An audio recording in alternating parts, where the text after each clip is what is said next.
All right, what up, y'all? Peace, everybody. We in here is Player Talk Radio. Shout outs to everybody in the building. You know what I'm saying? Doing today's show, just chilling, in here relaxing. Hope everybody's all right. Y'all gather around. Um, I need to figure out how to share the shit while I'm doing it this way. What? Anyway, anyway.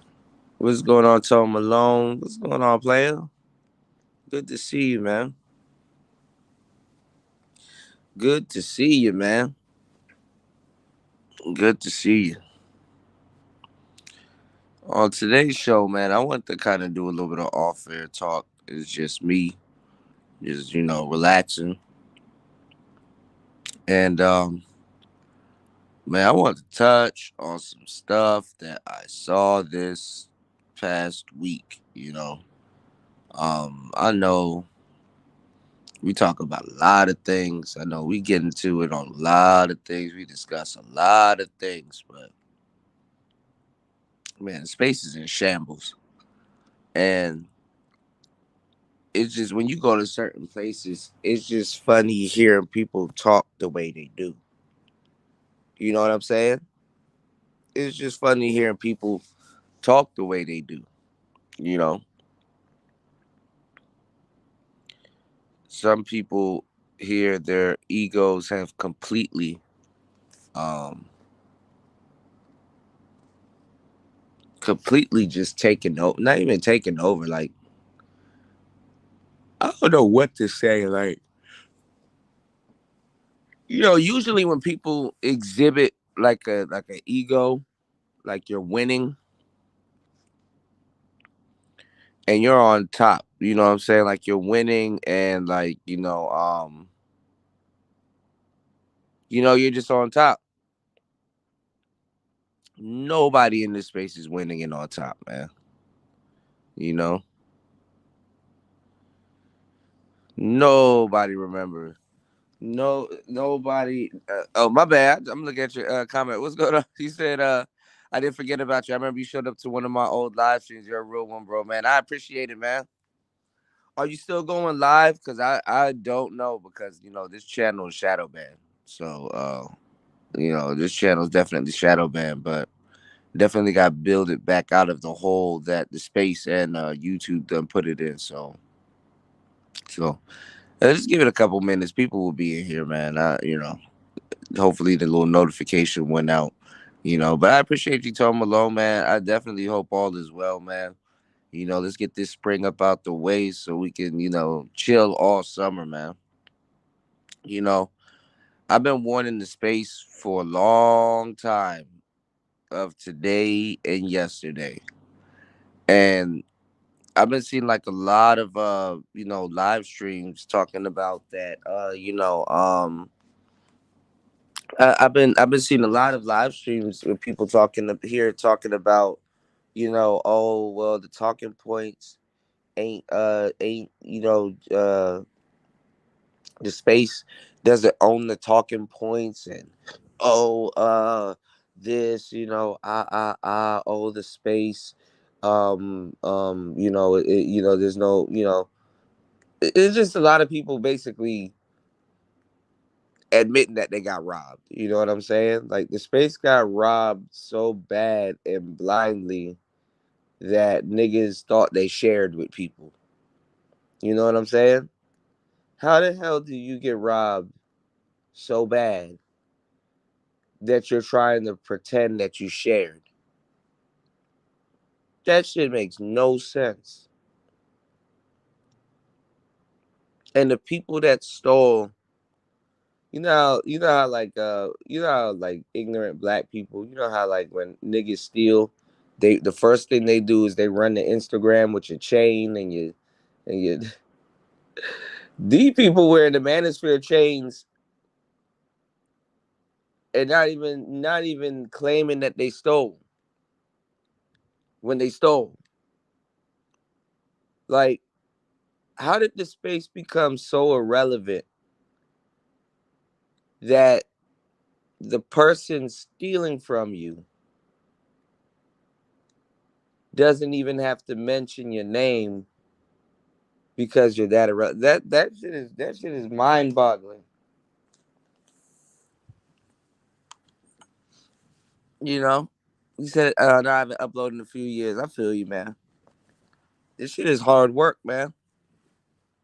Hard work, consistently. But I feel you, man.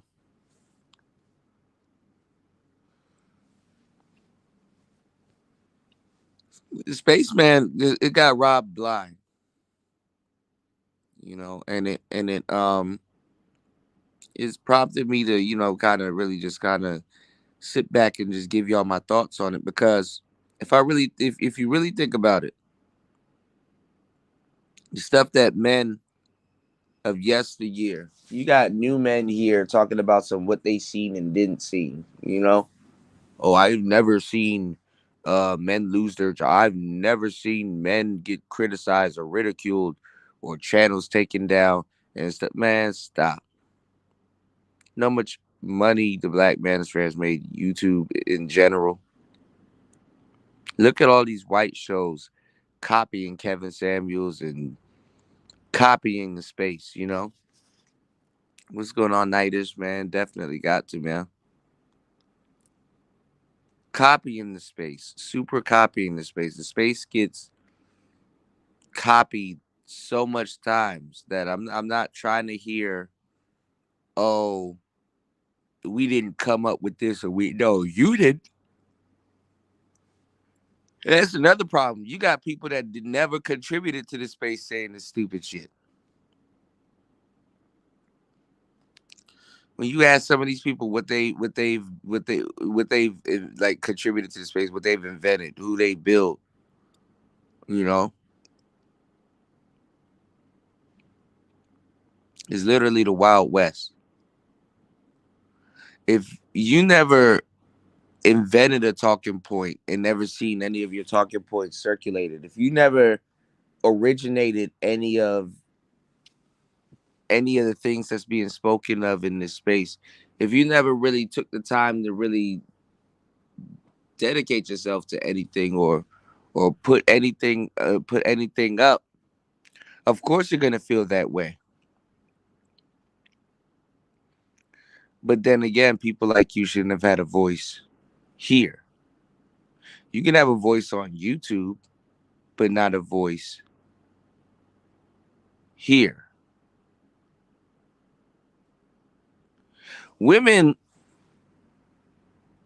on YouTube and in the space know how to effectively police where to go, how to stop, block, shut them down, open up shop to black men in this space. How conveniently all these smart, eclectic, techie type brothers don't know how to stop no shit.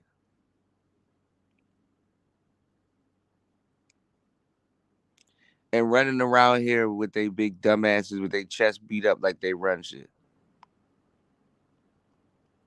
Like the ego is working backwards in this space. Usually when you have an ego, you run shit. And the guys in this space really don't run shit like damn near but they mouths. They don't run. They're not running to. They definitely not running to Guitar Center.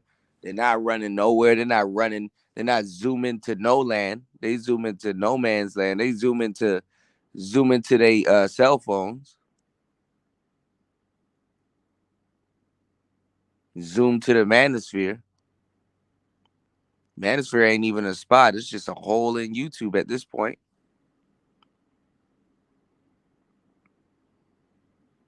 This shit is wild, man. I just said need another consultation to set my channel up for this. I got you, man. I got you. This is what brothers are supposed to do. Network together and help. What is the manosphere doesn't really, not even zoom to Amazon, man. They zoom into the strip club.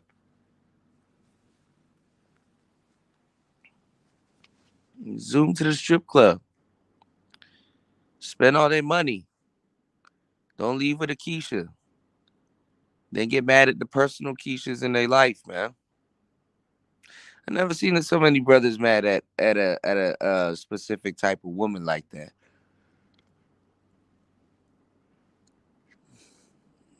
But then I did my homework and I'm like, damn, that's Mom Dukes to several of them. That's their sister. That's you know. Yeah, but it's not even what's going on, Black Round Peace Player. It's not even the whack niggas, man. It's just I realized that the whack niggas is running the shit. You know, immediately once I realized I was surrounded by a good three of them I could name, I just backed up. You know, I backed up. Them niggas still running around the space right now, pushing this fake passport bros bullshit. What's his name? Fanny done jumped on the panel talking about some blah blah blah this that and that because he want to be a passport bro because he was in the military. This nigga, bro, y'all listening to some weirdos, bro. That shit just irks my nerves, man. Thank you, Tone. Man, I appreciate that, man. Tone Malone dropping the big $5 on the super chat, man. I don't got my sound effects right now, but man, I got you, broski. I appreciate you, man. Dudes running around here talking about some dog. Why y'all let the manosphere lie to y'all like that, bro? Motherfuckers, no name motherfuckers, just sit around all day talking about this passport bro shit, man. They can't even show you a damn palm tree, bro. It is daytime here right now. It is 12:53 p.m. on the other side of this planet. I'll go right outside of my door and show y'all a lush ass view. And somebody said that I fucking live in a hut.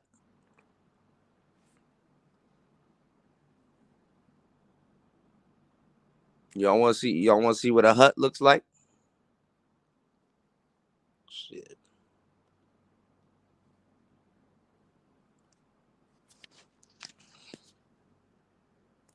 Let me show y'all real quick. Bet you Fantastic can't do the shit in Jacksonville without Fulio or Young and Ace blowing his ass up. Niggas still up here buying guns and shit. Nigga, we about to go down some point this week and go shoot AKs at the gun range out here. This shit is crazy, man. You got niggas from Jacksonville talking like that. Look at this, nigga. Look at this. I got to look at this.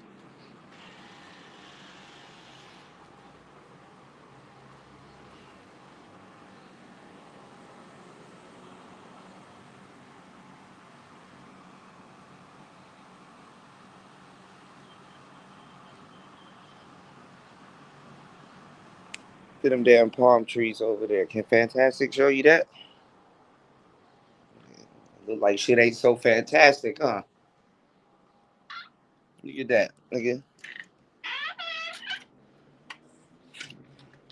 Nigga live in Florida, nigga. Your buildings ain't pink. Them joints gray. You, never mind. I ain't even gonna say what I was about to say, bro.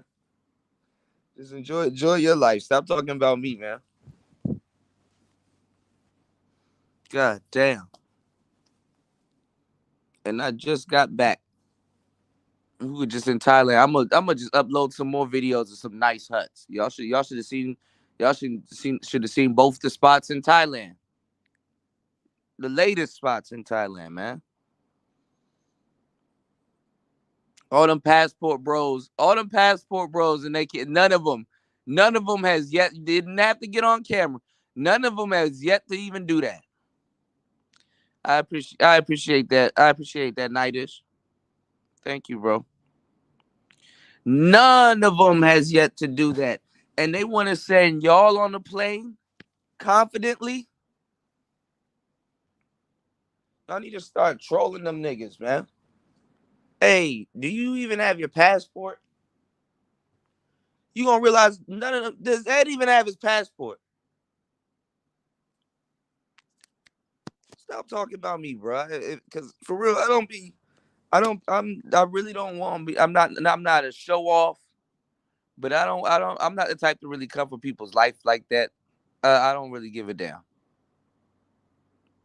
Because at the end of the day, I know as soon as a motherfucker get off this motherfucker, they gotta live. They gotta live their life. You know what I'm saying, bro? That's up to them to go live their life. Yeah, HUD is still a shelter, but bruh, like to live in, and listen, I fucks with Florida. You know what I'm saying? That's my second home. You know, I mean, I personally wouldn't be in Jacksonville. You know, I really can't say too much because you know, I used to stay in Pembroke Pines, goddamn, you know, Fort Lauderdale. You know what I'm saying? 954. You know what I'm saying? Broward County. You know what I'm saying? Miramar. You know, I used to stay in Miramar. You know what I'm saying? But to but the but to say to talk shit and live in Jacksonville, bro, that's crazy. You live in the Baltimore, Florida. That's crazy.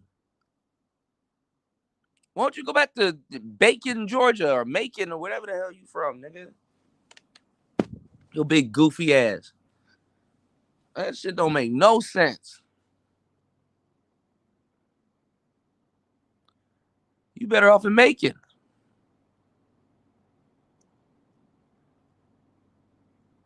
Worried about me.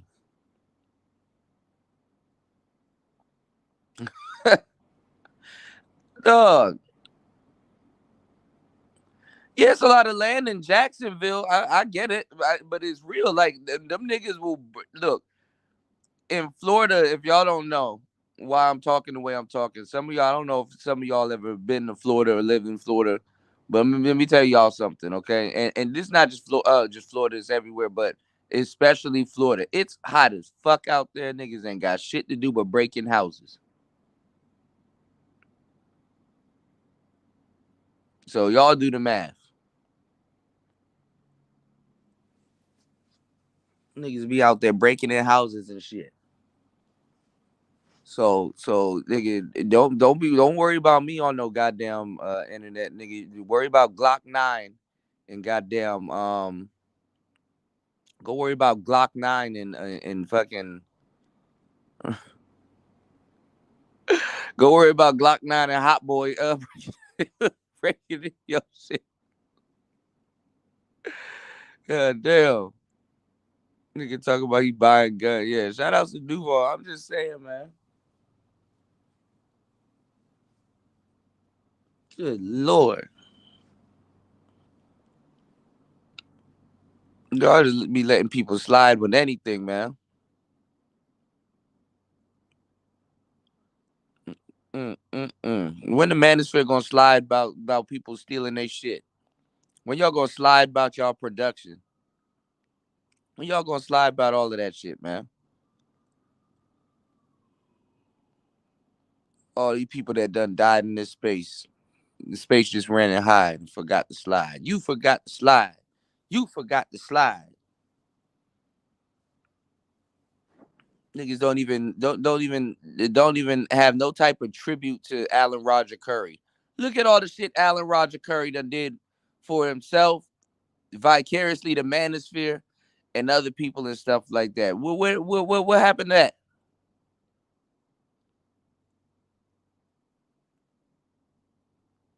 What a tribute to David Carroll. Oh, y'all let some broad get off in here and tell a one-sided story. Where that at? I swear, I don't want y'all to don't come to me with the Cuda when you need the help. Cuda, oh my god, damn, that's crazy. No, I tried to warn the space before the damage was done, before it even got to this point. Nope, don't ask me to fix nothing that I sat up there and tried to prevent. Now, one Alan Roger Curry tribute from this goddamn space. All Alan Roger, man, rest in peace to Alan Roger Curry. All he got was a rusty ass video.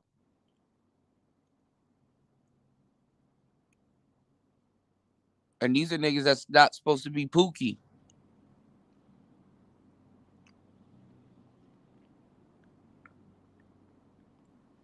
Now, one nigga said, yo, bro, hey, look, for real, all jokes aside, you know what I'm saying? We got your kid, we got your, you know what I'm saying? We're gonna hold y'all down. We're gonna make sure your books are selling. We're gonna make none of that.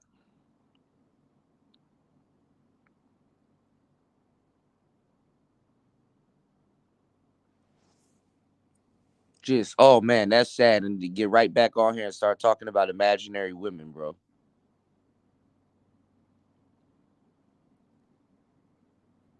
You got niggas in America talking about niggas actually traveling and getting on here and preaching to y'all about passport bros all fucking day.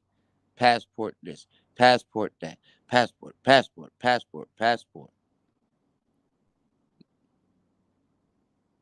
The man don't even own a passport.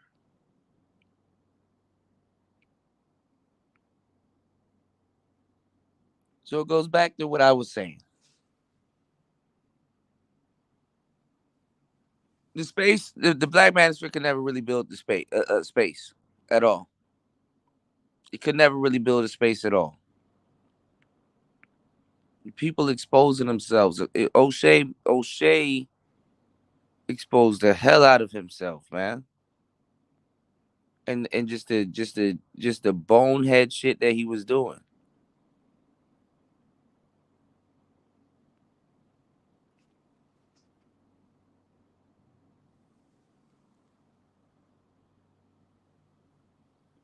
Promoting white women before black men that's been working in his manosphere for a long time that he's gonna try to take credit from should in case they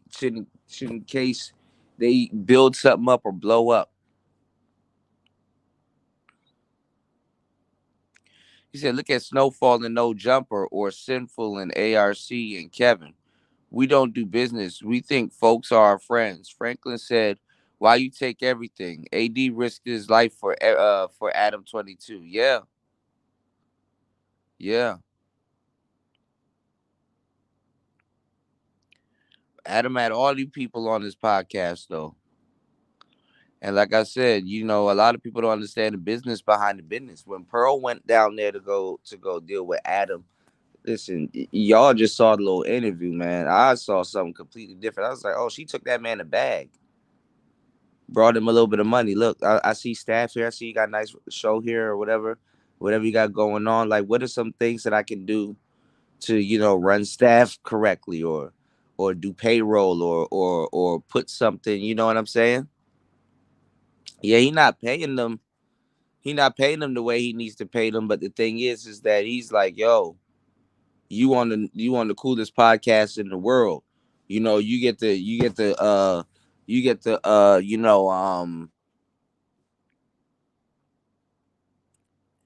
exposure and you get a time slot.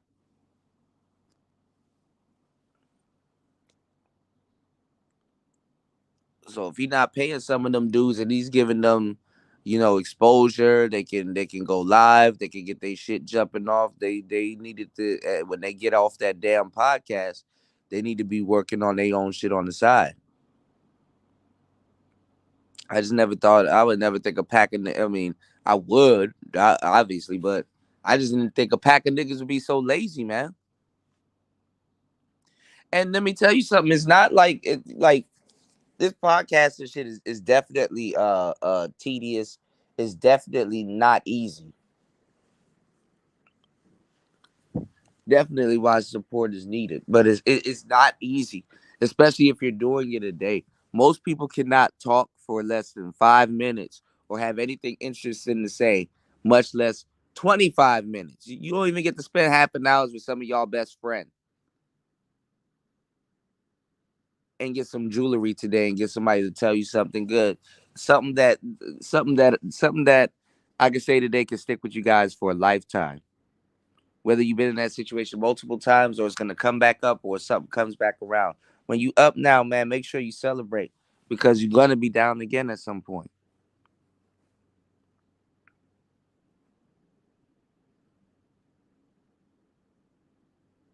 And I just didn't expect black people to be this lazy this time around.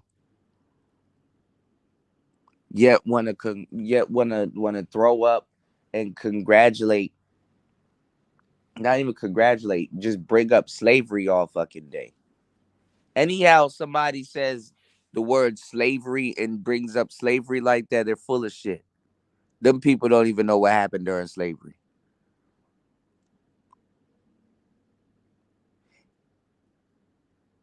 And years worth of triumph starts with a hard day's work. You know, years of repair starts with a hard day's work.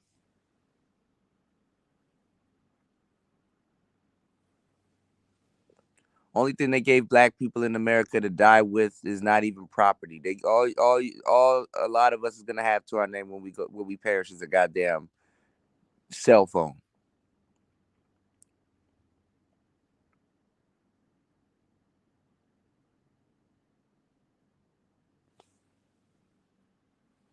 Yeah, man. If Adam was a black dude, shit. I already told y'all how y'all gonna know if I make it. Nigga, this page gonna be white. Some Ed Sheeran looking nigga gonna cam up. Hey, welcome to Player Talk Radio. Let's just and still we're gonna get to the game. Let's cut the malarkey. These whores have ran rampant.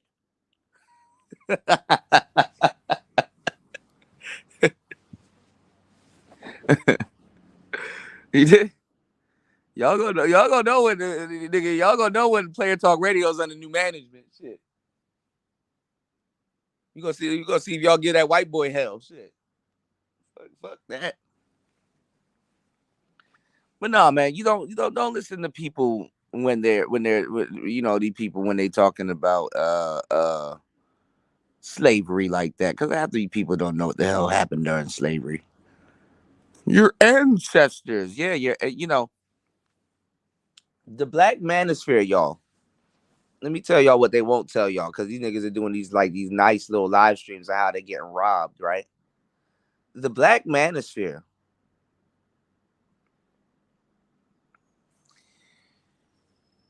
we were supposed to be the media that Bill Cosby couldn't buy. We were supposed to be in charge of black media. We were supposed to be in charge of our image.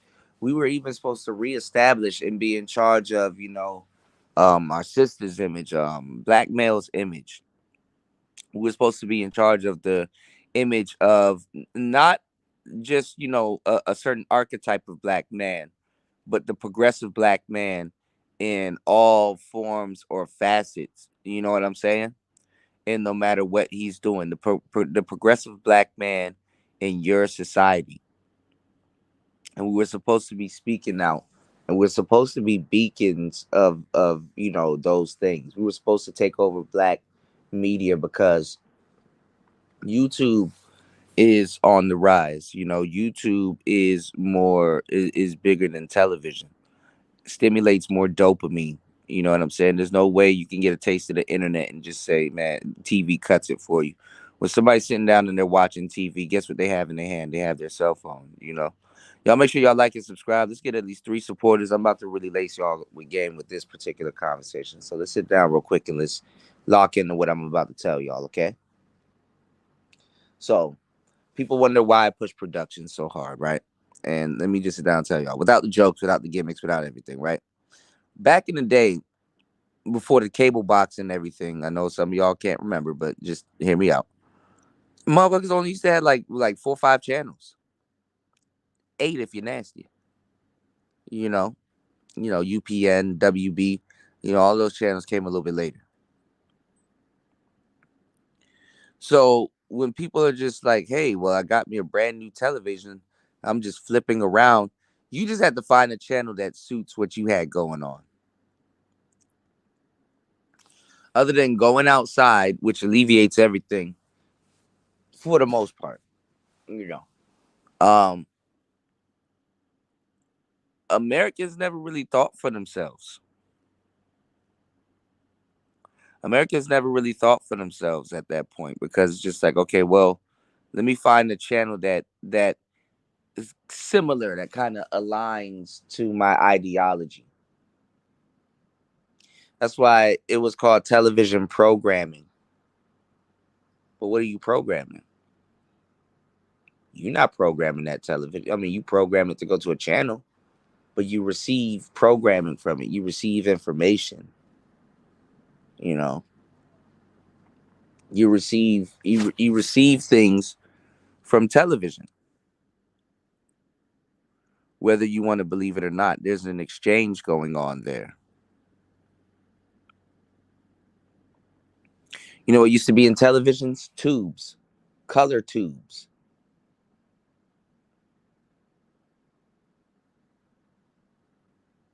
YouTube. Come on, man. Your tube, your television. Jesus Christ, man. I'm through with niggas, man. I'm through with niggas, man.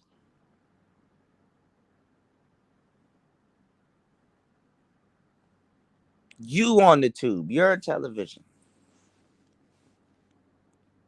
Instagram. Look at all the origins. You remember the Instagram logo, that old ass camera? Look at all these origins.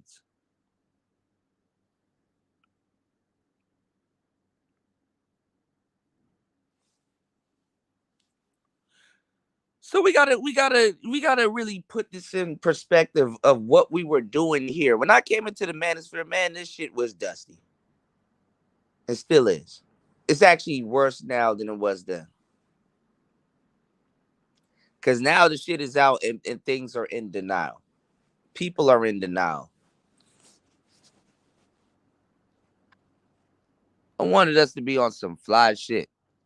I wanted us to just like, we don't, these niggas are scary. They don't want cam up. I wanted us to be on some, well, you know what? At least I sound good. We sound good. We're running a really good show. We're running a nice broadcast. Niggas wanted to be on Google Hangouts all day. I respect Google Hangouts more than StreamYards at that point, because at least with Google Hangouts you have to at least have some type of computer.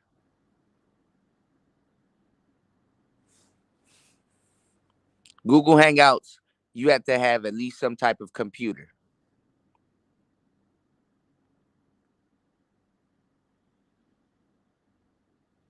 Word is born. So at least you have to sit down somewhere and commit your day to some type of computer. You wasn't driving around. You wasn't, doing certain things unless you were doing pre-records or something like that. And even then, if somebody wanted to get at you or say something, they could have went to your comment section. So at least people had to at least listen to your video somewhat in its entirety before they can formulate what the hell they heard you say, or whatever.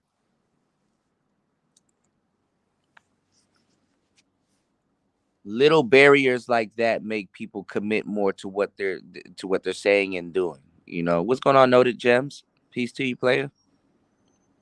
Shout out to my players in the building.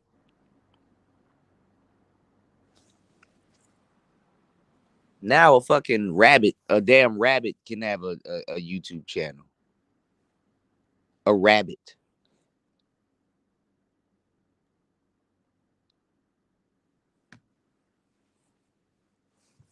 You got people that just got here, bro. Talking about these talking points aren't from the black manosphere. No, you good. You good, Noted Gems. You good, bro. Definitely. Long as I know you there, and long as I know you were safe and enjoying the show, everything's all right, bro. I appreciate everybody here. Now, what's going on, Brownie Ellie? How you doing, love? Now, I'm gonna tell you something, man. Black men dropped the ball yet again.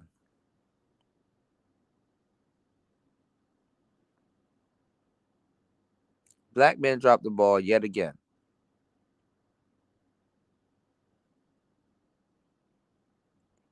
What's going on, Insel Goku?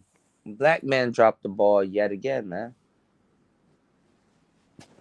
We had the biggest opportunity to be the epitome of black media and be in charge of it from ground roots. From I'm talking about from production, just going straight to the top. What's going on, Chris Trucker? Man, big old player in the building. What's going on? Bruh, your boy Davis, bro. Oh man, I can't, man. Shit. Javante Davis killing it, man. That's my guy. My brother Chris Trucker in the building, man. Nothing done happened now, man. Niggas just acting stupid. The manosphere got robbed. So, and we talked about it. We laughed about this shit 2 years ago, too. 3 years ago. The manosphere got robbed so bad that the space thought it shared. Manosphere got robbed so bad that the space thought it shared. That out of all the time I've been telling y'all, yo, they about to come in there stealing y'all shit. Yo, you about to get your shit took. Mind you, I'm telling this to niggas that never went outside. How if you never went outside and somebody like, hey, you know what's coming next? You about to get your shit took. They about to steal from y'all. How comes y'all let that shit happen? Sat here and pontificated all day, and the best thing you could come up with that those talking points aren't originally from the nigga where they came from. These talking points are from the nigga where they came from.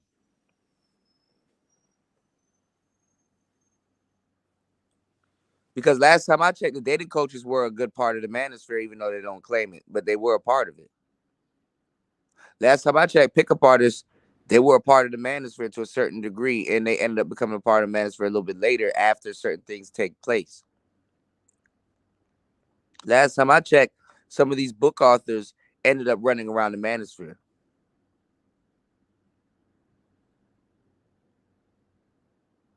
So at some point, if you were doing similar content, you've brushed shoulders with the manosphere or actually been in it or contributed to it. And it says a lot about a man to even discount his own work.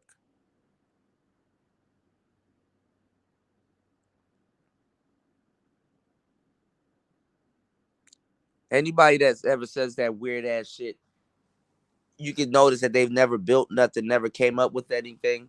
None of their intellectual property circulates the space.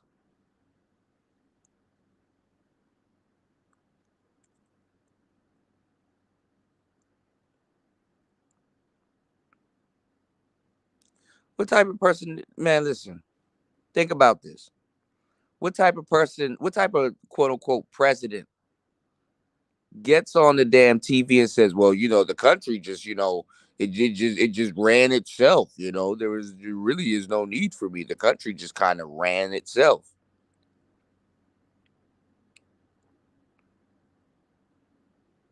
I'm not a commodity. The country just, nigga, you are in trouble if the president gets on the internet and not even on the internet, on TV and say some shit like that.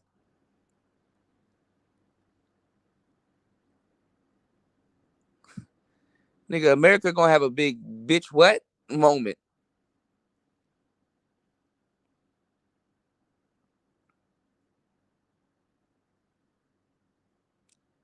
Motherfuckers buying trademarks and shit and all that. Man, this man, look.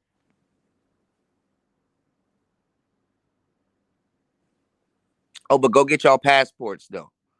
Y'all sit up here watch, listen to these weak ass conversations about you get your passport. That boy need to travel and go get him some women. Dot dot dot. The person that's telling you to go do all that don't have his passport, don't know how to navigate an airport, much less the real world. So when you get to these places, you're like, hey man, what's going on? I'm in Costa Rica. Are you here? Can't wait to see you. You got your passport, right? Yeah, man, I kind of don't know how to get out of this airport into my hotel, but I'll figure it out. Listen, when I get to my hotel, I'm gonna meet up with you so we can go down by the beach and get some pina coladas and talk about this manosphere stuff. Oh, you're still in New York? Oh, you waiting for your passport. Oh, you want me to tell you where to get your passport? Have you heard of the post office? Like, wait, hold on. Like, wait, you made me get my passport.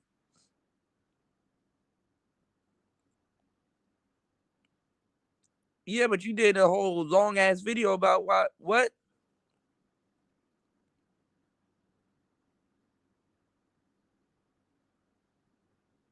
Nigga, you just hang up your phone, bro.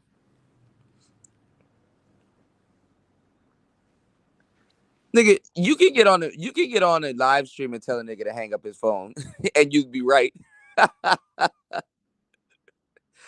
Yo, I'm about to do a show today. Nigga, hang up your phone. Hang up your phone, bro. Hang it up.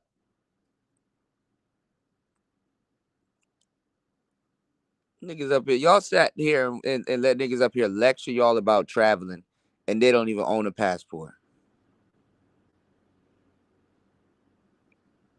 I knew the shit was over where I'm like, I stepped on a whole panel of niggas talking about Thailand and what women are like in Thailand and what it's like in Thailand and Thailand this and Thailand that. And I'm like, yo, what's up? Y'all niggas in Thailand? That's what's up. Start hearing what they say, and I'm like, no, that's not true. No, that's not going on out here. Nah, that don't even sound. Are you in Thailand?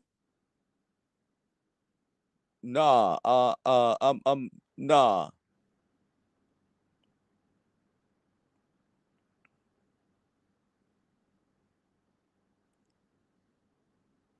Oh, okay. So I'm the only one out of all six people on this panel in actually in Thailand. Y'all got a lot to say, man. Like I can go outside right now and show you Thailand. And them niggas like, what?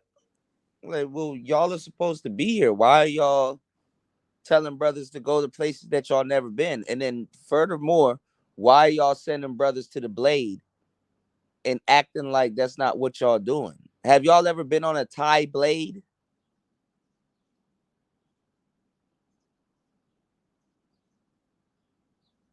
Why are y'all talking like that on the internet?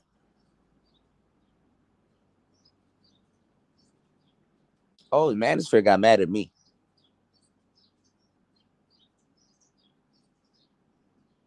And Fantastic up here wolfing like he like nigga, you are in Jacksonville. You need to be on the first plane smoking out of Florida.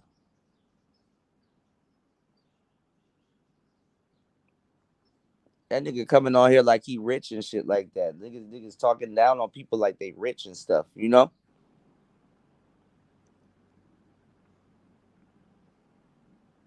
That's why it was just funny as hell when Tommy flexed on that nigga. That shit was funny because the nigga, man, I'm rich. I'm rich. Big money. I'm rich. No, not big money, big dummy like shit.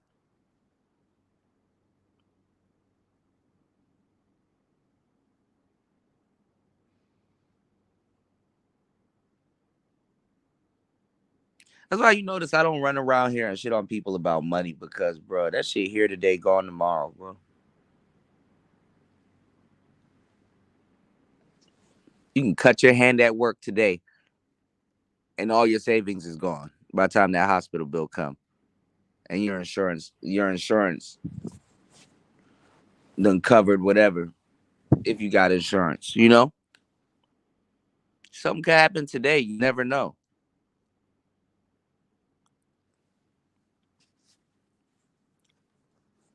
You gotta be real careful, man.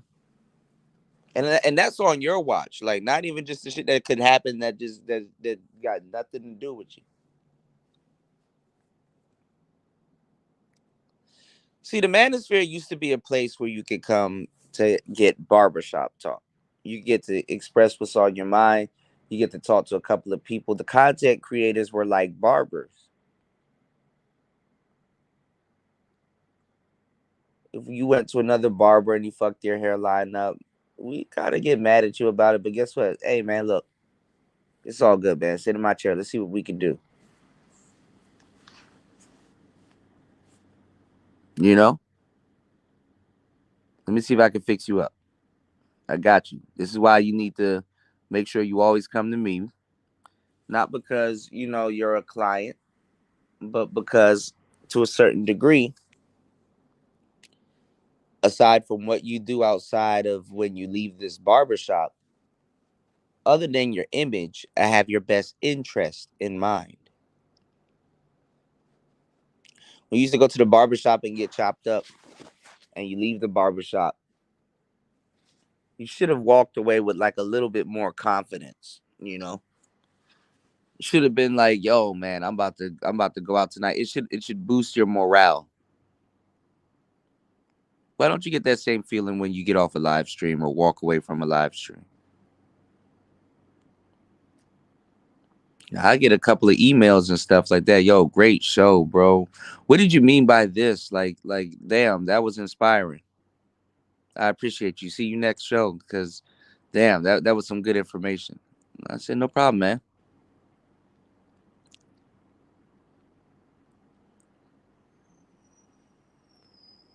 No problem.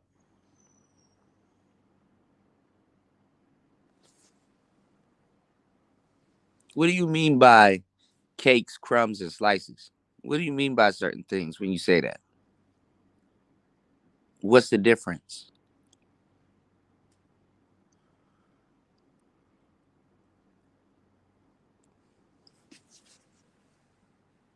So here we are.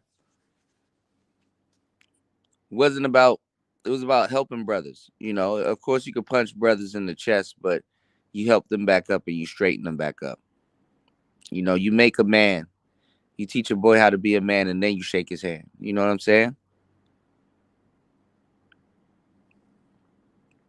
Teach a young boy how to be a man and then you look him in his eye and shake his hand.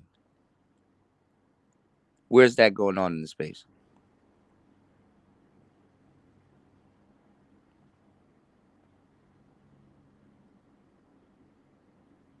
O'Shea gotta take credit for that shit too. Calling young black brothers broke. Y'all are so broke. And the fucked up part too, bro. I'm gonna tell y'all some real shit. It's brothers that got on here and was like, man, I've been so broke. I've been. So these brothers know better. They know the little struggling shit, right? What do black men? And first of all, black men in America, what do we get out of getting on here money shaming people? That's why I don't run around this. Yeah, have you noticed I never run around the space and money shame people? What's the point?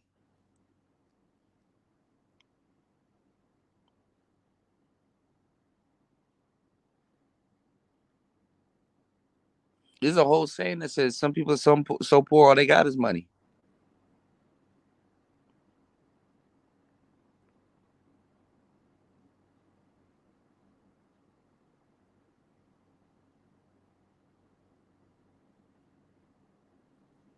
So when you look at it,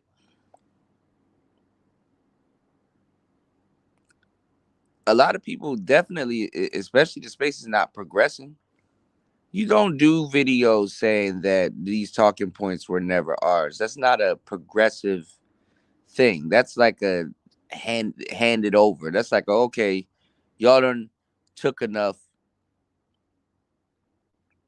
I'm just gonna pretend like I'm sharing at this point, y'all.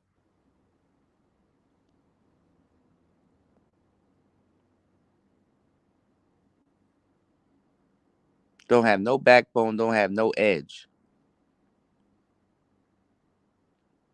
and complaining all day. And when you whittle it down and you figure out, yo, what are dudes complaining about? And it's Keisha. Well, why would dudes complain about Keisha? Because Keisha is mama.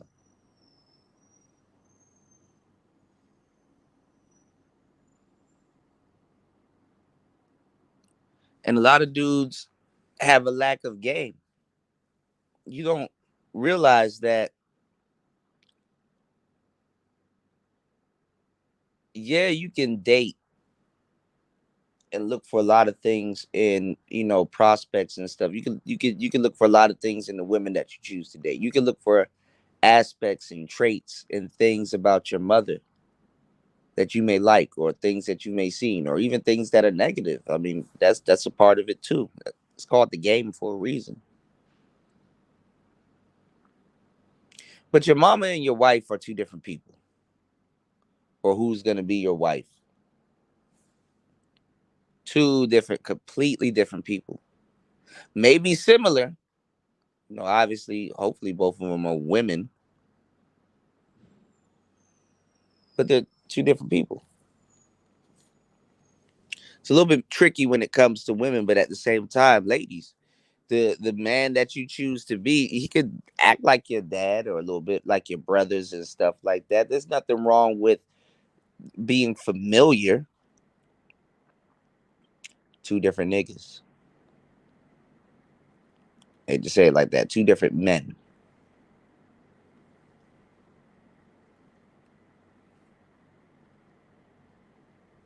You don't get them intertwined because they're different. Even if you think about it from a practical perspective, if you go out in the world and show up with someone's twin and they've known you, you're literally choosing a copy over the original. Why wouldn't they feel some type of way? To a certain degree, your mother shouldn't feel no type of way over a woman that's similar to her, but that's not her. Because she should be able to make a distinction also. Father shouldn't feel some type of way handing his daughter over to a young man that's similar to him, but not him. Because he can make a distinction. You need to make a distinction between the differences between both of them. Different, just different. It's just different. I don't know why I'm using the word distinction.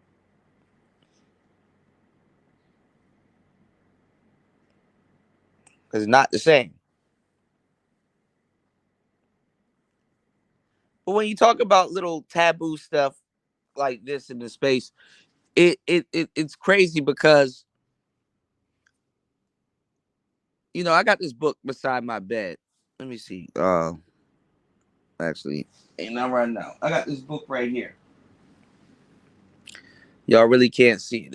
It's a really small book. I got to turn on my hold on. I got to turn on my light. I'm just kind of just laying down enjoying my little day before I get up and go out. But it's a book, and you see this old white man on it smoking a pipe. This is Carl Jung, The Undiscovered Self by Carl Jung. I'm not giving you no, and not I'm not even regurgitating anything that I'm reading from the book, but I read. I have a very impressive library. When the last time you heard a YouTuber say that? Oh, they watching other YouTubers and just regurgitating what they heard off of other YouTube videos that y'all watch too. Right back to y'all. I read. I read Carl Jung. I read The Alchemist. I read the Bhagavad Gita. I read all those books for fun. I even thought about, because I've narrated so many books, I even thought about getting on here and just narrating certain chapters just for y'all.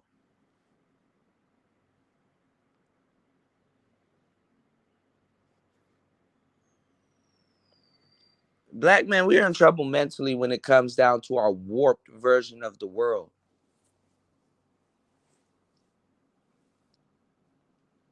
I sat around and I went to the market one day, and I went down to the morning market to go get some sour sop, which is it's a different type of fruit. I went down here to get like a special type of fruit, and I look around, I sit around, I see all these men out here, and I see all like the women and stuff like that, and I see like we've never really even seen a real true patriarchy for the most part. But I sat back and I sat down and I watched it, and I'm watching what type of yeah, definitely get into audiobooks. They're the best. I would say too, in America, if you want to get bit by the entrepreneur bug, go drive Uber or DoorDash or something like that. Hold on.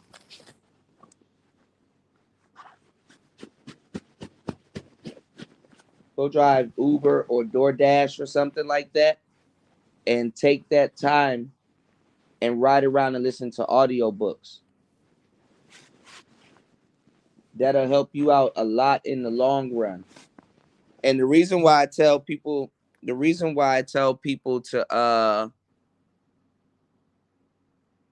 on, what the fuck? Hold on.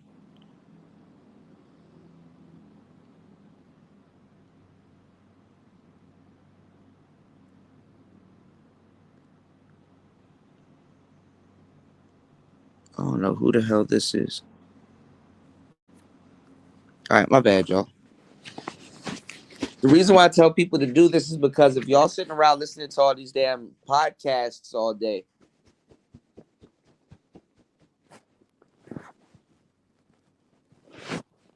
y'all sitting around listening to all these podcasts all day, you have to realize you're teaching yourself to learn orally. And what I mean by orally, I mean AURAL, oral, audio wise. You're teaching yourself how to learn audio wise. You may not be able to learn everything the same way other people can learn everything, but guess what? You could train yourself to learn something a different way, and you can offer yourself a unique education on certain subjects by taking advantage of learning things in a different way. There's nothing wrong with training yourself how to learn orally, or training yourself how to write things down and execute things, you know. Yeah, reading and walking on a treadmill is cool. Yeah, you got to kind of do something. That's why I said driving, but be careful because you don't want to fall asleep. But like you want to do something where you kind of have focus or tunnel vision. This is why I make lo-fi music. Lo-fi music is really good for you. Helps you to study. And lo-fi music, if you notice it, it's actually repetitive. But guess what? That's how life works. What you don't complete, you will repeat. Reincarnation. Look how much laws that you can find out. That's the same way. What you don't complete, you will repeat. Didn't get your license. Guess what? Got to go right back and go get your license. Didn't do this. Guess what? You got to redo it again. Didn't find your dharma in this lifetime. Guess what? You get reincarnated as something else to go find it again, to become enlightened. And you have idiots on here claiming to be black pilled, and they're not even having no real conversations with y'all about enlightenment. How that work? They're not giving y'all no literature to read up on the subject when you get off the if you guys get some of you guys get off your phones or the internet.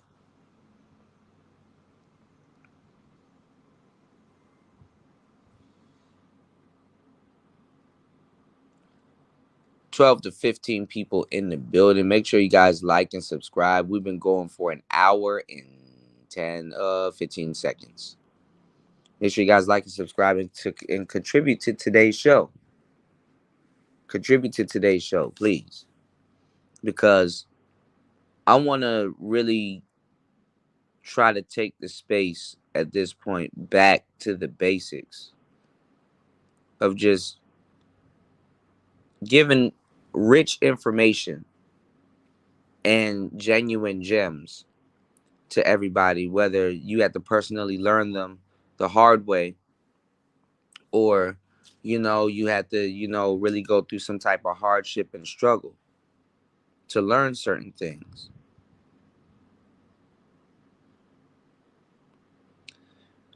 But when I sat down and I sit by and I watched how society, like how our true patriarchy is and stuff like that, and there's a bunch of zesty dudes out here. It goes back to the saying, good times breed weak men. Not saying that zesty dudes are weak and stuff like that, but I look at how the society is out here, man. America got a lot of this shit backwards, and it's a big rollout that's happening. And I have to warn black men and brothers about the turn of society that they're not seeing, that they're wrapped up in, that the illusion of what they think is manhood is not even manhood at all.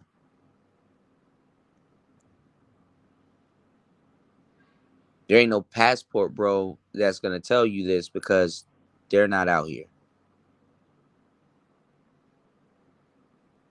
A lot of black men are afraid to travel, rightfully so. You know what happened the last time you traveled? You were in shackles.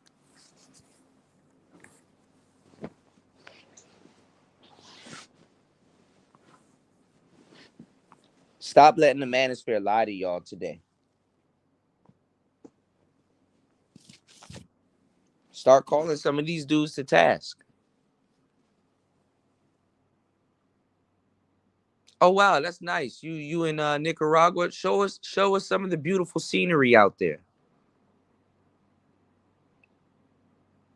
Oh, you don't have your passport. Gotcha. Oh, okay, I didn't know. Damn. Wait, hold on. Why are you doing all these passport live streams then?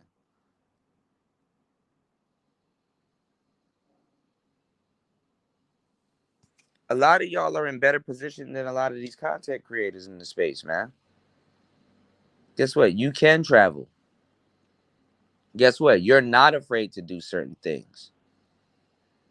And guess what? That requires people, not even just us, to talk to the audience with some type of respect.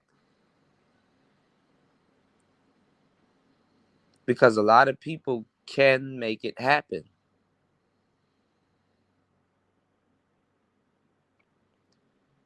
And that's what you got to wake up and listen to sometimes. You got to listen to somebody pat you on the back. You did something good yesterday. Damn.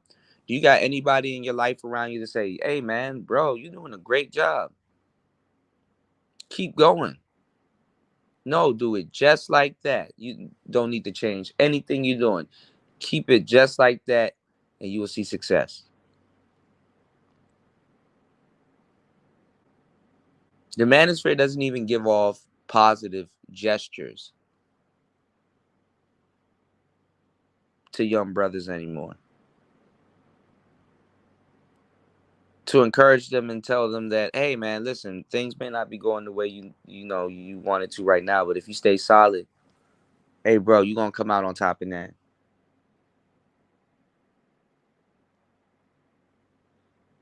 Just because of your outlook on the world and what you're currently doing right now. Water seeps its own level. Those brothers aren't getting shamed. Those brothers aren't getting discouraged, especially when those brothers are in position.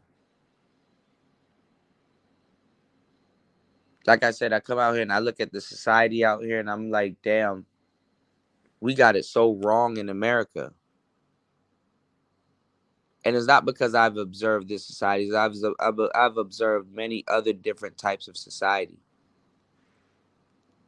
And some of these conversations that we're having, these are new world problems, man. These first world problems, they're not even really first world problems. I hate to say it like that. They're not even really first world problems. The world is flipped upside down. The world is on a tilted axis, bro. I'm gonna tell y'all the truth, and I don't mean this in any insulting way at all. But I've known a lot of people, black, white, candy stripe, that has said these sentiments a time or two before, bro. You know, American greed is a motherfucker. I don't know if y'all know, but you cannot beat inflation. I'm telling you, I'm feeling it right along with y'all. You cannot beat inflation. America keeps a lot of its people at work so they will not realize what type of financial and not even position in life they're in. America keeps its people working so you will not realize what class you're in, what you're doing, how much you made, where your money went. It's fucked up. And saving money does not help inflation. So the average American or person in general is gonna have to learn how to invest going forward. What's going on, Black Trunks?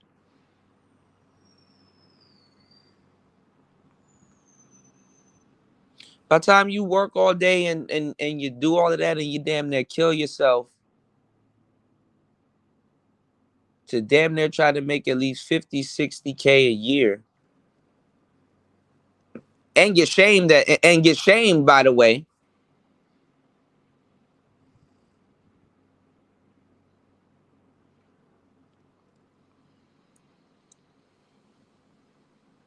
What type of life you want to live?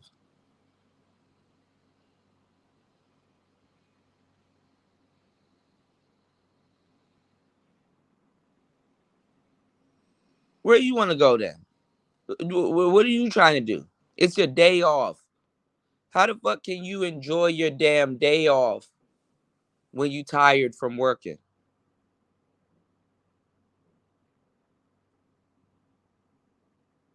And that's fucked up.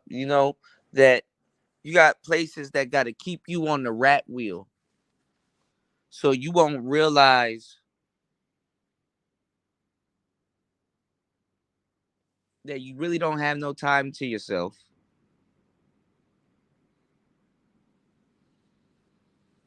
You burning yourself out.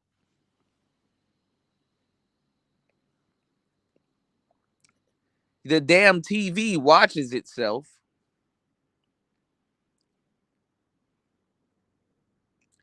and you paying all these bills that you damn near not even really using.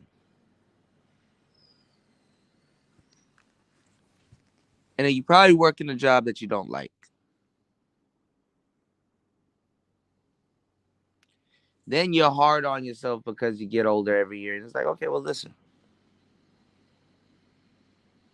I need to start getting things out the way. I need to start accomplishing things. Things need to start adding up other than accumulation.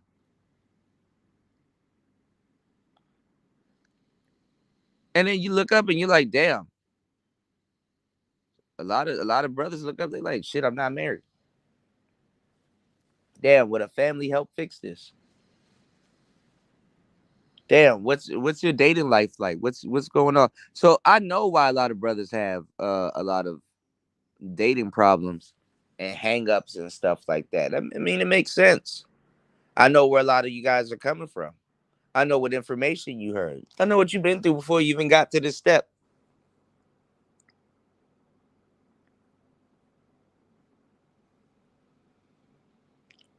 So until a lot of y'all feel like, hey man, we really got to start talking about something because I mean, what's good? What good is the advice here in the manosphere when you're gonna throw it all away on a Keisha?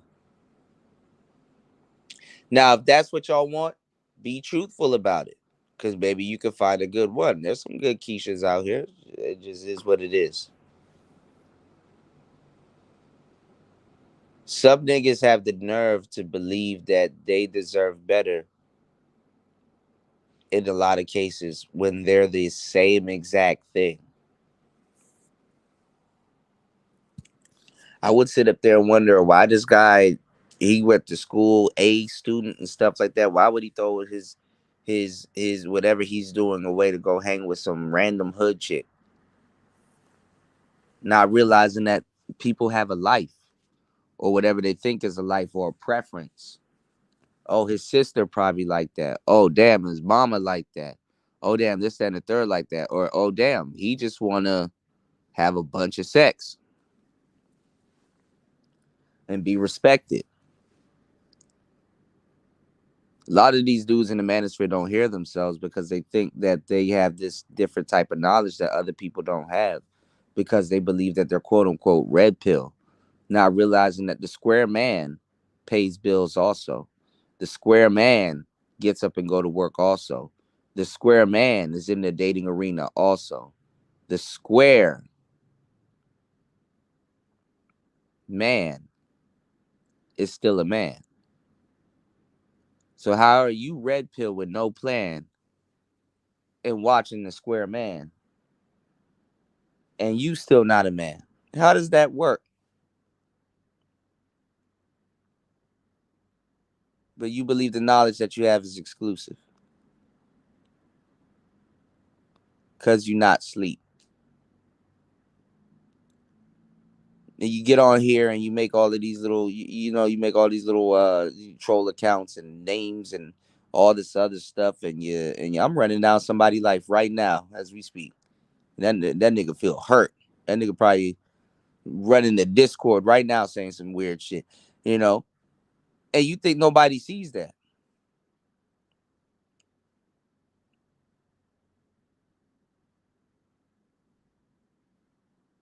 Think nobody sees that?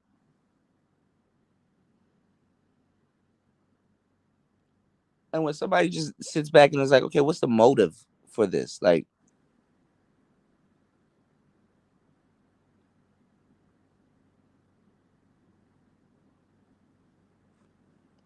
most of these dudes are choose cells.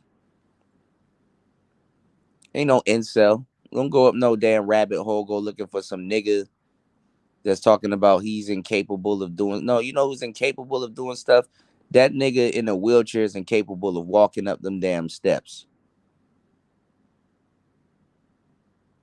You are not incapacitated. You got all your fingers, you got all your damn toes and stuff like that. You talking about some you incapable of dealing with women, and you go to an online arena and some random nigga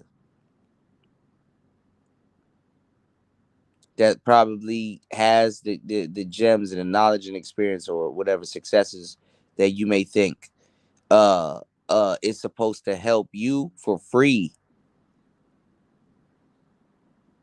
go fulfill your imperative as for you to go fulfill your prophecy or whatever you think it is, to like what, or not even, you're in denial and you're running around here saying f dating coaches with a dry ass dick, no homo,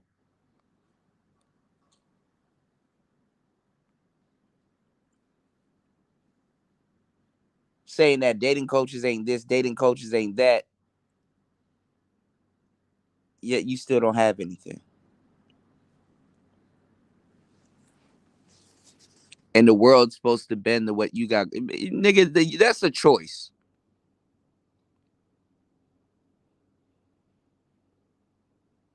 With all the moves you making, it sounds like you making a choice to me.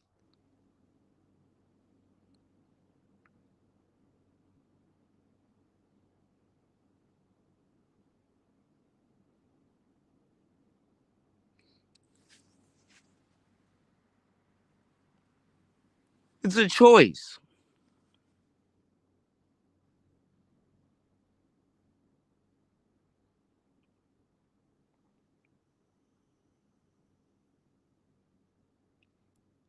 Now, it might not be the best choice, but y'all be choosing the lifestyles that y'all live, man. Like I said, looking out here and looking at how patriarchy, and I'm just looking at how the world and society works. Most people are free to be themselves. Even your cell phone grants you a certain amount of freedom.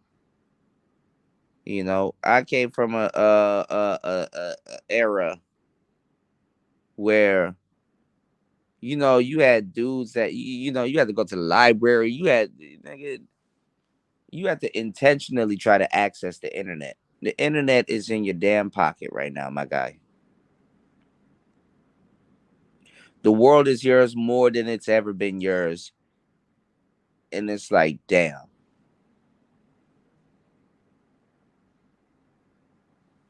The whole you make your choices and then your choices make you saying holds light today more than it ever did.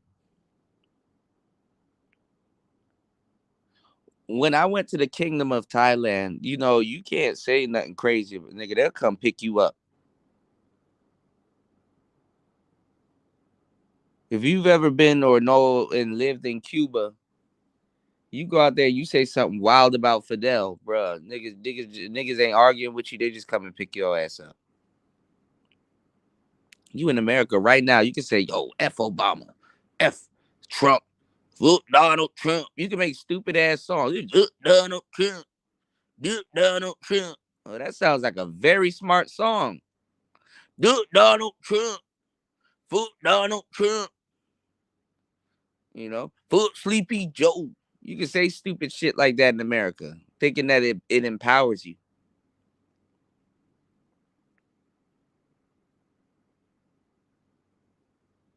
No consequence, man.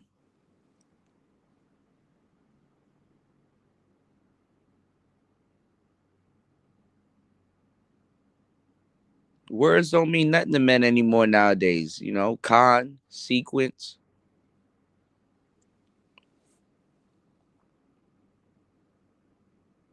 fundamentals, fun to mental, information, in formation.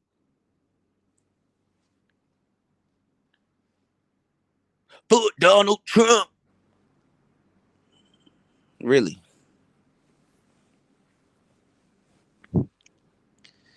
But J. Cole said, if you clowning a millionaire, then the joke is on you.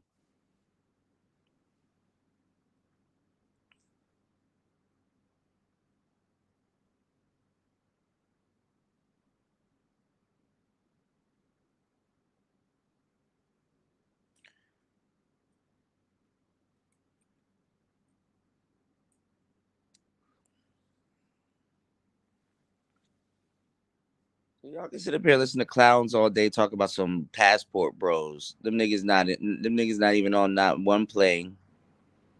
They can't show you one banana cocktail in wherever the hell they went. Niggas hanging around in tourist spots.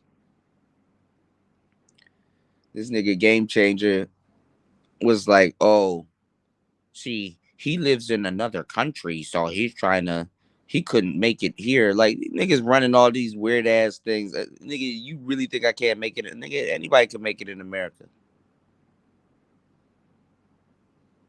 It's actually at a disadvantage to be in another country because my VPN is somewhere else. I need to set my VPN down in the middle of a major city. Nigga, my views are skyrocket. Nigga, you can go anywhere.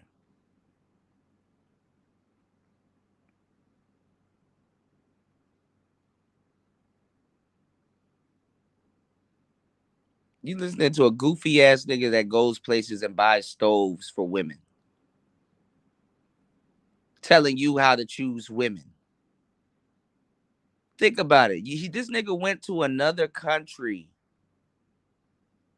and chose to deal with a woman that has no stove. Not saying that's good, bad, right, or wrong, but that shows that he don't know how to choose versus who he chose.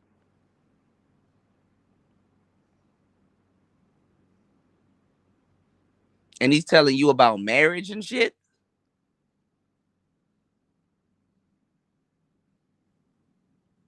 I never told nobody to go live nowhere, but think about it, Mr. Passport Man. Just think about it. I ain't tell nobody to go choose to go live nowhere. I said, hey, bro, y'all niggas on the first thing smoking back to America. Y'all niggas don't go nowhere. Y'all just go somewhere on vacation, call yourself passport bros, and go somewhere for 2 days and then spend the rest of your manosphere career talking about that stupid shit. This fuck boy went somewhere and chose to deal with the woman with no stove and came back and lecture y'all about bitches cooking. Let me find out you and him need they ass with.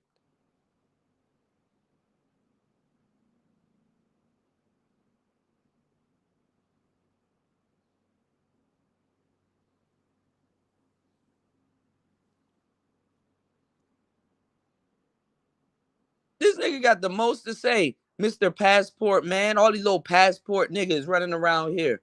First of all, didn't nobody tell y'all to move nowhere. Second of all, if you're going somewhere to date women and maybe possibly start a family and do certain things, shouldn't you be prepared to stay somewhere long term anyway? Oh, but you're going somewhere to go shit somewhere. It didn't come back home to the motherfucker that you claim to hate. I'm not gonna lie, I heard all kinds of crazy story about black men and black women. I ain't never heard of no black man buying no bitch a stove.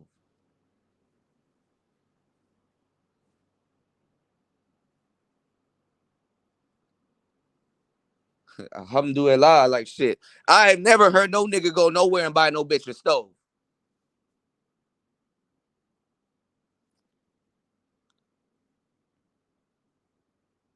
I mean, you may have bought her a house and a stove came with it. You may have. I have never heard no nigga go nowhere and buy a motherfucker a stove and think that, hey man, it's cool to stick my penis in this.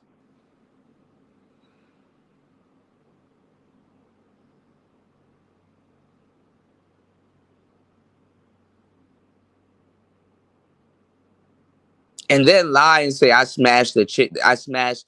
This is how you can tell these niggas lie. Go back to Player Talk Radio. Go back to all the other old episodes. I still got him up. He could lie to y'all today. Talk about some. I smashed that girl 15 times in one night. Nigga, if you don't get your goofy ass up out of here, who the fuck wants to fuck 15 times in one night?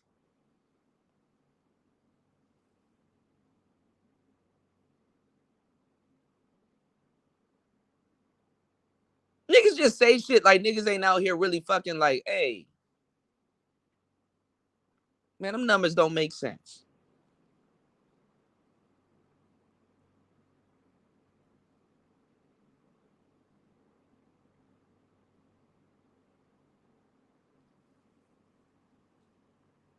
Truth be told, I don't even think the nigga smashed.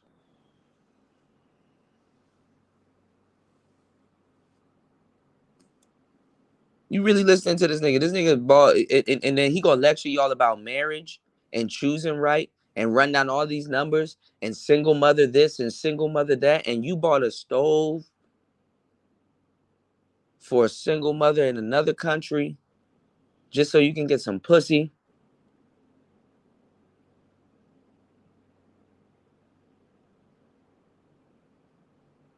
And you wanna come talk about where the fuck I'm at? These bitches got stoves out here, bro.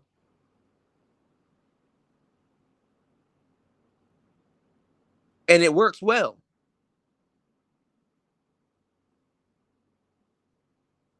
Damn, you not even fucking with a bitch that can start a bonfire if she had to cook for. God damn.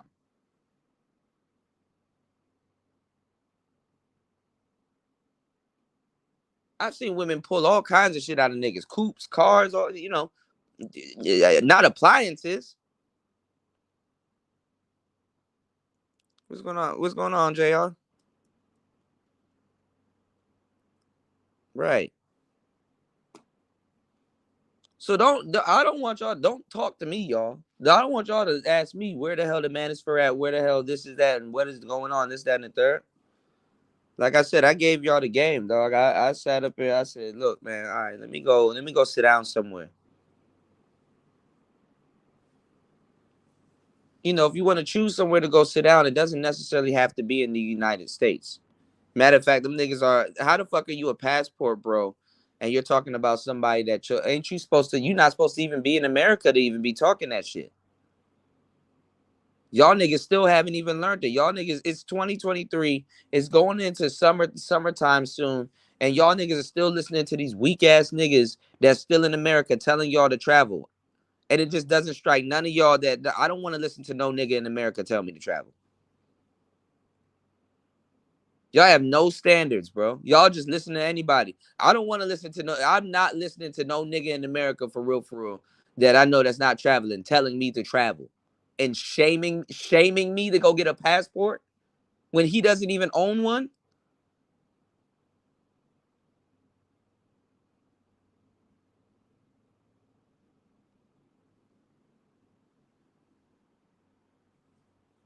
I should have triggered them niggas by saying, hold on, y'all are in paradise. Why are y'all so mad about black women? Remember they tried to pull that bullshit on me?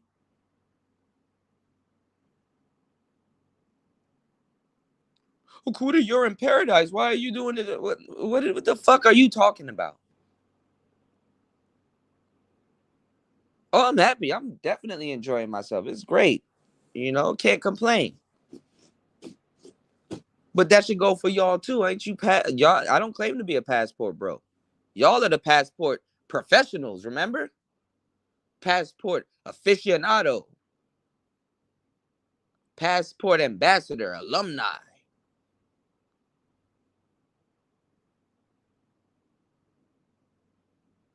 You should be sipping pina coladas, getting caught in the rain. But you're not into yoga. You're not into yoga, and you might not have half a brain, bro. Why are you still up here running down numbers and stuff like that? Shouldn't you have met your Cambodian wife right now or some shit? Isn't that what you left for? Oh, it's not that easy. Oh, you left. You left for some shit. You didn't even leave.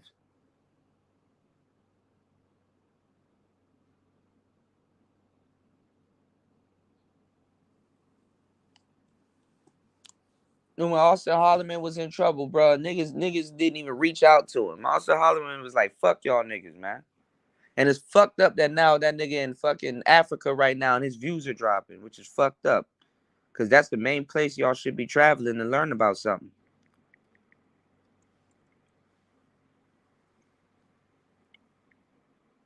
Black manosphere worse than them Hotep niggas. Niggas tell y'all about Egypt all fucking day. Never been to Egypt a day in their life and got pyramids and ankhs and shit tattooed on their back. Son of Ra, the Eye of Ra, and all this other weird shit tattooed on their body, and they never seen Egypt.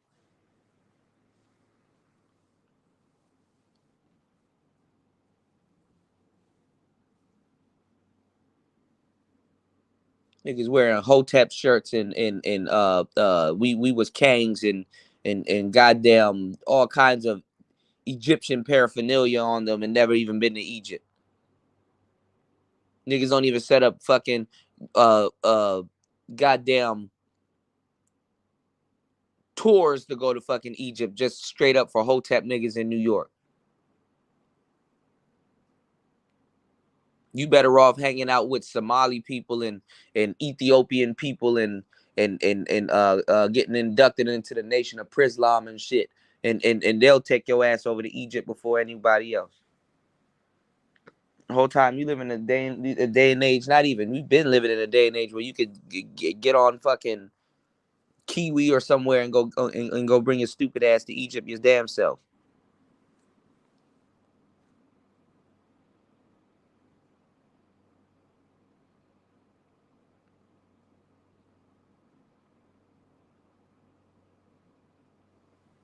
Sitting up here touring the manosphere talking about some I'm a damn passport, bro, just because your ass vacation somewhere. If you don't get your goofy ass up out of here.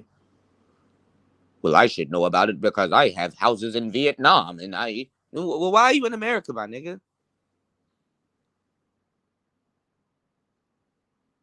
Because I'm pretty sure if you come out here to Vietnam, they're not worried about America.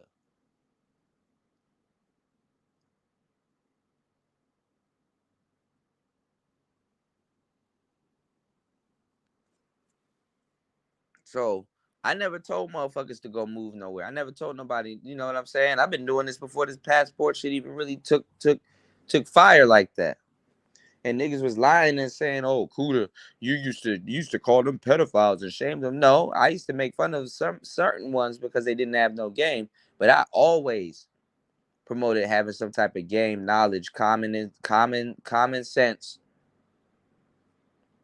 and stuff like that before you even leave the country because you're gonna need that more than ever. That's why, like, if you nigga, especially if you come to Southeast Asia, that's a nightmare on a gump. That's a nightmare.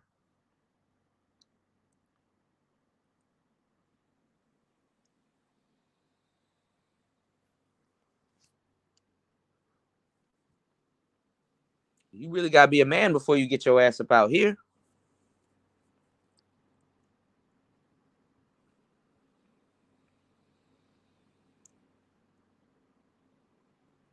We got knights and bishops in the building. What's going on, Mac Bones?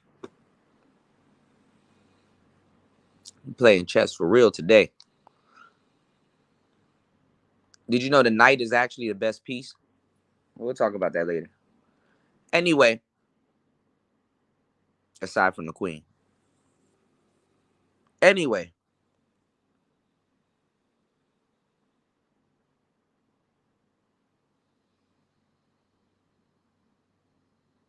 I said the knight. Well, knight is the best piece. The rooks. My bad. I meant the rooks. My bad, dog. I'm looking at something. But anyway,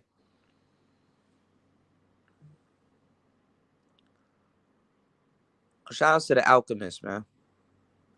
Yes, the alchemist. Um, Black people, we have this warped, this warped, not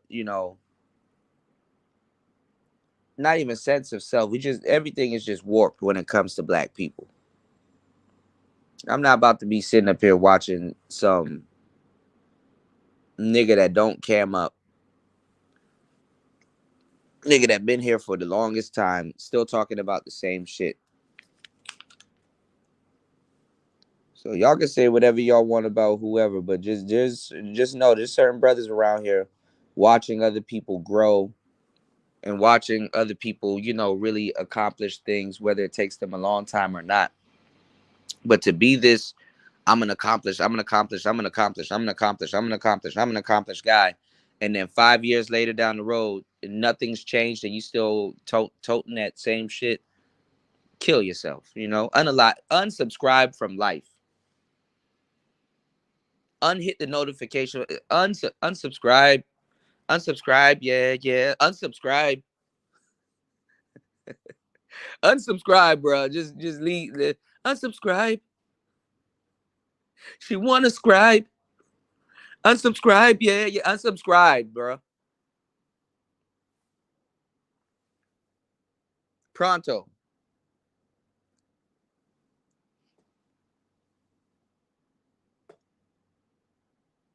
God damn. Do us all a favor.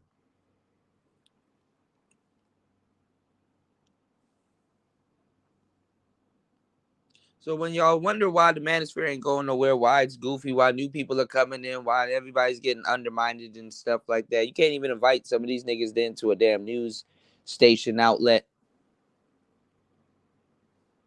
You're not gonna represent the space right. Fucking production and tech them did the space in.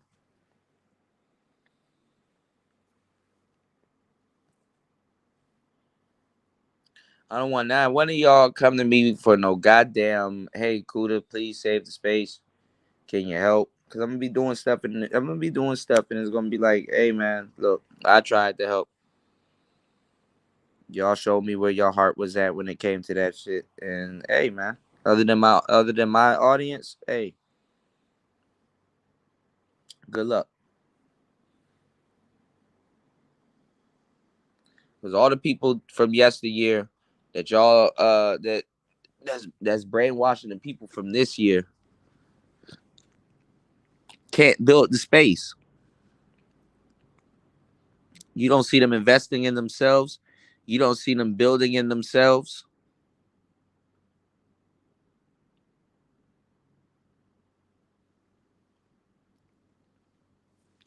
All these people there's people that did things to help sabotage, you know, or quote unquote damage my platform. Damn, you done did all that snake shit and still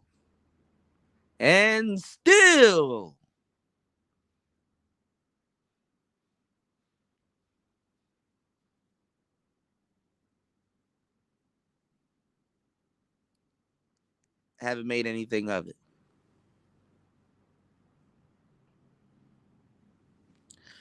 Don't you know the last will be the first and the first will be the last? So pay attention to your actions that you did in the past.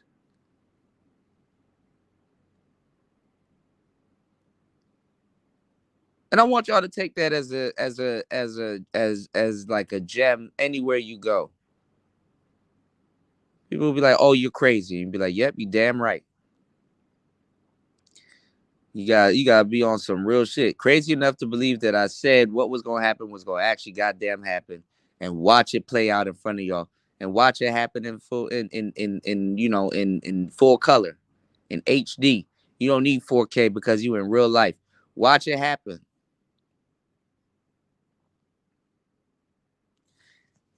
And a bunch of people that don't believe. That's called faith right there. You gotta have faith in what you're doing. How many people here got faith in what they're doing?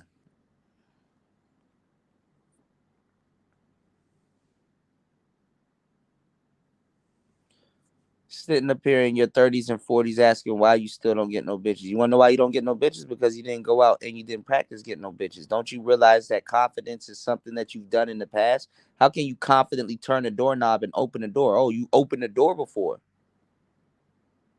Guess what? You have to get up and walk to a door and open it and go right through it to confidently open the door and walk through it.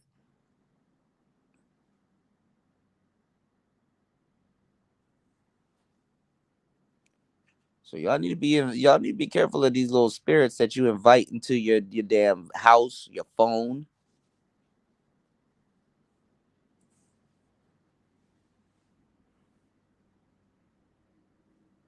Sitting up here listening to doubtful niggas all day, not listening to nobody giving y'all no mental chewing gum, motivating y'all. The manosphere not even motivating. What it motivate you to do? Go to another channel to hear the same shit? Gotta get that body count down, because these shorties, all they do is they got high body counts. I don't have a jawline. My mama's a 304. Like, y'all niggas don't cleanse yourself after a while. Y'all don't take a shower like and just be like, yo, fuck it. Let me throw on something nice tonight and smell clean. Smell not smell clean, but get clean and smell good. Let me go out for a little.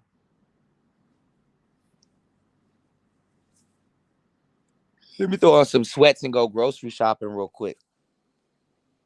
Maybe you know what I'm saying. If a little breezy down there, getting something, you probably go get some iced coffee and sit down and talk real quick. Oh, you too good for that.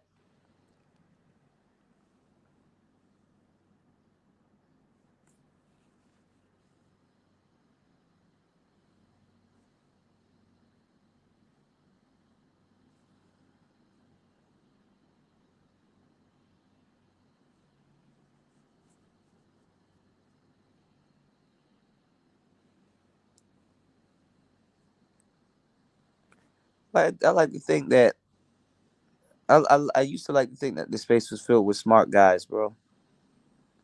Man, I was dead wrong when I started seeing how some of these people conduct themselves, man. That shit, I was dead wrong, man. Said, man,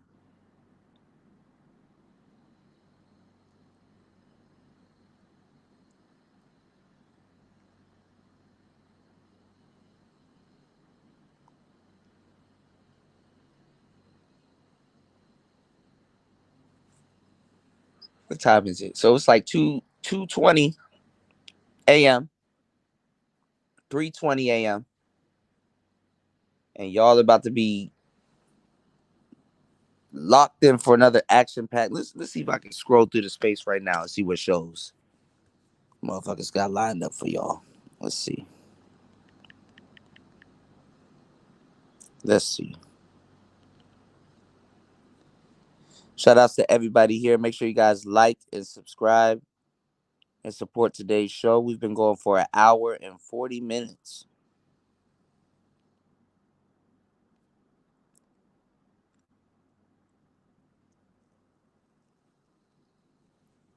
I need to get past my producer algorithm.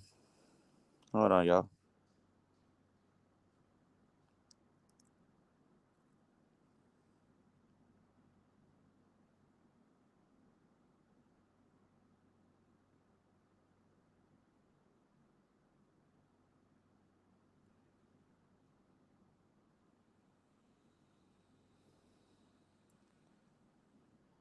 because I want to run this. I want to run this. I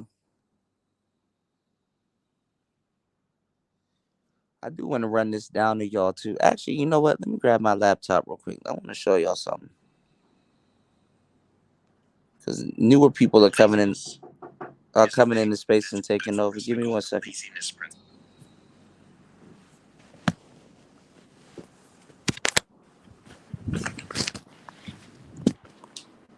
Hold on.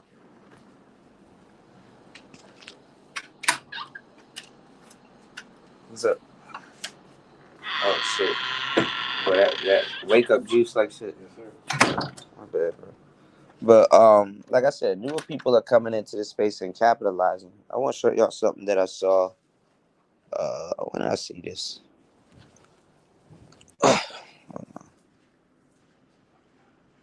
It's hot as shit out there, bro. Well, I'm staying in this AC, bro. Let me go back to this. All right, so let me pull this up on my laptop. You know, I don't get my credit for a lot of stuff. I really don't care. I'm still active, right? But imagine getting undermined for like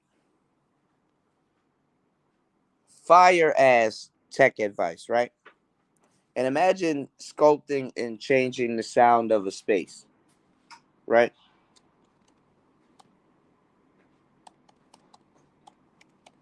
That other people are gonna come in and take full credit for. Just imagine that, right?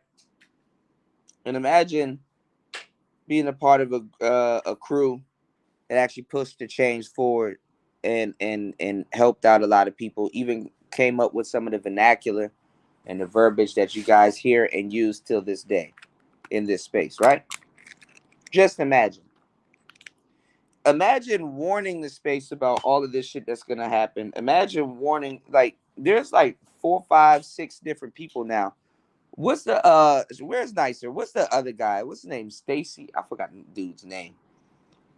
That's basically Kevin Samuels. And we were sitting up there the whole day laughing. Somebody gonna put his name in the chat. Is it Stacy P? SP? Is it Stacy Percy or something like that? I forgot the dude's name. I was supposed to do a little research on the dude. But give me 1 second. Let me do something real quick and let me show y'all something. Check this out. Check this out. Give me 1 second.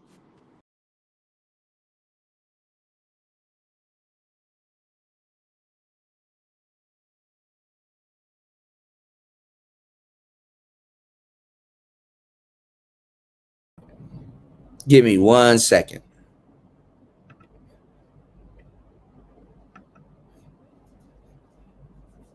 Pull this up.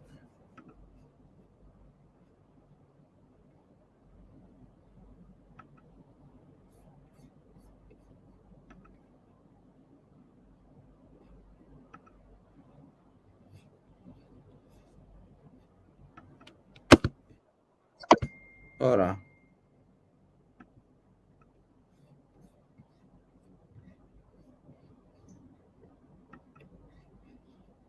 I need to turn this damn black mode back on. I hate when YouTube does this.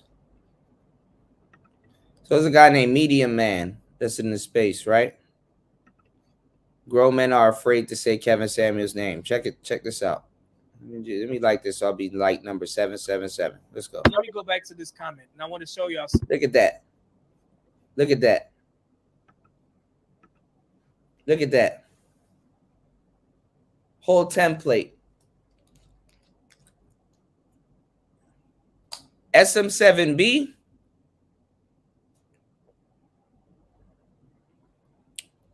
Suit on. Well, not even a suit, but basically without the jacket. Suit on in a whole background. Check this out. And this is where black men need to get better. Ghost Illmatic says, Lateris Whitfield be simping. He's a KS hater too. Let me show y'all something. Especially when we look at the percentage of 6-figure earners. What is it? Is it like 5% or so that thing I've seen the numbers change. At one point I saw 10%. I recently saw 15%, but I don't know if that was households, not individuals. Yes. All right. Yeah. And then so but I'll say this: if you break it down to men, it's probably less than 10%. Yeah, because I remember the popular guy on the internet who, God rest his soul, he would say something like 2%, 3% or something. You see that? He's talking about Kevin Samuels. How are two grown-ass black men scared to say Kevin Samuels' name on their podcast? Now, I don't got no problem with this brother at all, but people ain't gonna worship Kevin like you are. My bad. Hold on, give me 1 second. Can you slide that wire like over by the desk, please? My bad, because Lord knows if I step on that, I'm about to be mad as shit. My bad. All right. My bad, y'all.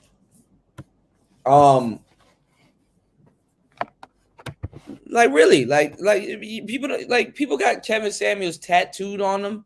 Never really had a conversation with the man.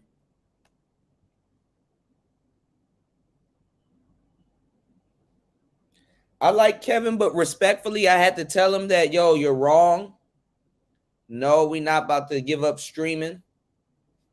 Kevin was trying to eliminate the competition in the manosphere by telling us, hey, don't stream.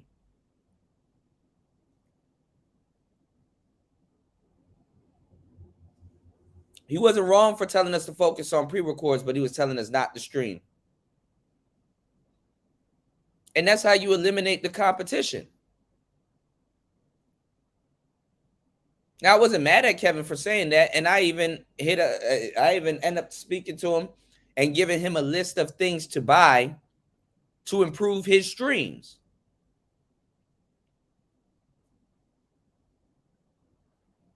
Let's let this play real quick. I got something else to show y'all. Hold on. That is embarrassing. Two grown black men scared to say Kevin Samuels' name just because they have a female following. These dudes kill me with this stuff. Is it where you can just tuck your balls and not say who Kevin Samuels is? This is absurd to me. It was like real low for black men. Yeah. If he's dwindling it down to black men, it probably is. Yeah, exactly. He was saying like 2 or 3% or whatnot. They're trying to quote him, getting it all wrong, mind you, and they won't even say his name. So yeah, I found this stuff. Like I said, I did my research on him, and I learned a lot about Mr. Whitfield and also Stefan Speaks, because he didn't say Kevin Samuels' name as well. And I've heard Kevin Samuels speak about Stefan Speaks on, I believe it was either on the Roommates podcast. Similar to what we talked about with the men, and my friend Stefan, he does a really good job of really breaking the Bossier? Huh? Yeah. Mm-hmm. He does a really great job. He didn't say anything negative about him. He just said I knew about it. He acknowledged him. But for these guys to sit here as black men, grown black men, to be scared to say Kevin Samuels' name, that's embarrassing. I see that a lot in these spaces. I see it a lot. Kevin Samuels. Kevin Samuels. Kevin Samuels. Don't say that. Yeah. All right. So as y'all can see, after that video plays, guess who plays? Larry June. So y'all know I'm chilling for real. Larry June don't even come up in y'all search recommendations. Edward Anderson comes up in y'all search recommendations. Oh my God.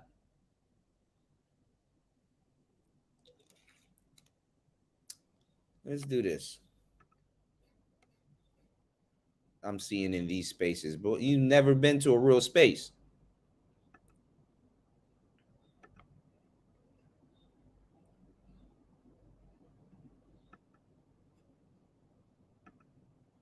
Hold on, y'all.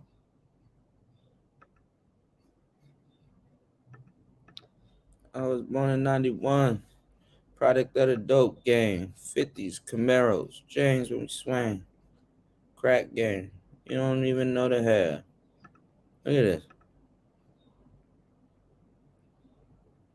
The fuck? How's my video inappropriate for some users? You know what's funny? It's an old video. I made sure I did not promote it. Look at this. Look at this. Seriously considered it. Player Talk TV. Shout out Look to at this. Kevin Samuels. Look at this. That's on Mike. Yeah, I like that, man. You're organized. That's why I'm saying that. Yeah. Not only did I get upgraded the mic, upgraded with the cloud lifter. I got the Mogami Gold Mogami Gold cables. Come on. ins and outs. Because God damn it, if I'm telling you guys to worry about your image and be the best, you invest. Because that's when quality matters. I'm not a sound guy. I don't know none of this shit that I'm talking about. I'm not a sound guy. I don't know none of this shit that I'm talking about. Remember, the space said Kevin didn't know me. Remember, right? Let's see if he says my name at some point during this speech about how you invest. Say this one more time. Kuda, that's all I know. Oh. Who? I don't know none of this shit that I'm talking about. Kuda, that's all I know. Now I should make that a producer tag. Kuda, that's all I know. Bruh. And then the beat drops, bruh. Shout outs. I forgot. I need to go back to my live stream. Somebody gave me that idea. I need to give them credit for that. See how I don't give a damn about giving somebody credit, and I give a damn because they deserve their credit. But look at who quality matters. Who? I'm not a sound guy. He said, "Kuda." I'm trying to get faster to find this shit. That's all I know. Ha! That's all I know. I'm trying to get faster to find this shit. You invest. Because that's when quality matters. I'm not a sound guy. I don't know none of this shit that I'm talking about. Kuda, that's all I know. Ha! That's all I know. No, I need to, you know what I need to do, JR? I'm trying to get Fasting to find it. Fasting's on his ass. I'm trying to get Fasting to find it because it's an actual visual of him saying it. Because I went on his show and they were telling me to hit the link, but I didn't hit the link. I was just talking to him from the chat. Because it was just, and it wasn't even on some, hey, that's what's up. No, it was on some, hey, that's what's up. But it was on me congratulating him on his equipment. That's all. I didn't go over there to get no credit. I didn't go over there to do nothing. Okay. I just was on some, yo, congratulations. I'm glad you end up getting the stuff. It worked out for you. You did? So when y'all talk about, oh, how did Pearly take over the space so quick? Yeah, because, where do you think it came from?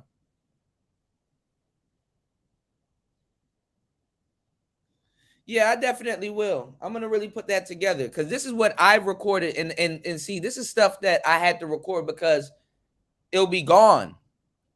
So Fasting was like, he probably took the live stream down. I'm going to look for it because this was like 2-3 years ago, just about. 2 years ago.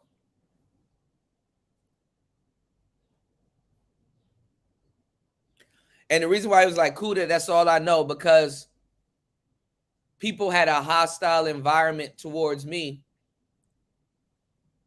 And he knew how I was stressing it. Even this homeboy O'Shea wasn't stressing that shit. I was the main one stressing it. And that's why I was like, Kuda, that's all I know. That's all you're going to get from me. That's the type of shit he was on. He's like, that's all you're going to get from me. I know you into this shit. I'm not a sound guy. You know, the list that you gave me, I got the Mogami cables. I got the, and he was like, yeah, it made sense to invest. He didn't agree with everything that I was saying to him because me and him got into several arguments. He never really agreed with everything that I was saying to him, but there were certain things that I said that were sensible that he agreed with. Same for him. The respect was mutual. I didn't agree with everything Kevin Samuels was saying. But the respect was mutual. It wasn't like, oh, I'm going to just go around and start disrespecting the man because I don't agree with him. As a matter of fact, all them niggas that's deriding him now didn't agree with him. Fantastic didn't agree with him. Game Changer didn't agree with them. All them niggas didn't agree with him.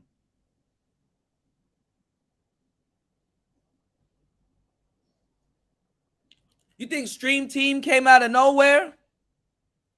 Why are all of them niggas now faking and trying to reinvent themselves and Kuda stay the same? Guys, to worry about your image and be the best, you invest.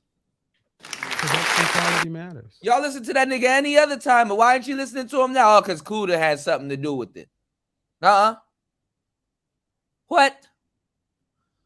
Huh? I'm not a sound guy. I don't know none of this shit that I'm talking about. Kuda, that's all I know. Ha! That's all I know. All I know is what sounds the best. And what's so funny is I bought the mic and I was like, oh, yeah, it's really low. Oh, I know you did. Thing? Oh, I know you Oh, did. you need something to boost it up. Okay. Uh-huh. Or the cloud lifter. See? So he's running down everything I told him to put on the list.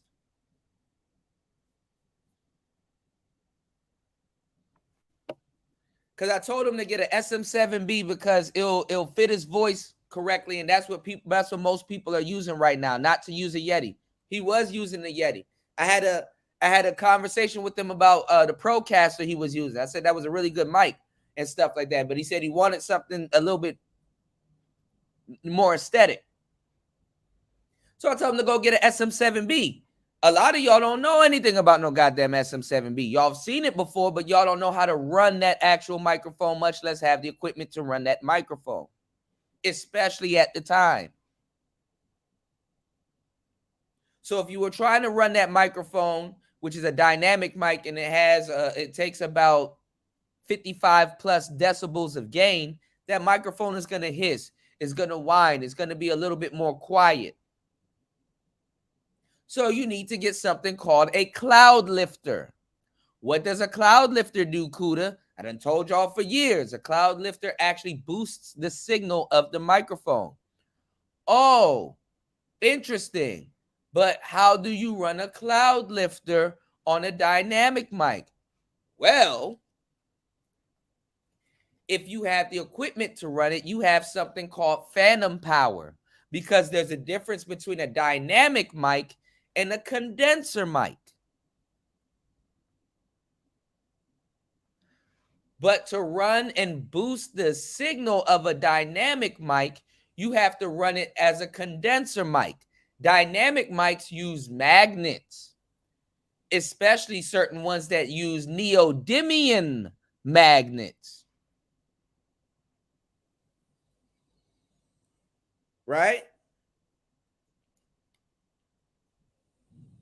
There's some knowledge you can use that you can't learn. Well, you probably could learn this in school. You can hit that Cash App or that goddamn super chat and pay attention.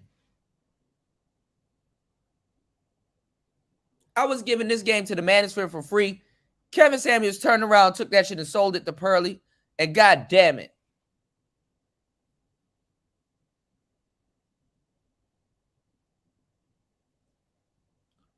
I said, what the fuck?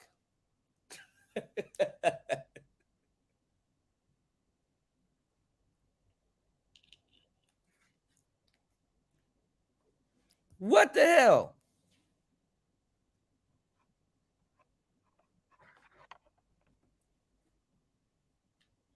Yeah, so you take a fucking cloud lifter and you boost the signal of the goddamn mic. You don't use the phantom power to power the mic. You're using the phantom power to power the cloud lifter. That's why it was low. That's why I said, oh, I know you have problems. Because you need to use a cloud lifter. I put the Rodecaster Pro in this space. Actually, low key, Crew Reality did. See, I don't have problems with giving people their credit.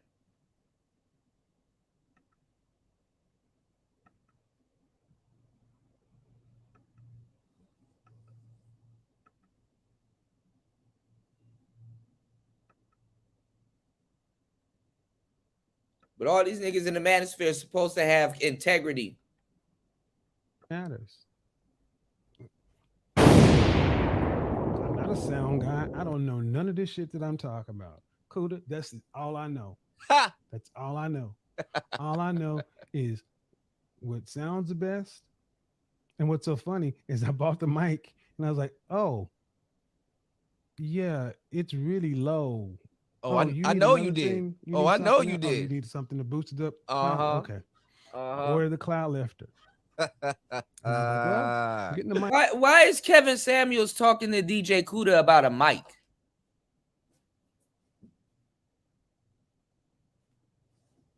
And I'm getting the Shout cloud out to lifter. Kevin Samuels. know that Look, people man, say- I don't mean no intent. I just need to go. Shout outs to Fasting. Fasting, if you can find that video, bro.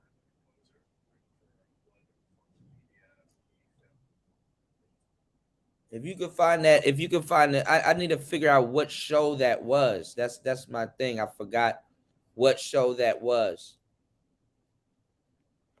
And I ain't gonna lie, I'm probably gonna spend the whole night again going all throughout his catalog to go find that show.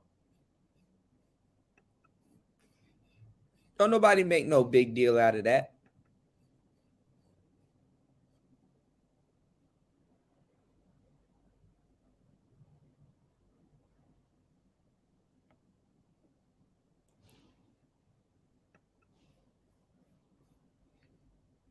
So I'm watching y'all, man. Paying attention, and I have been paying attention to the y'all behavior. I'm paying attention to all of that shit. Another thing I'm gonna start doing too is and I think this is a good idea. I think Ayala Van Zant somehow got that from the space.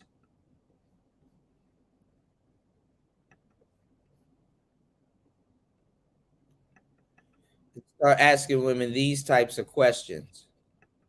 Let's go through this clip real quick. I wanna actually show y'all what I'm talking about. Hit the like button on the way in. Make sure you guys subscribe, and let's get the support up. Let's get at least 3 supporters for today's show. Support your interest. You can support by hitting the Cash App. That is PTV888. You can support by hitting the Cash App. That is PTV888.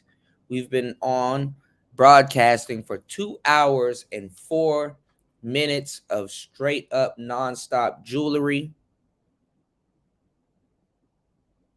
You know, or you can hit the super chat. But let me show you something real quick. Best show this side of YouTube. Not even trying. Let's go. Look at this. Some of us, quite frankly, feel that the men that are available to us, they are not positioned to protect nor provide. Because right now, Ayala Van Zant is looking to make a comeback. But she wants to make a comeback copying a space and read, because that's what people are doing right now. Let me tell you what the game is right now. Make a career like Steve Harvey talking big shit, blah, blah, blah. F these dudes this, these dudes that, the manosphere this, the manosphere that. Then retire for a year. Take that whole year, sit down and study the manosphere and their talking points, and then come out of retirement saying, oh, I was wrong, regurgitating it, and get that second bag on the way back around. That's how that works. Tell me this is not the same shit. Look. Because of some of the statistics we just talked about. They're not earning the incomes. They're not having the resources. Black women think that they make more money than black men, so they say that they have to settle for black men. So that's why I said, who's settling for who? It's crazy that we have to level set the conversation every time, because Ebony K. Williams will get on the show or somebody like her and say that, well, black women, you know, we're not finding what we're looking for. Did you ever consider that other races of people may be settling for you all as well, since you guys are the lowest earners out of white and black men and women? Have y'all ever thought about that? So I'm not with nobody, because I don't want to hurt nobody. Did it over tasted it. All right, well, shout outs to the medium man. The getup is too Kevin Samuels ish for me. You know, I can't. I ain't gonna lie. I can't, bro. I see clones everywhere, bro. And if it's not a direct clone from something I've done, did, or something from, it's something that I had a hand in, and it's irritating to a certain degree, and sometimes straight up annoying. If you've ever been a trendsetter, you know what the hell I'm talking about. It's annoying. Now, shout out to Miss V, one of the hardest, if not the hardest working woman on YouTube that I know. I'm gonna tell y'all something. The newer people are coming in with equipment.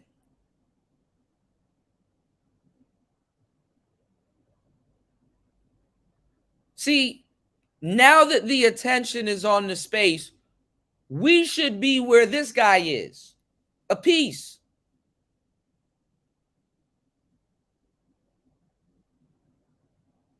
We should be where he is, a piece.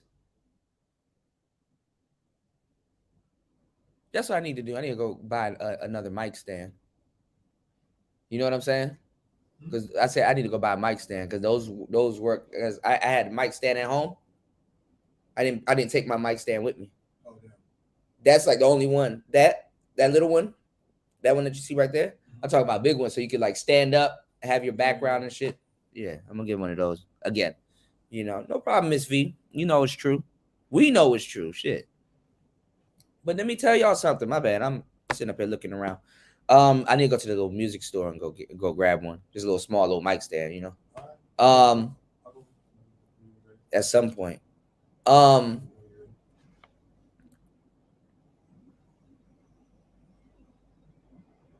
These people coming in here with I told y'all they were gonna come in here with nothing but equipment, and they're just gonna drown y'all out, for lack of a better word. You know, not just with the microphone, but with just the straight up equipment. And it's funny that the original manosphere has become the diet manosphere, because now you got the original manosphere reacting to their shit when they, you know what's funny? I'm not even gonna lie. If you think about it like this, why would they react to the manosphere stuff and lower the quality of their show? Think about it. You're gonna react to choppy audio? It's actually some cool shit. I mean, for me, I know for me, I don't know who y'all watch, but it's actually some cool shit to say, hey, I'm actually reacting to somebody that's spitting manosphere talking points that got some gear, that understood the assignment.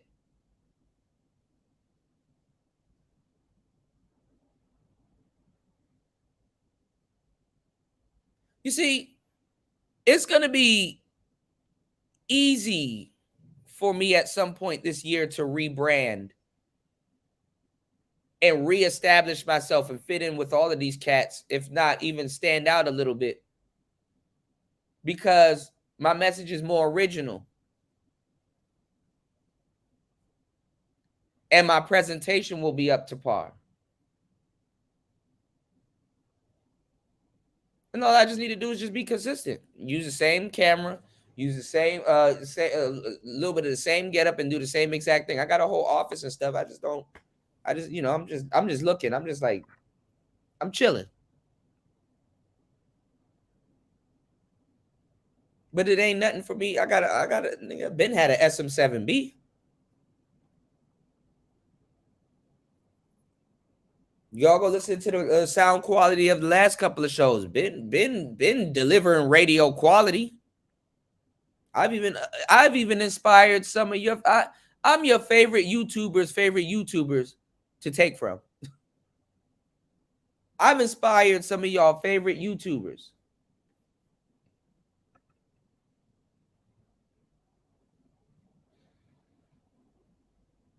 And motherfuckers will sit up there and say, yo, you're wrong for saying that, when I'm just saying the truth. Isn't that sad? Anyway, these guys are just redoing what we've done in the past. And it's sad because the people that actually paid the price for it in the past didn't last. And if they did last, they're still in the past. And anyway. Call me, still got love for your mommy. I know you wanna be somebody, even if you gotta leave somebody.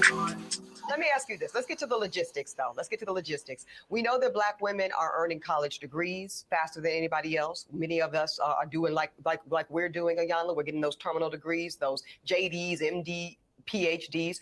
Yeah.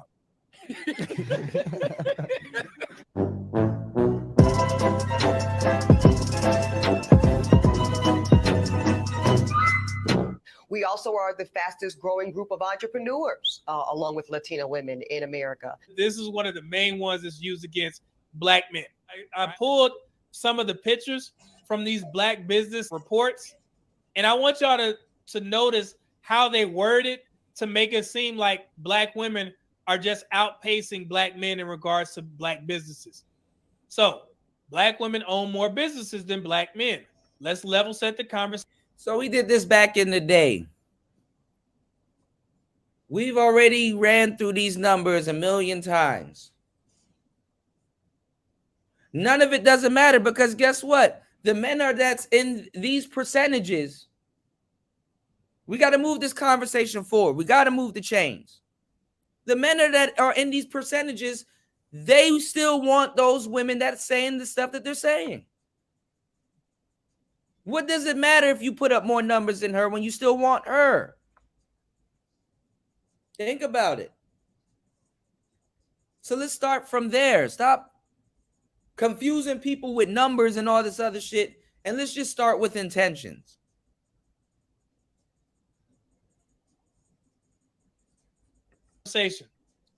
Most current, more than half of Black business owners are men. By comparison, 55% of majority Black or African American owned businesses in 2020 had male owners, while 37% were owned by women and 8% had equal male-female ownership. The numbers are there. This is where Black women get caught up. The ones that look at, we own more businesses. Black women represent 42% of women-owned businesses. 42% of women-owned businesses, 3 times their share of the female population, and 36% of all Black-owned employer businesses. And these are 2 articles. I wanted to make sure we covered all bases. Now, let's get into the numbers of those women-owned businesses, Black women-owned businesses. Black women entrepreneurs earn $24,000 average revenue, according to the report. Only 3% of Black women are running mature businesses. One explanation may be the types of businesses started. Our analysis shows that 61% of Black women entrepreneurs start businesses in either retail, wholesale, or the health, education, government, or social services sectors. That's why they earn less. So now I want you guys to look at how they worded this report. Black women are more likely to start a business than white men. You see how they worded that? It makes it seem like Black women are killing it in regards to business. Black women are in the process of starting or running new businesses. That's compared to just 10% of white women and 15% of white men. So to give a Black woman actually some credit, Black women are starting businesses, but they're starting them in the wrong industries. They need to start businesses in areas that make more money. So amongst women, yes, Black women own the share of businesses, but they're not making that much money. So this is how they try and trip the Black community up. And this is how they trip a lot of Black women who hate Black men up, because they'll word it to make it seem like Black women are just outpacing Black men. It's actually not true. Let's go here. This is another one. This is how they look at how they word this. A higher share of Black-owned businesses are women-owned businesses than non-black businesses. So the way they word it, it makes it seem like black women are killing it. So a look at the data, Black Business Month shows that Black Americans own 2% of the nation's 6 million businesses with employees.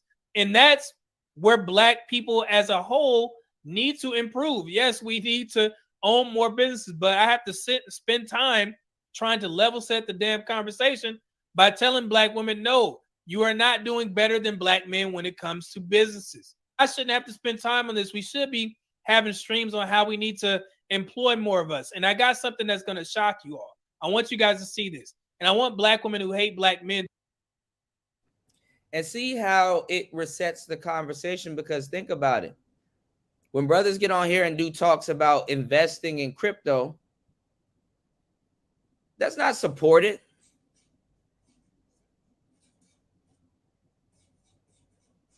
When brothers get on here and talk about tech,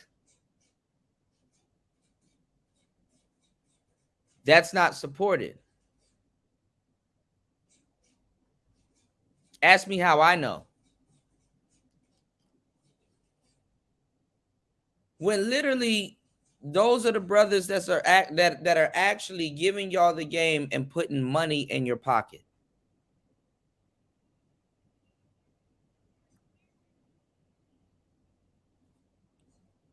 A better sounding show is going to yield you better results. All you got to do is put everything together and you know what I'm saying, and set it up the way you would like it to be set up. What accommodates your life, what you're willing to put in. Same thing with investing. I literally keep telling y'all the same thing, but nobody hears me when I say that savings does not beat inflation. Inflation actually destroys you saying, yo, I'm going to save money. So it's inevitable that at some point you're going to have to learn how to invest, whether if you're just choosing one coin or whatever. The market is going to have to be your bank account to a certain degree, or run in conjunction with it. So it'll be smart to learn on to read up on certain coins or one coins and basically treat them like an account and pay attention to them,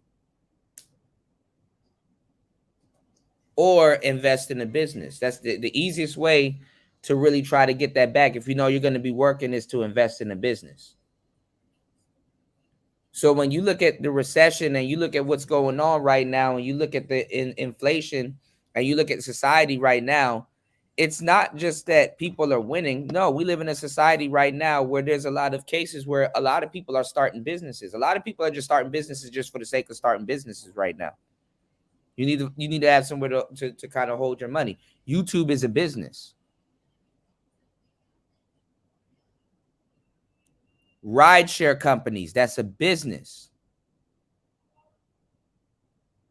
DoorDash, those are businesses. So when you look at these numbers, you got to understand what you're actually reading, because people are just saying they're just openly saying businesses, which technically they do count as businesses, but these numbers aren't making sense because nobody's really breaking it down to y'all.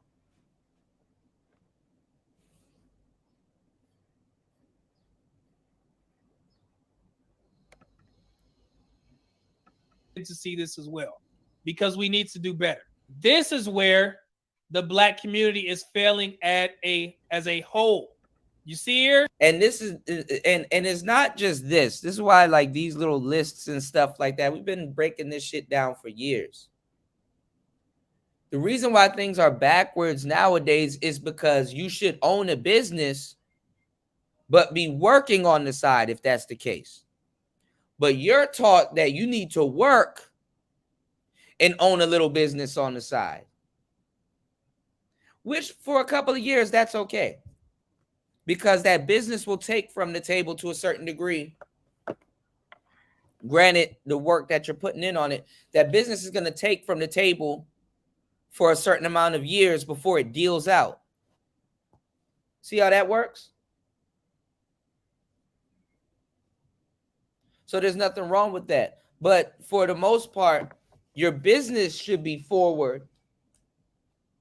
And if anything, your work should be secondary to keep the business running if you have an extra job, or if you do good business, you have something set to the side to keep the business running. Just as it costs me a lot to be doing these live streams, you know what I'm saying, versus the return for the most part. Which is why I do ask for support, because it's like, okay, it got to make sense. I could be doing some other things, but I'm here spending 2 hours and 22 minutes giving you guys some good information. It's content. It's a trade-off. Okay? And it's time consuming. And it's not easy. I would like to sit down with all 17 and I would like to say, hey, yo, give me 2 hours worth of content.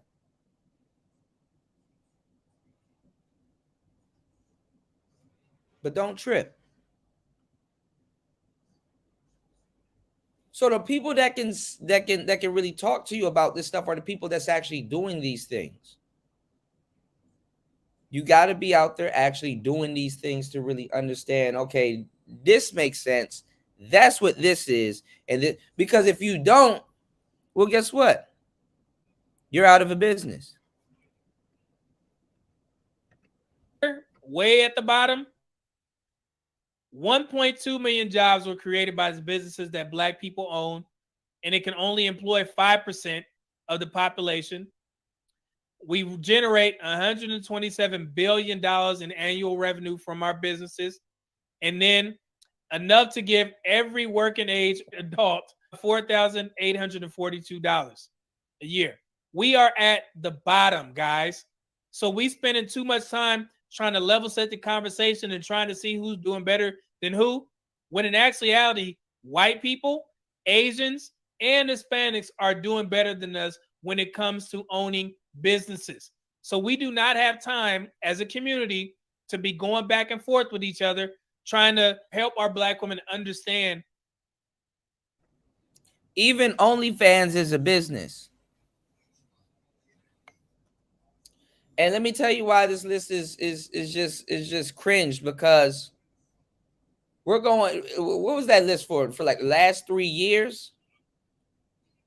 So we're talking about businesses that are just getting started. We're talking about businesses that are just getting started. We're not talking about businesses that are well established. Of course, Asian people and Spanish people and white people are going to have certain businesses that are doing well because those businesses are established. But those businesses are just getting started. Whenever you have a recession, or whenever you have you got inflation and stuff like that, businesses go down. And when certain businesses go down, other businesses get started. This is why I told you guys how to find something or learn how to work or make some type of money on the internet, because if you start doing voice acting, or you start doing book narrations, or you start doing, you know, different things, when I teach you guys how to buy a studio and learn how to like do different other, you know, other, you know, just do some online work. I'm teaching you how to establish a business where you can't lose your business if COVID or something like that happens. Those numbers ain't even real. Look how much businesses that done went down. These are new businesses. These are ventures. These aren't even businesses. These are business ventures. These are things that people start, probably don't finish, or these are things that people gain a interest in because of the circumstances. I can show you empty malls everywhere in the States, out here, Thailand. I can show you empty malls everywhere. And businesses going out of business. Go look at the mall porn. Look at all these shows I give y'all. You know how much fucking content and quality I give y'all?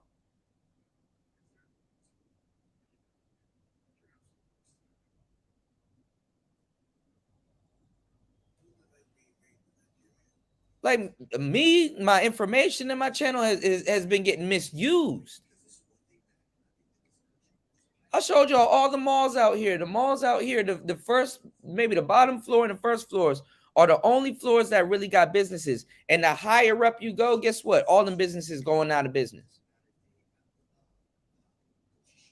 I'm in the mall porn. I'm in the vaporwave and all that other stuff. I like the aesthetic of abandoned malls. But it's sad because those were businesses that were thriving.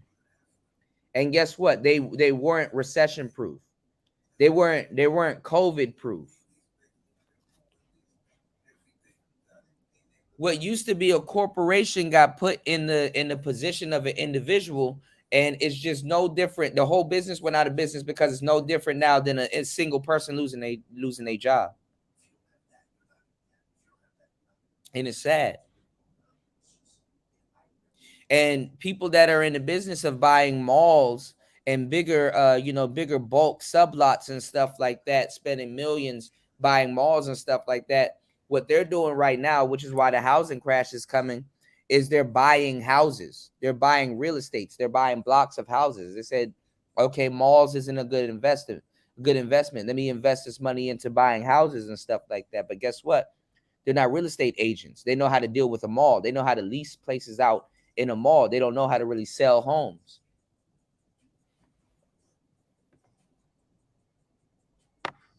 So they're forcing a bulk crash on the housing market soon.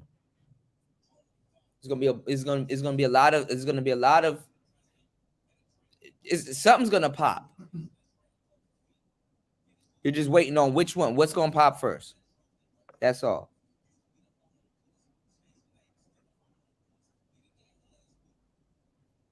So anyway, let's go.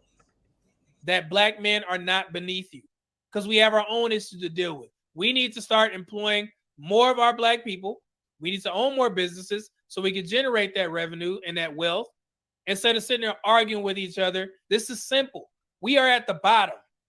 So we ain't got time to be sitting there complaining about each other and whatever. Black men don't do that. Black men don't sit there and compare ourselves to black women. We got to work together. That's the only way that we're going to succeed. If you're a person that is involved in the black community, y'all need to understand we don't have time to be sitting there arguing with each other about who makes more than what. And like I said, I'm not going to sit there and fault black men because we don't do that. We don't compete with black women. Black women compete with us for some odd reason. I don't understand it. I'm just trying to level set the conversation. Pew Research said that women are now out-earning men in 22 of the largest cities in America, including where I live, New York, DC, LA, you name it. There are women on podcasts that are saying that women are out-earning men. Let me show y'all the actual report from the Pew Research Center. Young women are out-earning young men in several cities. So if you look at the headline, you're like, oh, wow, that's true.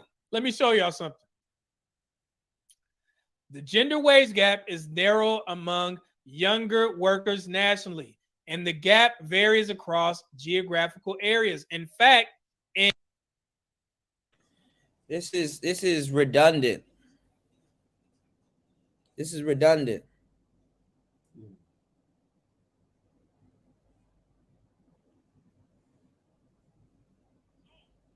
Women do make more money than men because when men make money too, that doesn't get accounted for. Show me women that's making money and they're taking their money and giving it to men. Show me where men make money off of women that just live their regular lives. I can show you women that make money off of men just for existing. I don't give a damn about no goddamn wage gap. A lot of women make the money on the back end. Some women are smart enough to be like, well, why get a job when I could just get a boyfriend? The wage gap is the dumbest conversation because men need it to make a certain amount of money because guess what? Don't society look down on men that don't make enough money to take care of his family? Or would they look at all that money a little bit different when it goes to one person, which could have taken care of a family? Because even women will look down on men to say, damn, he don't make enough money to take care of his family or take me out or buy me stuff and support me. So women are getting the money on the back end anyway.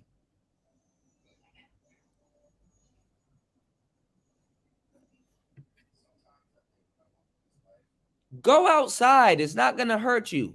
Women are getting the money on the back end anyway. The man that makes all of this big money, he going to go trick it off in the club. Buying dinners and shit.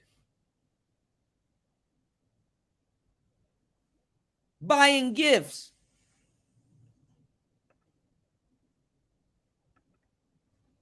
That's where y'all don't use your head, man. Like, in 22 of 250 U.S. metropolitan areas, women under the age of 30 earn the same as or more than their male counterparts, according to the new Pew Research Center Analysis Census Bureau data. 22 out of 250.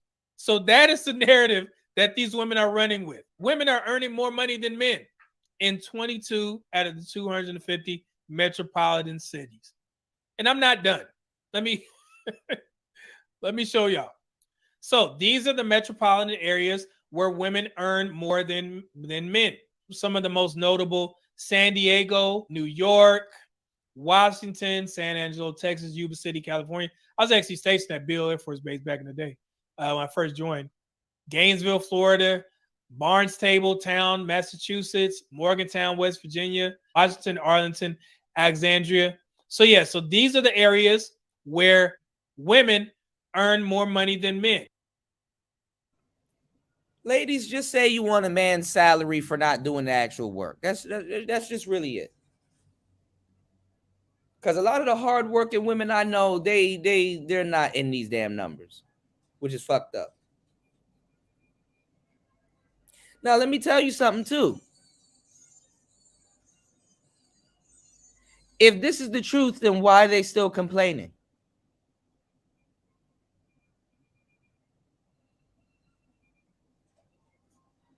I don't know all women, but I can tell you I do know what women want, and that's more. Don't matter what it is, more. Metro women want some more, nigga. More. Metro women. Metro women want some more, nigga. Oh, Lord. 22 people in the building. Make sure you guys like and subscribe. You can like the video by hitting that thumbs up button. You can also, beside that thumbs up button, let me show you something cool. There's something, look, there's like right beside the thumbs up button on YouTube. You can hit this subscribe button right here, and like you can hit this bell, right? And then what you want to do is you want to hit all. If you guys aren't getting my notifications, go to personalized or none, and then go back to all. You can really hit all again. So you can hit the like button like this. You can also share this. You know what I'm saying? That's a good part. You can also share this, right? Or in the comment section, because you guys got more options than I do here. You can hit the super chat button. That's that $sign. You know what I'm saying? That really helps out the channel when you hit that $sign button, because, who wants to sit down for 2 hours and 35 minutes giving y'all some really good shit that could have just been on Patreon or somewhere else? Who really wants to do that? Who really wants to sit down? Or you can use the Cash App. I mean, I'm like really giving y'all some really like unless you want to sit around and listen to niggas talk about passports all day. In at home and talk about stupid shit all day, be my guest. Like, how long have y'all been listening to that shit and it still hasn't gotten to space anywhere? Just be my guest. It's nice outside. I'll turn all this shit off and just go outside. I don't give a damn. You know? Stayed up late last night giving y'all some really good content on King Von and stuff like that. We do stuff like that over here, man. It's Player Talk Radio. Y'all know what it is, man. So make sure you guys like, subscribe, and support y'all interest, man. This is, you know, this is some really insightful stuff here that we're talking about. Up-to-date stuff. We're not talking about coulda, woulda, shoulda, and shit like that. We're just talking about the real stuff. If they're doing better, why are they complaining? Because they want more. Inflation. Let's go. Let me go get my charger. Hold on. And like I said, I'm not going to stop there. I want to drive home this point. So there are 107 metros where young women earn between 90 and 99% of what young men earn. Nearly half, 47% of young women working full-time year-round lived in these areas in 2019. In another 103 metros, young women earn between 80 and 89% of what men earn. These areas were home to 17% of young women who were employed full-time year-round in 2019. So again, let me just make sure I'm clear. They're talking about women under 30 earning more than young men in 22 of the 250 metropolitan areas. Young women. So, like I said, I'm not done. I'm driving home this damn point. So, gender wage gap among U.S. workers in the U.S. is the widest. Oh Lord, man. Men don't get into their careers until they start getting a little bit older. You got to establish yourself.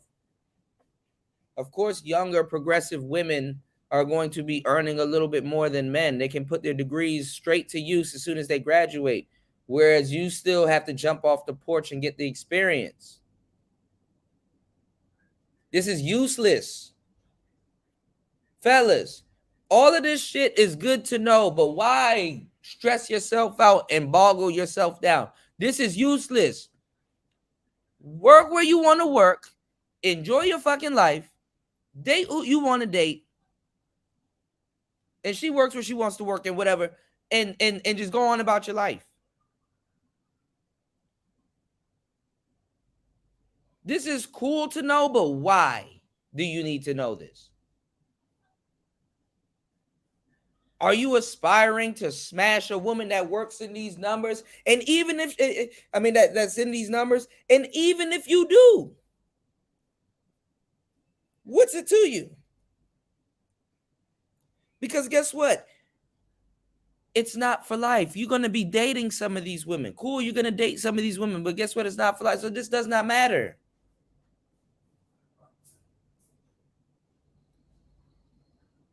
If you want right now, my nigga, you can go find Oprah. Go date Oprah. You still gonna have to buy Oprah some shit.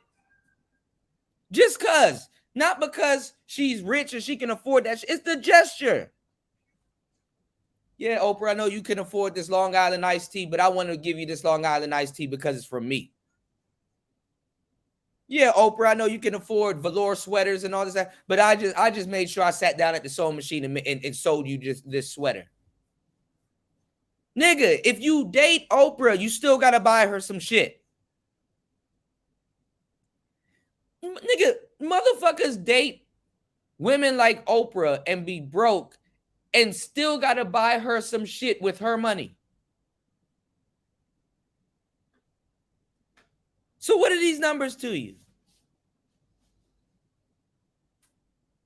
Nicki Minaj's boyfriend still got I bought you a Bentley. Oh, you took it out of that account? Yeah, I took it out of that account, but it's from me. See, your name's stitched in the seats. You know, you got to personalize the shit before you get it. You know what I'm saying?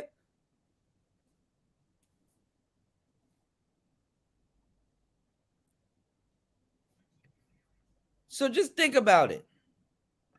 It's in the Midwestern metro area. So if you see here, the yellow is men. In every area, men earn more money than women. Y'all see that? Cool. We clear on that? Ladies who hate men? So. But always look at these numbers, y'all, and realize half that money goes back to women. See, U.S. total men earns $33,598. Well, guess what? About 10 to 15,000 of that money is going back to a woman. Just got paid Friday night. Dun, dun, dun, dun. Feeling right. You go to the club. You go get some drip. You buy her some drinks. You pay for hotels. You're buying food.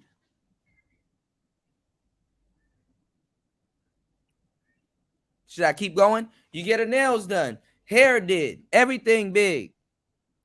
Gas in her car. Her cell phone bill.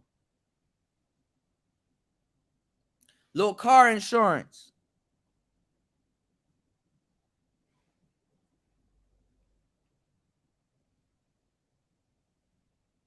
Then you got dudes coming here lying. Oh man, I ain't, you know what I'm saying? I ain't even going, yeah.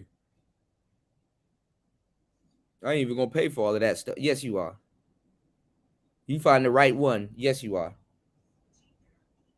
I heard a woman on here last night say some stupid shit like, oh, I don't need no man. You know what I'm saying? I'm not out here for no man. Shut your goofy ass up. Shut up. Shut up. That right nigga come right across. You gonna be dumbfounded. I hear dudes try to logically come to that conclusion. I say the same shit. Shut your goofy ass up. So I know for a damn sure if a woman say that shit. Shut your goofy ass up. You may not. I'm not even gonna get into that. Anyway, let's go. All right. So none of this shit matters, bro. Because you're gonna take a good chunk of that 33,000 as if you walk away with that after taxes. You ever be in H&R Block and the woman like, hey, you made this much and stuff like that? You're like, oh, for real? Shit, who made that much? Where that shit at?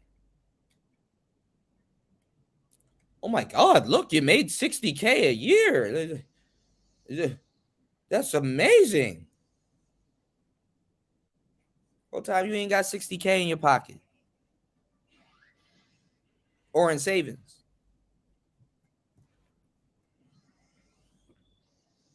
Just think about it. Y'all thought I was done? No. This is the area where I live.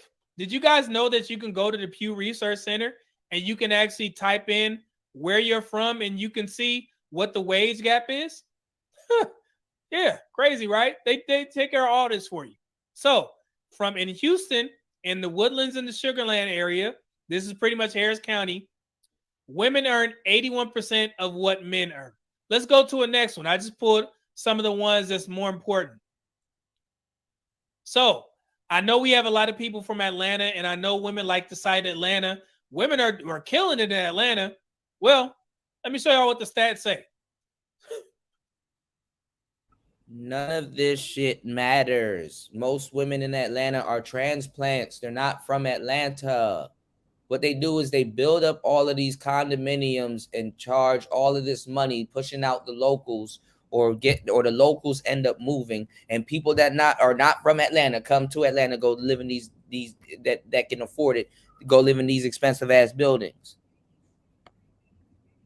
Should we just cut it, please? Women earn 84% of what men earn in Atlanta. Now, for women ages 16 to 29 in Atlanta, they earn 99%. And that goes into the point where younger women, age 30 and below, they do very well. Now, you see where that changes? Women ages 30. How about OnlyFans? How about OnlyFans?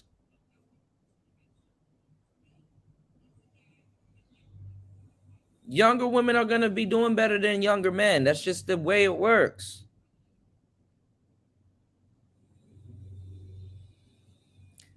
This is why the manosphere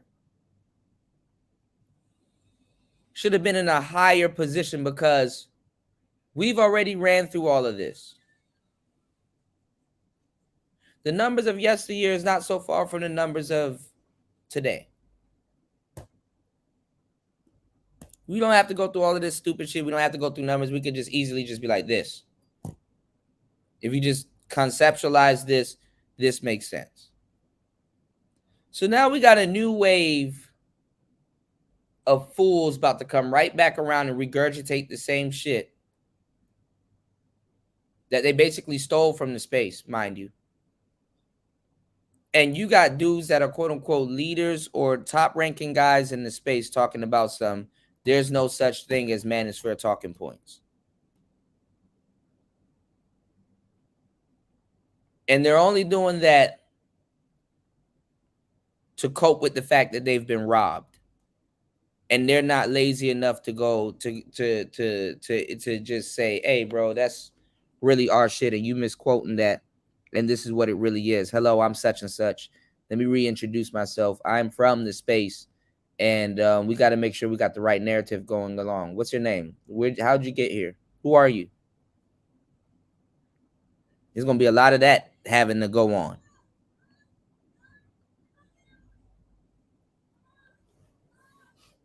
So 30 to 49 in the Atlanta area, again, make 84% of what men earn. Let's go here. 50 plus women make 76% of what men earn. Y'all see that? So you see how that changes? You know that whole notion when we talk about men, you don't hit their financial stride until they're older? Those numbers reflect that. And the reason why I say that, I want to show you guys something. Peak years are generally thought to be late 40s to 50s. The latest figures show women's peak between ages 35 and 54. Men peak between 45 and 64. Most people's income typically level off. Promotions favor younger people with longer futures, which is how it's supposed to be. But men don't tend to hit their financial stride until 45 to 64. That's why those numbers reflect that. Now, your peak earning years may be closer than you think. According to compensation research firm PayScale, full-time workers with bachelor's degrees tend to make the most money in their 40s and 50s. PayScale also found when you earn the most during your career depends on your gender. Pay growth for college-educated women essentially stops around age 40. For college-educated men, wages continue to grow for another decade. All right, let me fast forward this because he's just content on talking about these weird ass numbers that will change tomorrow, and he's gonna have to do this whole live stream over again. What I wanted to show y'all was the I got another one from none other than O'Shea, because I was gonna do a video on this. I probably still will, about how Ayanla Van Zant is now reestablishing herself using manosphere talking points. And she asked this lady, will she date a bus driver? Bus drivers actually make a lot of good money. They make a good amount of money, and people got to get everywhere every day. That's an established job, well-established job. You know, it's not the best job in society. It can get gritty at some times, but that's the whole point of bringing it up. Because a lot of people, they want to get from point A to point B, but they don't really respect a bus driver from actually getting them. And they get a bunch of people, 30-something people, to their destination safely, driving this big-ass behemoth on the road. Nobody gives a damn. You don't shake the bus driver's hands when you get off. You notice how some people, sometimes you shake the airplane, the pilot's hand or something, or he'll give you a nod, thank you for traveling with us and stuff like that. Bus drivers, they do the same shit. Other than flying a plane, obviously. Tomato, tomato. Actually, flying a plane can damn near be easier than driving a damn bus.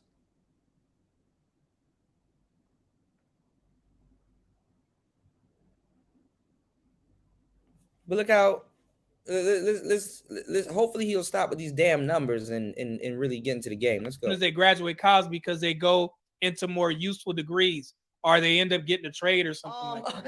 They are not positioned to protect nor provide because of some of the statistics we just talked about. They're not earning the incomes. They're not having the resources. Women. Oh God. The young women aren't even talking like this right now. These are older women that are looking to be taken care of because they've been sold a bag of goods. They've been sold a lie. Okay. Do younger women have to look for people to protect and provide? Cool. Yes. But we're not living, well, we are, but then again, we're not. We're not living in this huge menacing society. I saw some stupid woman on the Pineapple Show talking about she needed a man that know how to pick up and fire a gun, and the dude is still sitting up there humoring this woman. I'll see if I can find that shit later. Still humoring this woman, like, instead of just getting straight up to the point. Oh, okay, so you one of them girls that like to get shot up in your shit. No, just say them but so many words. You like to sit in your car. You're going to sit in the car one day. You're going to sit in the car. Hold on. Let's go to the O'Shea video because he'll show it and not run through these weird ass numbers. He instead of the dude on the Pineapple Show, instead of telling the young lady like, oh, that's crazy, like you one of them women that like to get shot up in their shit. So you like to sit. Hold on.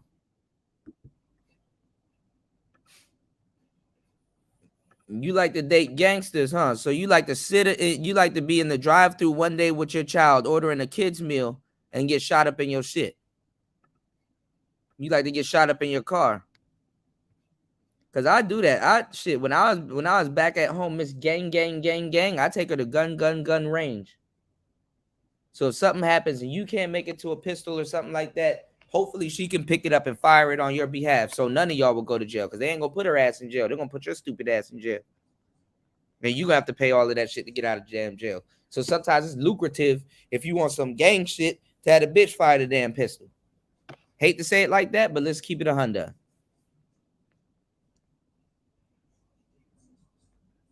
So you got these other little quote unquote pretty girls. Oh, I like me a man that could pick up a gun and fire it on my behalf or some stupid shit. I like a crash dummy that I can have some love and hip hop moments with. And instead of just saying, yo, oh, okay, like instead of playing along with her, because you can go along with the quo and still come out on top. Just be like, oh, okay, so you like to get shot up in your shit. Have you been shot before? Because you're gonna be. And motherfuckers ain't shooting at y'all with 22s and fucking little pea shooters anymore, nigga. You gonna catch a K round. Was it the 227? I be forgetting the measurements, bro. Not them books. Was it the 227s? For the what? Was it? What's the fucking damn it? I be forgetting the damn case, the shell casings. There's all different types of casings. Hold on. 7.62. Yeah, you got 7.62s. Hold on. What's the 2.2? 22, 40, 38, 9.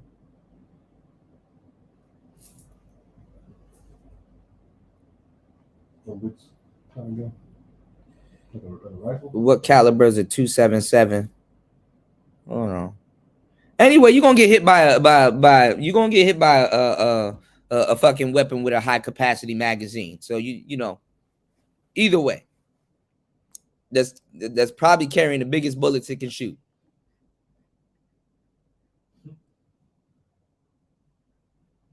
Hold on, we're gonna get to that soon. Give me 1 second. Hold on. Make sure y'all like and subscribe. 26 people in the building. Make sure you guys like and subscribe. Hit the super chat and the cash app. Make sure y'all share. I done lost 4 subscribers within the past week, y'all. Ain't that a biatch? All right, let's go.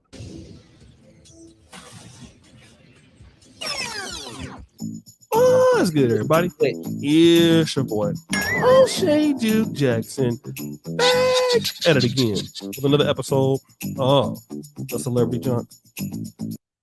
Many of you guys have been sending me this particular story of Ebony K. Williams. And Ebony K. Williams, no doubt, is a very attractive and accomplished Black woman. She is from the North Carolina, Charlotte area. And she's very accomplished. I mean, she went to University of North Carolina, Chapel Hill, which is one of the top public institutions in America. And then followed that up with a law degree from Loyola University in New Orleans. Also, not bad for a law school. And we know about her talk show career, her television host career, appearing on The Real Housewives of New York City. So, no doubt, because of her good looks and her career and being in the entertainment industry, no doubt, this would allow Ebony K. Williams to at least collaborate or coexist with a lot of talented people, men and women. So I want to play this particular clip that she has with Iyanla Vanzant, and then I'm going to come back and talk about this. I know that you've said that you cannot teach a man. Now, don't get me wrong. This lady is attractive, but she looks tired. She just looks tired, bro. As we all are. We all tired. But god damn, she looks tired. Iyanla Vanzant has more life in her face than this lady. She looks tired. Look at the life in Iyanla Vanzant's face compared to this young lady. Let's go. Or tell a man how to be a man. So I will not ask you to indict men in this question. But I do want you to speak, Iyanla, to how women need to, position ourselves so that we can be in our divinity, so we can have our crowns right, how we can create and not build, when some of us, quite frankly, feel that the men that are available to us have our crowns right so we can restore the kingdom. We could... If y'all are part of the show, y'all know we can restore the kingdom. What's going on, Noted Gems? Jack, yeah. Shout out to Israel. We can restore there's still, she's not even from the class of women today. She's still trying to restore the kingdom. Come on now. She really tried that crown shit on Iyanla. Iyanla tired of this shit. Iyanla about to come back and be sounding like the manosphere. Let's go. And I'm talking about across the color spectrum, across the age spectrum. Trust me, I've done them all. They are not positioned to protect nor provide because of some of the statistics we just talked about. They're not earning the incomes. They're not having the resources. And some of them are not even showing up in the leadership. Would you date a bus driver? You. Would you date if he owns the bus? If he owns it. If he owns the bus. See, that's a problem. That's a problem. That's a problem. Okay. You. Would you date if he owns the bus? If he owns it. If he owns. Now, let me tell you something. Did you know within 2 to 3 years, most bus drivers can own the bus that they're driving, right? You do know that, right? Like playing around, within 2 to 3 years, that bus driver can literally own that bus that he's driving. Buses really don't cost that much.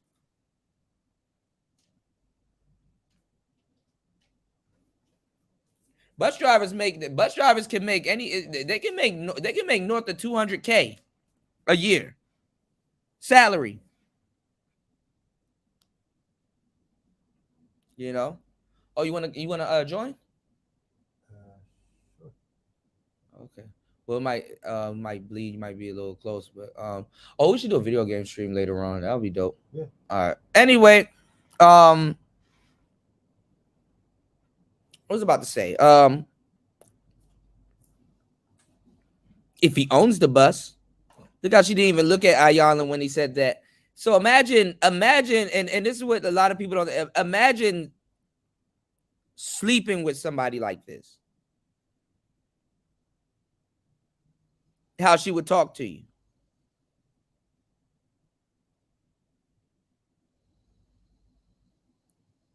So look at this. You. Would you date if he owns the bus? If he owns it. If he owns the bus. See, that's a problem. That's a problem. That's a problem because the standards and requisites, and I'm not talking about him laying on his sofa playing video games all day. I'm not talking about that. But the standards and the criteria that we use to measure men is off for who we are as women and who they are in this society. I would date a bus driver if he loved driving the bus, if he was a man of integrity, if he was good to his mama, if he treated me well, I would date him. So a few things here that. And that's what happened during the time when Kevin Samuels was around and he was pushing this high value man concept that's fucked the space up. I was over here pushing the average value man. AVM. Because that's what needs to be restored in the community. Not nobody respecting no high value men. High value men are going to get respected at some point. They've always gotten respect, right? For the most part. Other than them acting stupid with their paper. Even then they do. But, you know, you got some that act stupid with their paper and then they complain. You know. But it's the average value man that needs to get respected. See, average women get respected because they get more traffic than even beautiful women. You know what I'm saying? So out the gate, average women are okay. That's why it's funny when average women, he said 10K club. Hey man, look, I don't know about the 10K club, but hey, if that's a part of it, hey, it's a part of it, you know. But I'm saying, like, it's like respect the regular people. That's, you know what I'm saying? You got to respect people that, the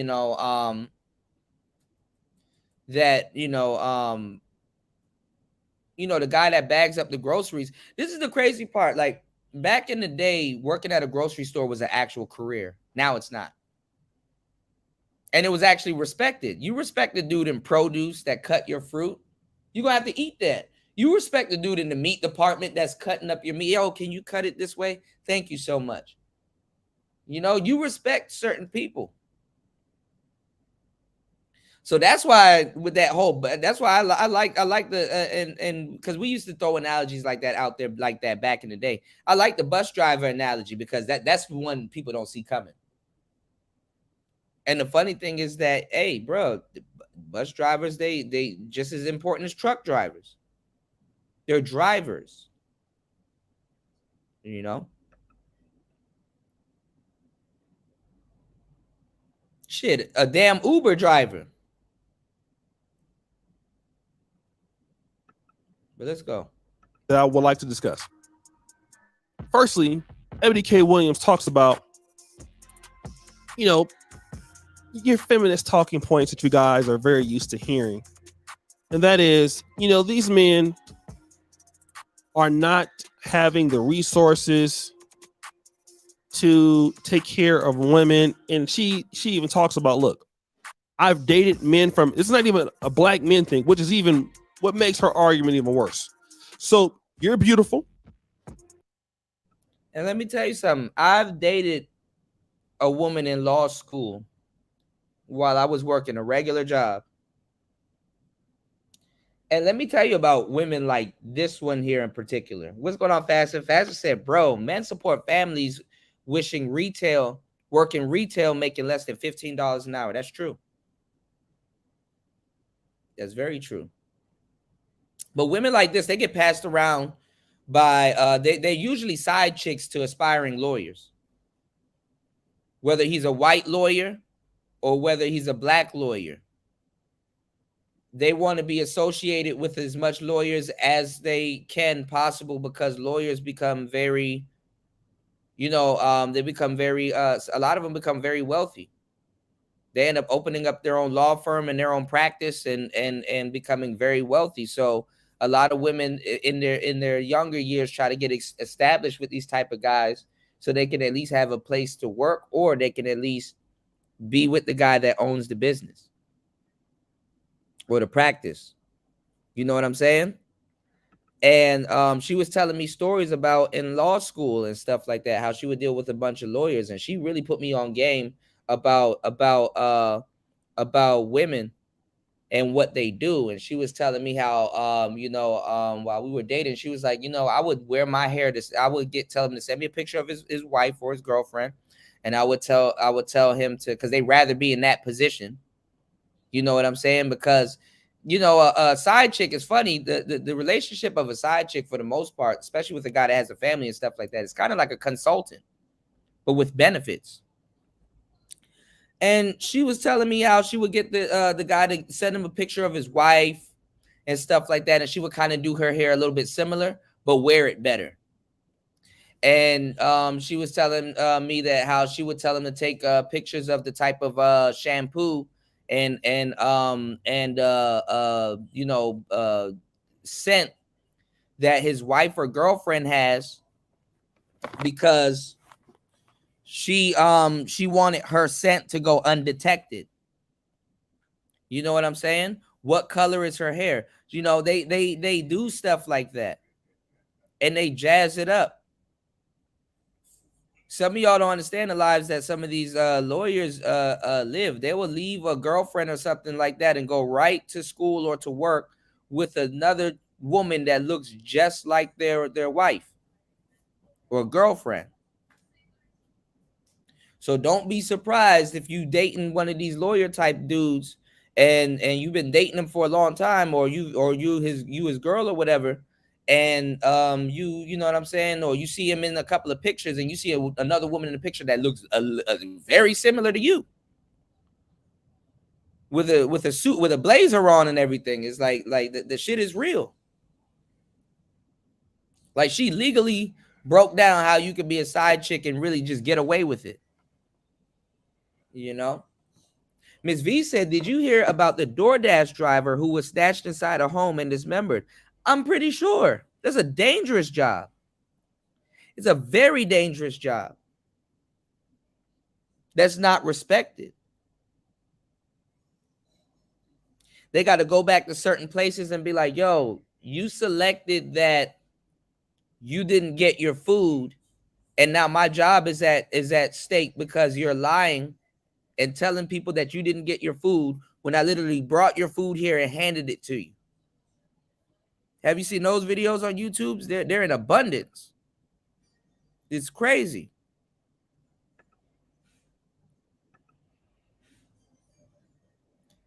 It's crazy. And you would think when you date a woman of this caliber that you're getting some type of exclusive. You're really not. You're really not. Actually, these ones are the hottest of the hottest mess, because their schedules are hectic. They don't even have time to even entertain the type of love that they claim that they want. And let's just face it, bro. Like, I just, come on now. Dating cops, lawyers, firefighters, military women, and all kinds of, you're going to be dealing with it. If you and them not hanging around shady people, they're the shady one. Facts plus tax. They're the shady one. You can get a lawyer to admit that they're a shady motherfucker. I told y'all about the lead attorney. It took him a minute, and he admitted, yeah, I could be a shady guy. You can get a cop to admit, yeah, I do got a shady side to myself. But you can get a military woman to admit, yeah, I'm a bit shady. I'm a sketchy motherfucker.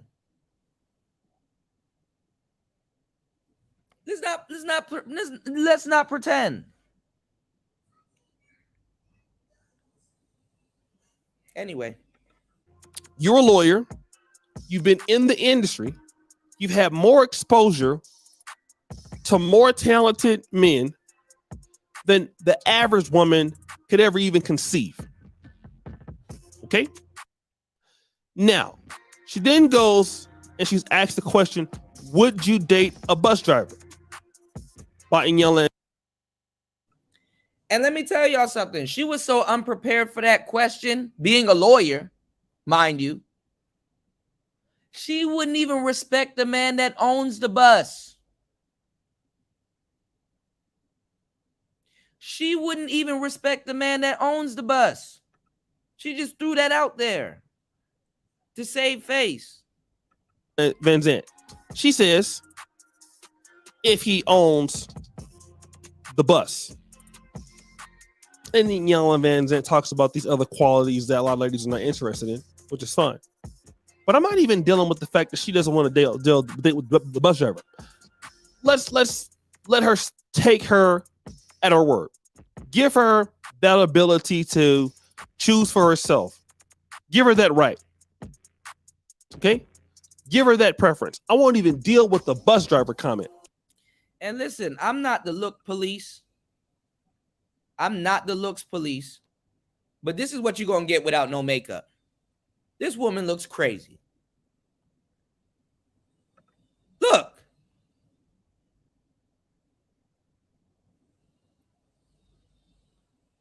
Look.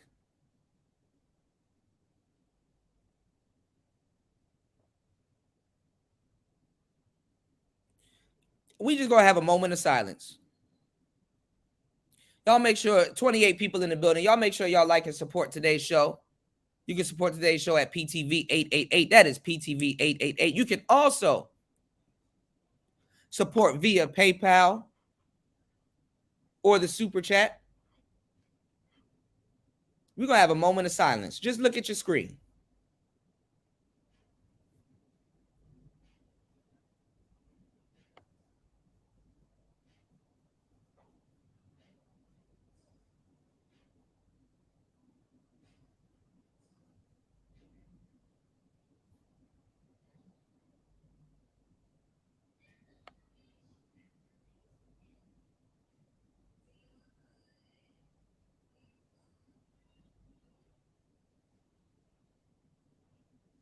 Girl, you look like you own the bus.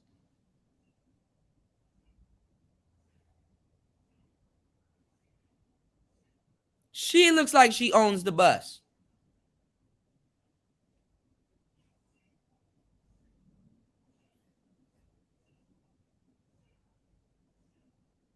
Or a van.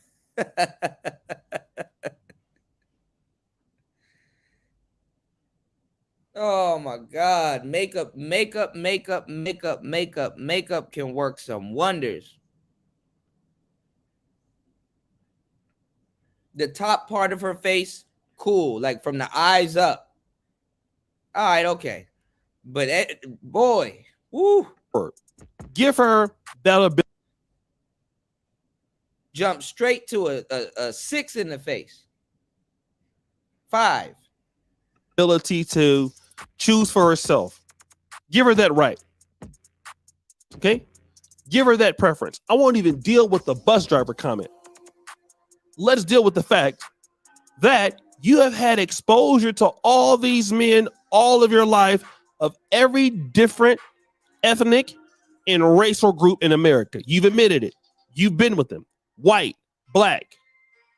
And I'm assuming they would have met your standard. The real fundamental question is, why can't you keep them? Oops. Because they're not going to listen to the stupid shit that you're about to say. Shout outs to my brother Tank. Tank, what's going on, player? Welcome to the show. He says she got jowls. Shout outs to Tank Johnson in the building. My boy TJ in the building, dropping a huge $20 on the Cash App. That's what I'm talking about. I don't have my effects set up, but I got you, bro. As soon as I plug all that shit in. Look at that. And this is the thing. Ladies, look, I don't mind what you got going on. Don't mind it, right? But think about it. She wouldn't even respect a guy that'll sit around and listen to her bullshit. Because women, after a while, they'll sit back and be like, I'm a bit full of shit myself. But what you got going on? If you sit around and you listen to that shit, she will even look at you like, I don't know why you sit around and listen to my bullshit.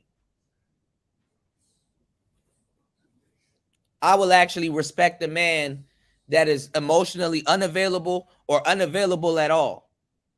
And when I get my head together, then I give him a call. Because think about it. If you're a lawyer and you're like her, honestly, you're going to need to blow off some steam. You're going to need somebody to vent to a certain degree that's not in your profession. And that's hard to find. I'm not mad at the motherfucker. I get it. But that's what you want. You want an emotional tampon. You're not going to get it. Because guess what? Another lawyer that goes through the same shit, to a certain degree, he's going to need that same thing. And y'all venting to each other, to a certain degree, that's not going to work. It's going to turn into an argument. And at the same time, too,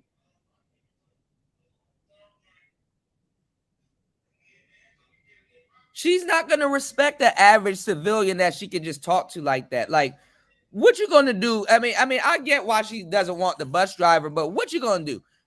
You going to sit on the bus right with him and talk with them while he picking up and dropping people off? You know? Shout outs to Fasting is Life. Hold on, let me slow clap. Hopefully it don't sound like no sex. Let me slow clap. Shout outs to Fasting is Life, dropping the huge $10 on the Cash App. He said, for not paying Google, 30% is life. I know that's right. But shout outs to Google. Shout outs to YouTube. I'm not even gonna lie. I say a lot of shady shit about YouTube, but shout outs to them for giving all of us the opportunity to do what we're doing now. So I will say that. I'm not, you know. But I'm telling you, man, this is ridiculous. It's ridiculous. It's ridiculous, y'all. Shout outs to my brother Tank. Shout outs to my brother Fasting. Definitely contributing to today's show. Good morning, everybody. Let's keep the support going. Oh shit! What did they end up doing, Miss V? JR says she's 39 years old. She's single. I imagine she got a lot of shit to get off her chest. And she's not done with high value men. High value men are done with her. And let me tell y'all something. There's nothing wrong. I'm gonna tell you the truth. Even though, because a lot of women in her caliber, they wanna hold on, y'all.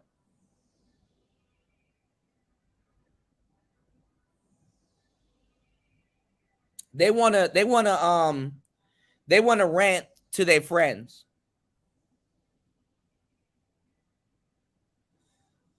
Oh wow. Wow, that's crazy. 90 days. Yo, that is nuts. That is nuts. 90 days.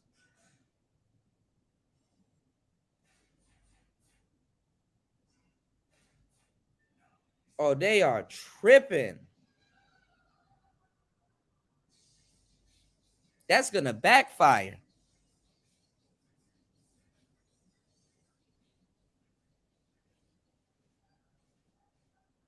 That's going to backfire.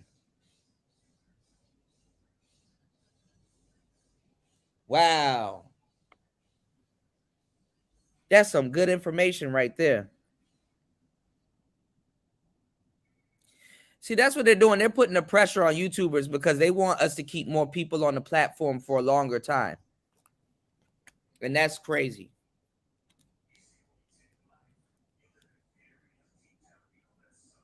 Yeah, they better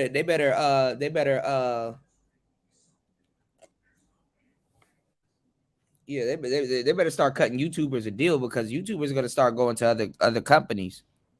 They're shooting themselves in the foot with their business practices, man. I might have to recant what I just said about YouTube, yo. Shit. God damn.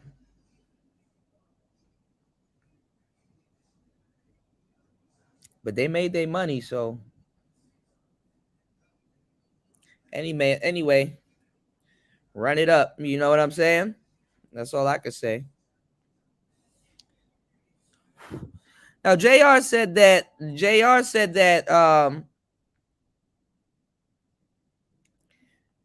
she's done with high value men. You know, I think it's the other way around.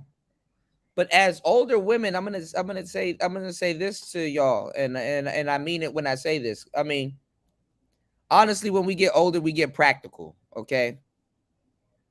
Obviously, you do want to be you do want to be in something established. You do want to be in something oh, Miss V, I gotta come through your show because I got something that can show. I got something that can I got a really huge YouTube workaround that I definitely want to run by you and the audience and stuff like that. So I definitely got to come by. I actually been catching your notifications lately, so let me know the next time you go live. I'm gonna be off here because I've shortened my shows, if y'all have noticed, to like 4 hours. So, but I'm gonna tell y'all some real shit.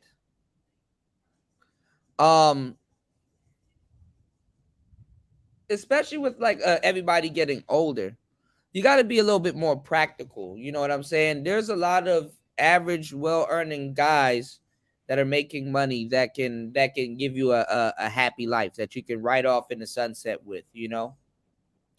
And a lot of people are competing with their so-called friends, you know? A lot of guys and a lot of ladies want a man or a woman that their friend doesn't even have. You know what I'm saying? Like your friend will probably have a nice boyfriend and he's buying them a car, he's buying them this and he's buying them that. And you might be single and it's like, damn, I got to buy that shit for myself or whatever. Or, it could be a lot of different things, you know, because we live in like a, materialistic world, all kinds of different stuff. It could be a lot of different things. But a lot of women, like, it's the same thing that happened with that lady with Kevin Samuels with the whole average at best thing, you know. Obviously, she's older. She's a little bit more seasoned. She got herself a little business. You know what I'm saying? She grooms pets. She has a noble job and stuff like that. But she still wants to make that dream happen. And the thing is that when you get older, of course, you feel like you're in more position to make that dream happen. But let's just keep it 100. You're not the same person that you were when you had that dream. I've been in the manosphere and I've been into psychology and I've seen a whole bunch of people come through these doors and they come and go and stuff like that. And one thing that I've noticed, and I've talked to Toya, I've talked to a lot of women, I talked to a lot of men about this thing, and we all know it, right? That a lot of us, sometimes we lose something as a child. And a lot of times we spend our whole adult life, or we gave up something willingly or something, and we spend our whole adult lives chasing after that thing. And it's really important that you identify what that thing is or may be. But when you listen to some people, I want y'all to really take this into account, even with yourself and your family members and people around you. When you listen to some people and you hear about what they're looking for, what traumatized them as a child or something like that, or what they may have given up as a child, because sometimes you may see it in others better than you may see it in yourself or in other people that are closer to you, right? You can identify it, right?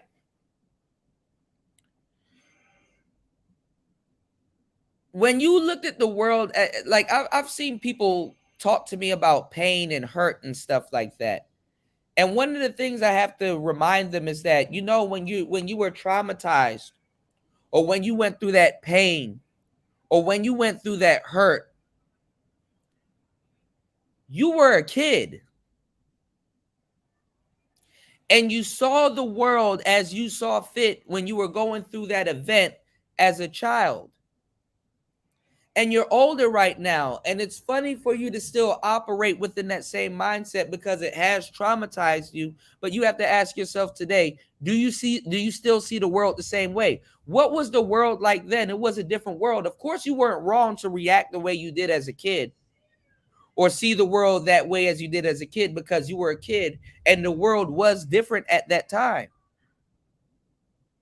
You're not wrong for saying or experiencing certain things. But now as an adult, you got to look back And you got to see things and say, yo, wow, much has changed.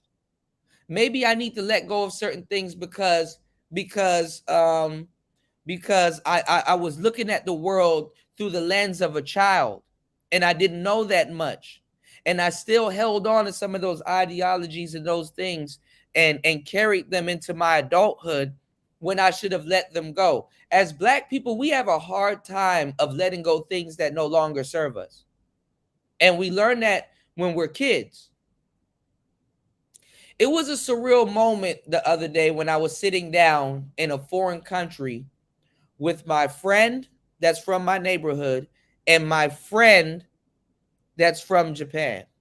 And I was talking to my Japanese teacher that's literally from Japan, but from my neighborhood also, or from my neck of the woods, right? And I haven't spoken to her in a long time. And she said, you've always been a good kid. And it hit me. I was like, damn. Because my fond memories of her was from being a kid. But it wasn't even that hit me. What hit me was the reality of the life that I'm living, where I'm in a foreign country. And guess what? I can get a TEFL. I could go online and study and learn how to be a teacher. And I can live here very comfortably by teaching English. Doing the same thing that she was doing in America, but not under the same circumstances. But it's funny that I could talk to a teacher about TEFLs and certifications and stuff that they could get, that I could get to learn how to speak my native language in another country. And I was learning how to speak her native language in my country. And it's funny because if you look at what a teacher is as a child, and then you grow older and actually date a teacher, it's like, oh, damn. I didn't know teachers were freaks. I didn't know teachers smoked weed. I didn't know teachers get drunk out of their misery. I didn't know teachers are underpaid. I didn't know teachers are some crazy motherfuckers for real when you get to know them. But cool as hell at the same time once you get to know some of them. And these are people that got to deal with kids and children every single day. Now, this particular teacher, she taught Japanese at a predominantly Black school. And she was saying certain things to the effect of, when I was leaving that school, because she's older, when I was leaving that school, I had to make sure other Japanese people or other teachers that were from Japan that came to teach at that school treated my students well, because they are Black and they are from certain homes and families and stuff like that. And I don't want those teachers to discriminate against my kids, knowing how they are and where they're from. And I said, damn, because it takes effort to say something like that instead of just saying, yo, I'm going here to get a paycheck and teach these kids how to speak a certain language without discriminating against them and their background, and realizing that they're coming from all different walks of life. That's a skill. That's love. You know? Hold on, is it gonna rain? Hold on, y'all. So it was amazing having that conversation later on. Yes, it is. 30%. Yeah, we got 50% chance of rain. Okay. Anyway. Monsoon season. And then let me tell y'all something too. Let me actually really give y'all something funny. Whether it's women teachers or male teachers. If you were to ever take your Black ass outside to like a strip club or go to the underworld and stuff like that, you start seeing teachers, you start seeing politicians, you start seeing lawyers, you start seeing cops, you start seeing all of these people at strip clubs, swinger parties, and stuff like shit. Society can't keep itself away from Keisha. Society.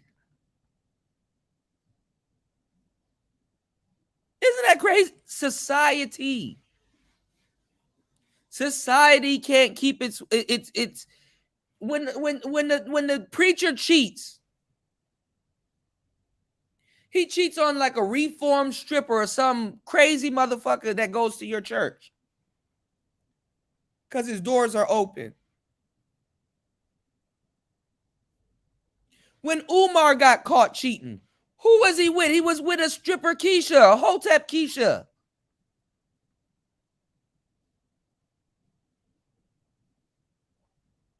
Let's just let the cat out the bag. Why do people here think that they're any better? In bulk. I can see individually, and you got to bust somebody out individually, but I'm talking about, I can see individually, and you got to bust somebody out individually, but I'm talking about in bulk.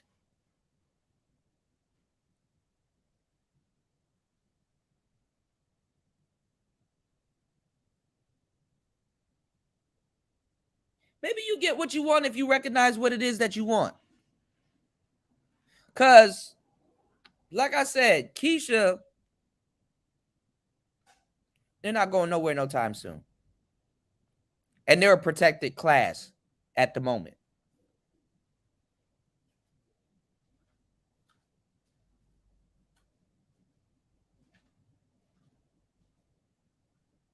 So what I'm saying is that, like, a lot of people, you lose, you know, what I was saying is that, you know, you look at the world a certain way. When you get a little bit older, you gotta look at the world practically for what it is. You know, we self-isolate ourselves and believe in a lot of delusions that doesn't fit what we have going on in our lives anymore.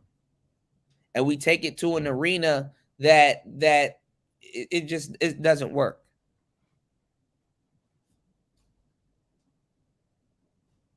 We take it to an arena that doesn't work. It doesn't help us anymore. And the fucked up part is that if you get with a woman like this, honestly, you're going to be trying to save a grown woman from the little girl within herself. And it's sad because you damn near in some cases will be looking in the eyes of a seasoned woman. And it's like, damn, dog, this up, bruh. This some irreversible shit. We're not going to act like those people aren't out there in the dating arena. Some people, you got to save them from their own damn selves. And but so many words. So sometimes, even in your own situation, sometimes I want you to look back at certain things and be like, damn, I kind of was a kid when I experienced that. Of course, that's the closest to God I ever was. But honestly, and kids are very smart. Their intuition doesn't lie. I'm not saying that kids are wrong and stuff like that. But I'm telling you, once you trade your child experience in, or once something happens to you and you lose that, or it's just not what it was anymore, you really got to really look at stuff through the lens of an adult. You know what I'm saying? Some people will be like, "Oh, my dad wasn't a drunk." No, he just made sure while he was around you, he wasn't drinking alcohol like that. So you don't know. Some people will be like, "Oh, my mama don't smoke weed." No, she just didn't do that shit around you. At least you could respect her enough from hiding that shit from you or shielding that you from that shit. Oh, you know, my uncle doesn't abuse my auntie. No. You just probably wasn't exposed to that.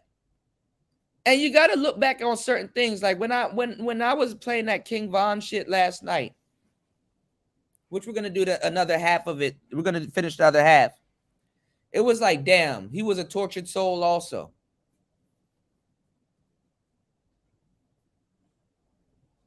Look at some of the things that people are exposed to or not exposed to and what they bring into their adulthood. You got some brothers here that never really had a functional childhood, or they did, and they just never really, I mean, I'm a millennial. If you wanted to sit inside the house all day, you could have done it. Playing World of Warcraft and Diablo and all that, you could have done it.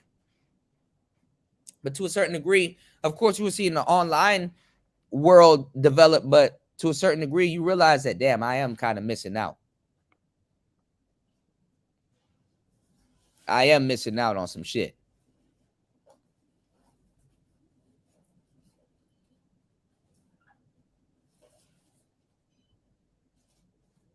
Missing out.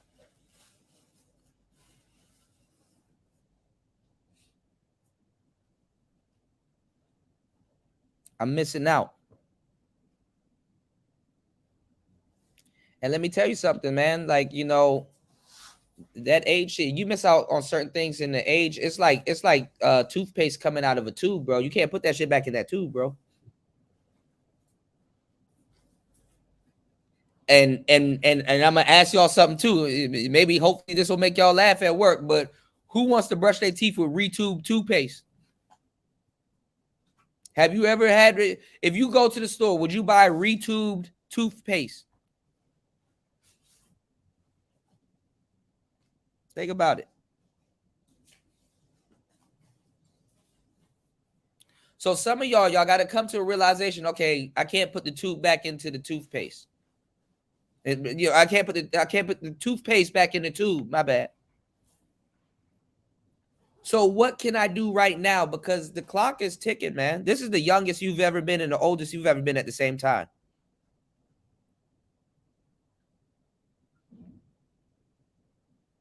Make sure you guys are living your life and enjoying every single day of it.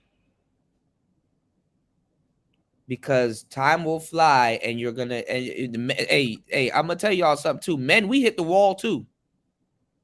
We some wall hitting motherfuckers too. So don't just think that, hey man, you know, I just learned something new in the manosphere. I didn't know women hit the wall. Nigga, we hit the wall too. I got another show that's coming up very soon, and I'm gonna really break down this concept to you because let me tell you something. Some of y'all niggas hit the wall in y'all teens and 20s. And it's not the wall you think you hit. The best walls are the ones that you don't think you hit. That's what she said. All right, let's go. Oh, because of you. Now, you see how that works? A lady like her has no excuse. Very attractive. Still, we would assume that 15 years ago, she was as attractive as she is now. Just a younger version of that. So, Miss Williams, why is it? Can get that experience back, but you can't be 40 and going through a whole phase. You feel me? I mean, a lot of dudes that's 40, they do go through a whole phase, but it's a delayed whole phase. Yeah, and even you know you wilding out in your 40s and shit like that. Hold on. Some niggas get trapped in it. Yeah, some niggas do get trapped in the whole phase. Hell yeah. What I was saying too, though, y'all, because I was telling my friend, I was like, man, look, you know, I was telling my brother, I said, look, I can make a call or discrepancy call. Like I can make a claim that if you miss the train in your youth, you've hit a wall. You know what I'm saying? You've hit a wall and there ain't no way around it. Now, hitting the wall doesn't mean that you're done or you're finished. That's another thing, because a lot of people, they oh man, that means he's fit. No, that doesn't necessarily mean you're finished. You can hit a wall and be finished, but hitting a wall just means that there's something else in play. Yeah, for man. I mean, women too, but I mean, there's just other things at play. Honestly, that's really what it is. Hitting a wall don't mean you're done. You know, you just kind of on some Humpty Dumpty shit for a while. You know what I'm saying? Like, you know, adjust your game. Yeah, you got to adjust. Oh, look at the girl from we were laughing at the other day, the lady from 3LW, the Kylie girl, the nigga please on the show with the lisp. She done hit a wall, but she's actually funny. But she did hit the wall hard. She's a wall hitter. You know, you're gonna decay at some point, you know. But yeah, we're gonna talk about it. A young man that missed the damn bus or the train. And I'm not talking about a late bloomer, because you got to distinguish yourself different between a wall hitter and a late bloomer. You know what I'm saying? Whereas there's a difference between a man hitting his stride in his 40s, and a guy going through a delayed whole phase. All right, so we'll definitely go through all of that. All right, quads, let's go. Is it that you had no opportunities with rich men, and you dated across the spectrum? I could even conceive, if you would say, not that I could conceive it, but I don't even want to say this. I don't really want to use a scale of 1 to 10, but look at this young lady real quick. And I kind of showed it earlier with no makeup. Look at this young lady real quick. Let's just say, for example, you only dated black men. Hold on. You're telling me you're willing to date all right, good. This is perfect because she ain't got no makeup on. Perfect. Yeah, keep living, keep thriving. Now check this out. And make sure y'all support Make This Go Viral LLC. Make sure y'all like and support Make This Go Viral. Miss V is one of the realest, like I said, the hardest working woman on YouTube that I know. Look at this young lady real quick. Look at this, P. I hate to say it like this, but a lawyer / high value guy can get something way better than this. 100 times better. Like today, like these days. Like, yeah. I mean, the average dude can get something better than her. You're not saying she's not a bad looking woman. Not. She's not a bad looking woman, but she's more average than people make women like her out to be. Or herself. Yeah. Because a woman like this will be like, I'm dime status, I'm dime, and it's like, no. I'm sorry. You kind of because hype you up like that, but you know. Because you listen, you don't have to be a master at knowing the numbers like 1 through 10. Most people that talk about it aren't. But people do know when you're misnumbering yourself to a certain degree. Yeah. You know? And she may be cool. She maybe have good personality and stuff like that, but I mean, just talking about pure looks. A bus driver can pull something better than this. I've seen but one of the pull joints like her. One of the girls that I really she escaped me.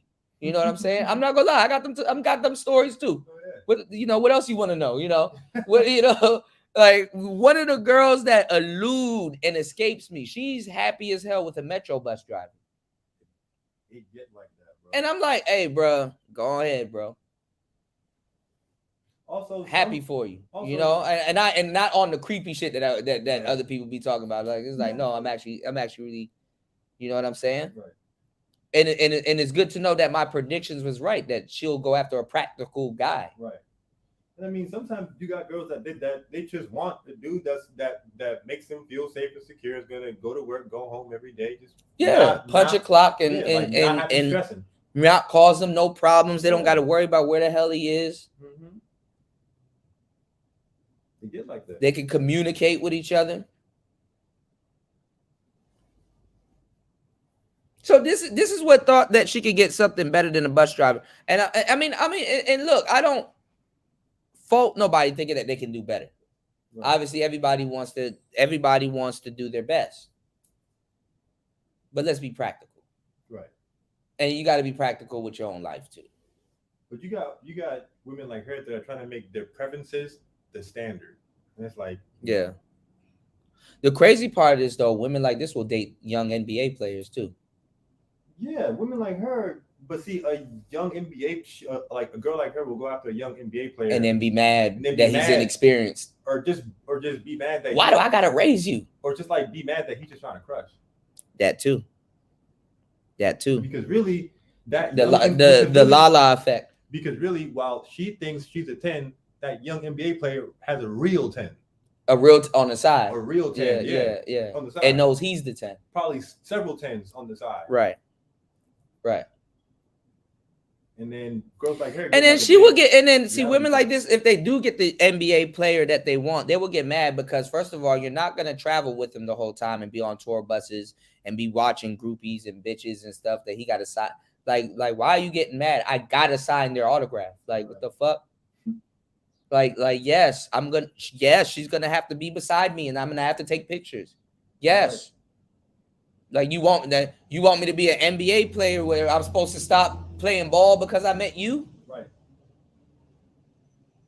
I'm supposed to stop being an And then NBA player? you be the same guy that'll sit down with this woman and have to sit down like, bitch, you damn near you touching 50. Like, why do I got to explain to you that you wanted an NBA player? This is the reality of dating an NBA player. Then you get mad. So what am I supposed to do? I'm supposed to stop being an NBA player so you can leave. Right.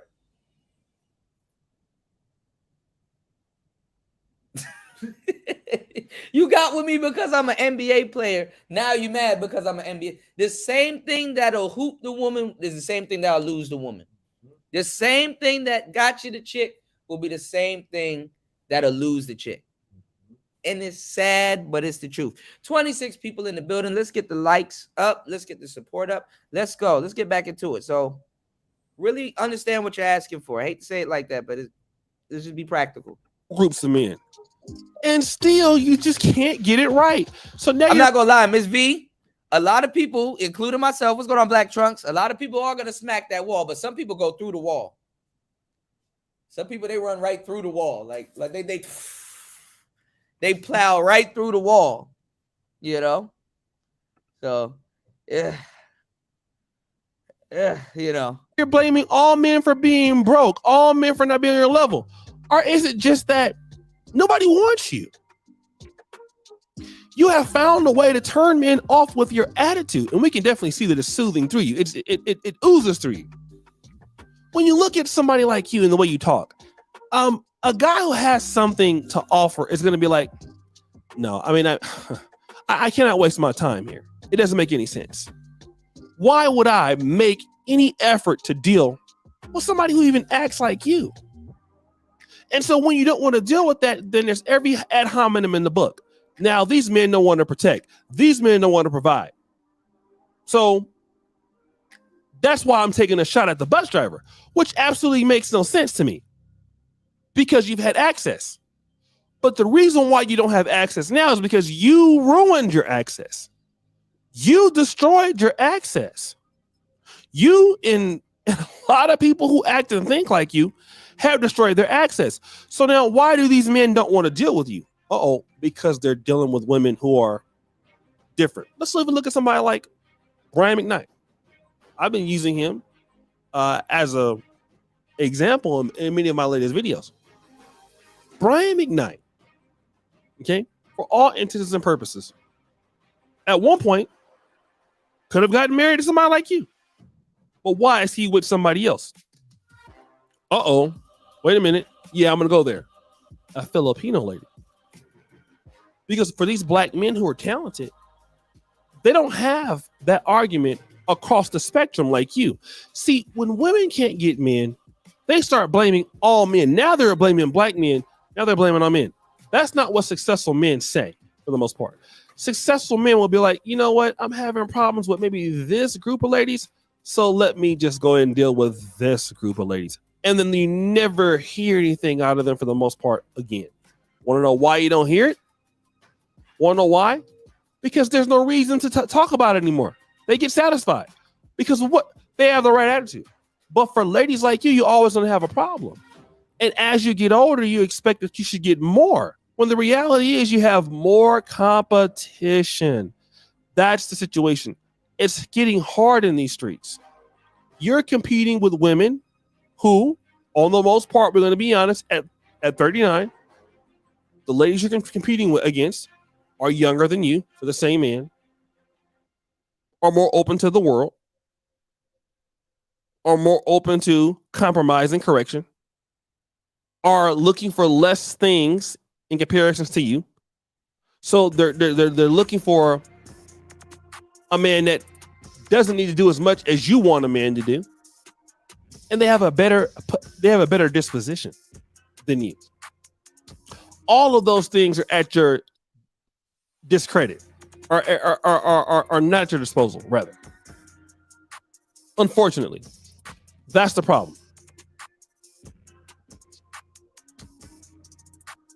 It's at a position in which you can't compete. So because you're not competitive, You want to bash these men out there who are just simply not interested in putting up with somebody else's headache like yourself. And you're going to continue to hear this at your own very displeasure. You're going to blame people for what you couldn't get it done for. I mean, you got it done in the law school classroom, right? You went to the University of Chapel, got it done. Law school, got it done. Getting a mate that actually wants to stay with you, it's a hard problem for you. So because you can't achieve it, it's somebody else's fault. And let me just say this, I don't even think the bus driver would be interested in that.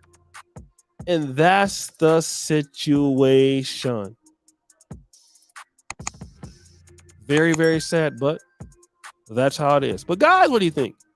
It's your boy, O'Shea Duke. All right. I'm trying to find this video, right? Of this guy that was on the Pineapple Show. Trying to find it. I know it's somewhere in my history.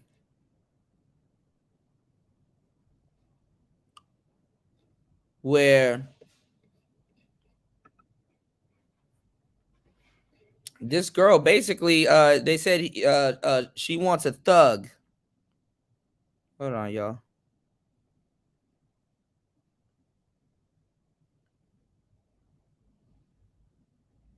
Hold on.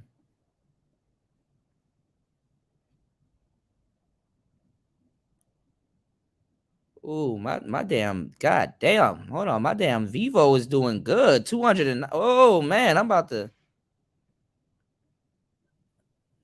Oh y'all, I'm about to come up. I'm about to drop some videos tonight. My video I put out on Vivo last night got 209 views. Oh hell yeah. I got some editing to do. Hold on. Oh, let me show y'all this. In the meantime, while I look for that. This was cringe. And he was acting, but honestly, for real, you tap into character, right? Look at Derek Jackson. O'Shea do be having some good shit. I ain't gonna lie. I'm just disappointed at that nigga, but let's go. Do like speaking and look at this. Because women can, but they can't really act like that. They just kind of tap into themselves. Look at this Janae Aiko / whatever chick looking in Derek's eyes, and look how this is horrible. I'm gonna just let this play. Give me 1 second. Listen to this. I feel like he might be a little dangerous to get to know, Derek Jackson. Danger. Yeah. So what you're saying is you're scared. A little bit. There's nothing to be scared of. I don't bite. Okay. Not hard, huh? Not hard. Not too hard. Okay. Forgive me if I'm nervous. Yeah. I know I talk to women for a living, but this ain't talking to a woman. It's talking to a queen. What's good, everybody?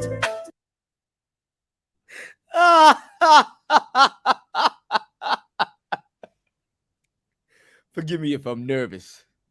I'm not talking to a woman. I'm talking, bro. What? I'm talking to a queen. Oh, that man laying it on thick. This nigga laying it on thick. And look, Derek Jackson got legs, y'all. We didn't know for a good 4 or 5 years when we used to do the simp busting clips if Derek Jackson has legs. We don't know if he has legs. He does so much car videos. We didn't know if he had legs. He has legs, y'all.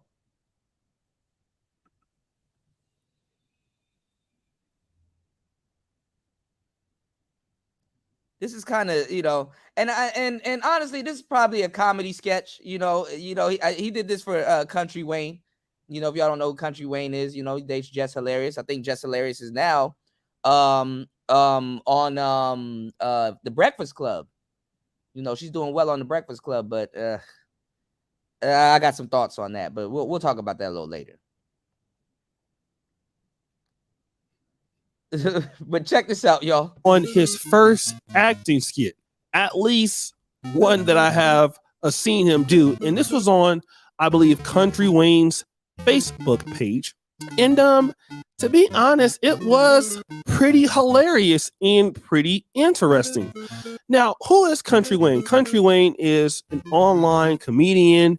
And in this particular clip, there was a young lady by the name of Sarah that was the actor. And Derek Jackson is pretending to be himself. Now, we all know that Derek Jackson is a dating coach and things like that. But I want to play a little bit of the clip here of the skit, and then we will definitely come back. Excuse me, miss. Excuse me. I didn't mean to startle you. Yeah. I know I'm kind of big and whatnot. Yeah. But I saw you whenever you came in. I had to introduce myself. Okay. My name is Derek. How you doing? I'm good. What's your name? Sarah. Derek Jackson. Derek Jackson. That's right. What's your last name? Fontenot. Okay. Got to make sure we ain't cousins.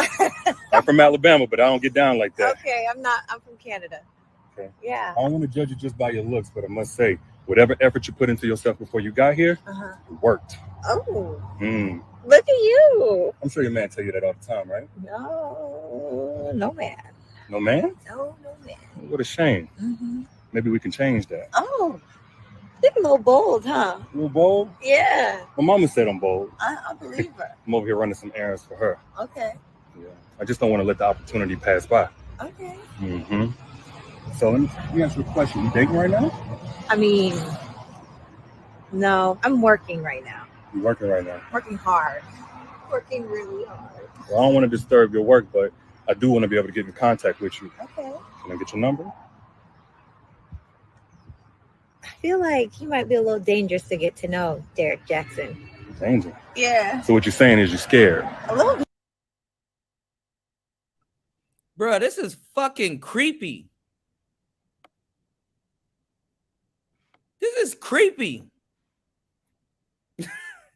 What's going on, Alpha Omega? This is creepy.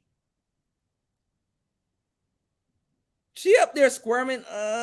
She's really on the brink of be like, this is creepy. I talk with my forehead forward, baby. I talk with my forehead forward, you know? I talk with my forehead forward. You see that? You see this? I still got my hair and I talk with my forehead forward.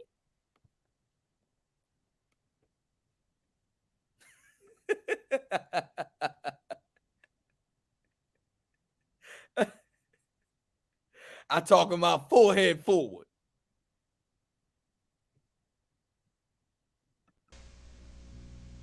I'm Michael Jordan. McDonald's restaurants have given me this time to talk to you about something we both really care about, kids. Kids are the reason McDonald's sponsors their Get It Straight program, a national drug awareness effort. Think about this. Many of you using drugs out there now are under 18.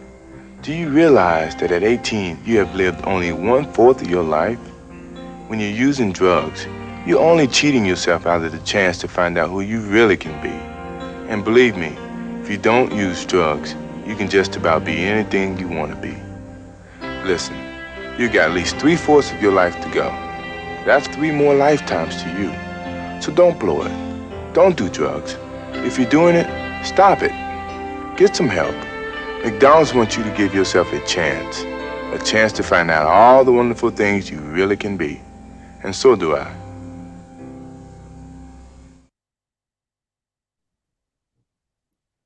Yeah. See, that's nice though, but that doesn't change the fact that I talk to you my forehead forward. Okay, I really mean this. What's going on, Spawn? Cringy, right? Cringy, right?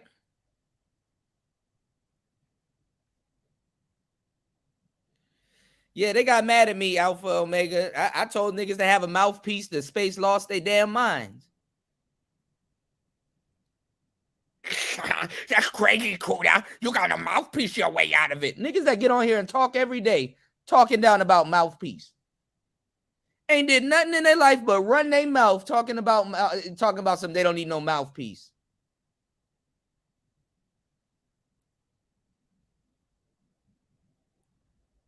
This is why when you get into like Muay Thai and boxing and shit like that, niggas knock the mouthpiece out your damn mouth. That's crazy, Kuda. Well, why don't you get rid of your speech impediment before you talk to me? Roll your window up before you talk to me. Don't. That's crazy, Kuda. That's crazy. That's crazy. Some of y'all niggas, y'all be on here hiding it well. But you sound like this. This is what you sound like. That's crazy, Kuda.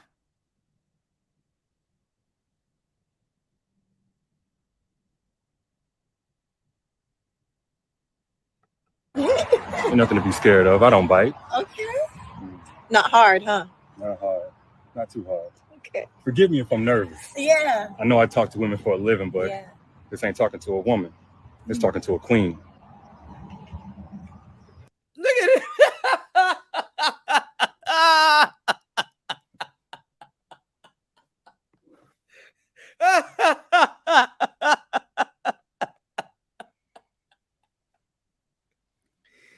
Yo, bruh. If you're not ready to say no player shit, do not say I talk to women for a living. Look, she looking down like, ugh.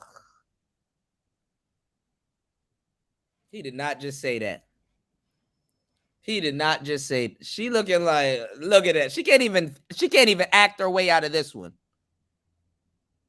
And I told y'all too, fellas, if women are attracted to you or whatever, no matter what's going on, women gonna look down at your shoes. The first thing you should fix on your body, other than your teeth, if you want to attract women, is your shoes. Niggas don't fucking listen until it's too fucking late.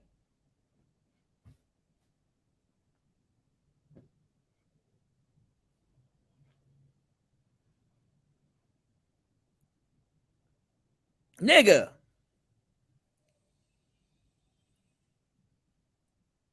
This nigga thought he was saying some player shit. Oh, man, yeah, you know, it's crazy. You know, I talk to women for a living, but I'm talking to a queen. Shut the fuck up. Even she looking like shut the fuck up. It's like, oh. What's going on, Eric Bird?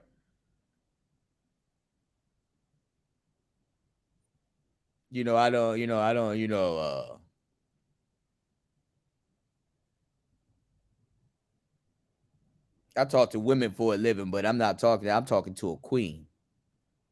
Oh, nigga, really? The queen game? And hanging out with him for like the whole day would probably be creepy. Okay, nice car. You take your wife out in this car? Okay, like where we going to eat? Oh, that's what's up. You on romance man time, huh? Okay, we're gonna see how much of a, you know how women will sit there the whole day testing you. Okay, we're gonna see how much of a queen I am to you. You're gonna spend some money. I know Derek Jackson gets worked all the time. The women be working him.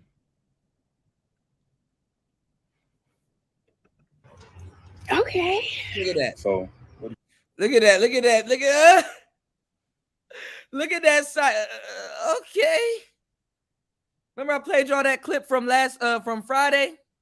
Hey girl. Okay, I'll see you when you get back.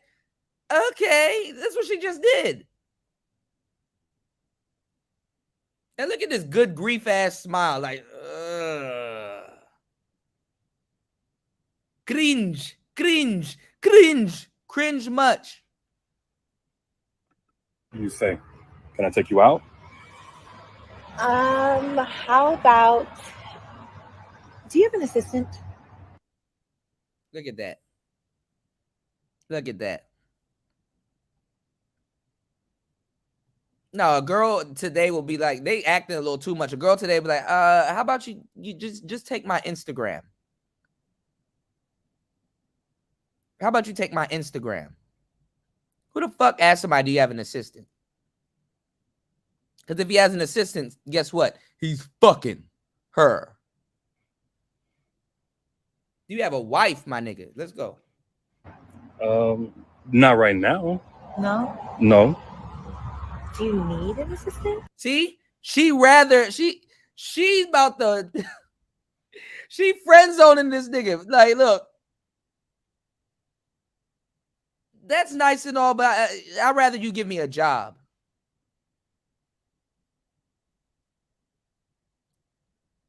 That would be more long term than going out with you. I don't know. It depends who's asking. Like, I know about, you have a big business, right? You I do. deal with like relationships and you do like. Look at that. Arms crossed. Arms crossed. How the fuck you go from, yo, can I take you out and romance it, and now she getting into your business? Oh, you have a big business. Do you need an assistant? You know, you may need somebody to file some papers for. Man, she friend zoning you. Oh, man. Like speaking and stuff. I've seen you actually. Yeah. All of Yeah. that. Yeah. And you have a really big following of women. Yeah. I think I know a little bit about your story. Well, where are you going with this? I'm just curious, how do you keep it all under wraps? Your How do you stay focused? How do you stay focused? Your wife. It's funny you asked that. Because I done got into some stuff from not staying focused. So. I think I saw that too. So, guys, if you don't know Derek Jackson and what he stands for, I'd like to take a step back and play this other clip to kind of let you know like what he talks about, and then I'm gonna. And this is why I tell you dudes to have game, because women have game. So you're not even gonna know what level you being played on or what to fix. He could have. Let me tell you how Derek Jackson could have got this woman by semi friend zoning her, but having her hang around. Yo, you want to run to the mall real quick with me to go get some smoothies? Yeah. Give me 1 second. Let me call the driver to bring the rolls around. Nigga, come on, man. You make them catch themselves. Nigga, you Derek Jackson. The fuck you look like being forward with somebody? Yeah. Let me, I talk with my forehead forward. Let me take you out. Nigga, she knows you can take her out. Talk about some I already know about you and your life and all this. Not, boy. Do regular shit. Yo, I heard this new restaurant down the street just opened up. Yo, you want to roll with me down there and get some lunch, man? We've been out here filming all day.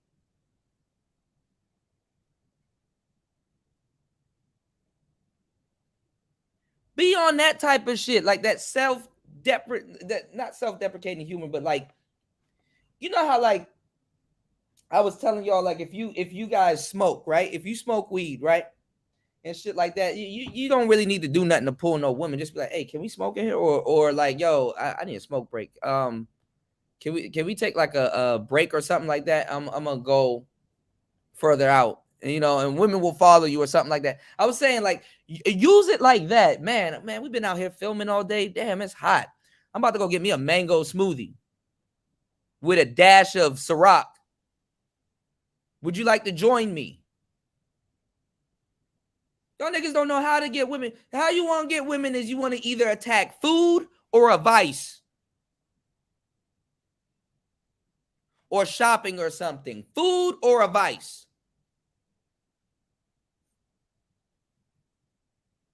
Look, I'm kind of not into the script at the moment. I need to, like, look, I on the way up here, I saw this taco place. They said free guacamole if you get the specific taco. I've been thinking about it. Look, let me just get this shit off my head real quick, and then we'll come back. We could do shit. Can we go over the script over some tacos? I don't like tacos. Well, I'm about to go get some tacos. You a damn? I didn't ask you if you like tacos. I'm about to go get some tacos.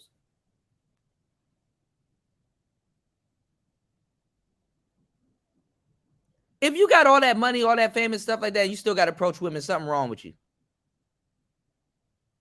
Now, I get it that some women might not know that you're out of a relationship with your wife and all this other shit. I get that. Hold on, let me hold on. Let me change my avatar. I get that, right? Yeah, you got the taco reference, Black Trunks. You come on, wink, wink, nudge, nudge. Come on, keep up with a player now. Keep up with a player now. Yeah, I mean, she's a cutie. She's hot little Janae Aiko looking joint with the Shein dress. I got you. You know, but them be the ones the friend zone you. Oh, you need he was better off ejecting at this point. Oh, you need a little assistant job or whatever. Yeah, give me your Instagram and stuff like that. If I got a position that opens up, I got you. You keep it short.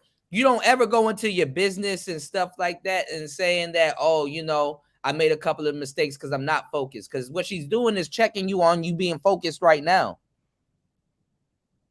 So you keep it short. Yeah, you know what? You seem like the type. If you got a little, you know, if I got a little opening or something like that, yeah, I got you.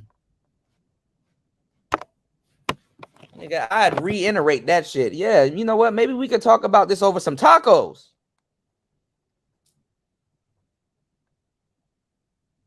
That's smooth. Yeah, you heard that I'm Derek Jackson, but did you also hear that I'm a millionaire? Did you also heard that I'm a smooth brother? I'm telling you, bro, like I said, women can be career lesbians and still never dealt with a woman like that as a man in a day in her life. Look how much women Derek Jackson deals with. He only deals with women in one gear. So he can be as weird as he wants with women and don't really, you know.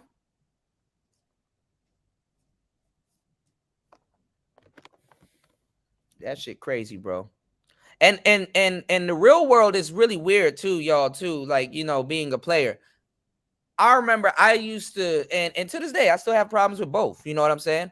I remember I used to be very shy in an individual, you understand what I'm saying? In an individual interaction with certain women. But when I was learning pickup, I would go out and pull women in groups. It was the weirdest thing ever. It's like, damn, you're a little, because it's a different dynamic. You're a little bit more shy when you're talking to somebody one-on-one versus when you're talking to a group of women. And the reason why that is because you can bounce off a friend or bounce off of something else. You know what I'm saying? You can be very situational. And it actually really helps you on a one-on-one in individual basis. You know what I'm saying? But honestly, the key to everything is to not make shit be weird and make things seem as natural as possible. When you're learning game or you're running a routine or you're doing some type of material or something like that, the key is to make everything seem like it's naturally happening. That is the key. So us being out there talking, saying, and doing whatever the hell we want, or even if we're pretending like we're approaching somebody and we're acting and we're doing improv and stuff like that, I'm going to be dead serious, as these people right here are dead serious. I'm going to be dead serious, but I'm going to be like playful, very playful. You see how I'm doing an actual serious YouTube show, but I'm keeping y'all engaged. I'm keeping y'all laughing. I'm keeping y'all playful.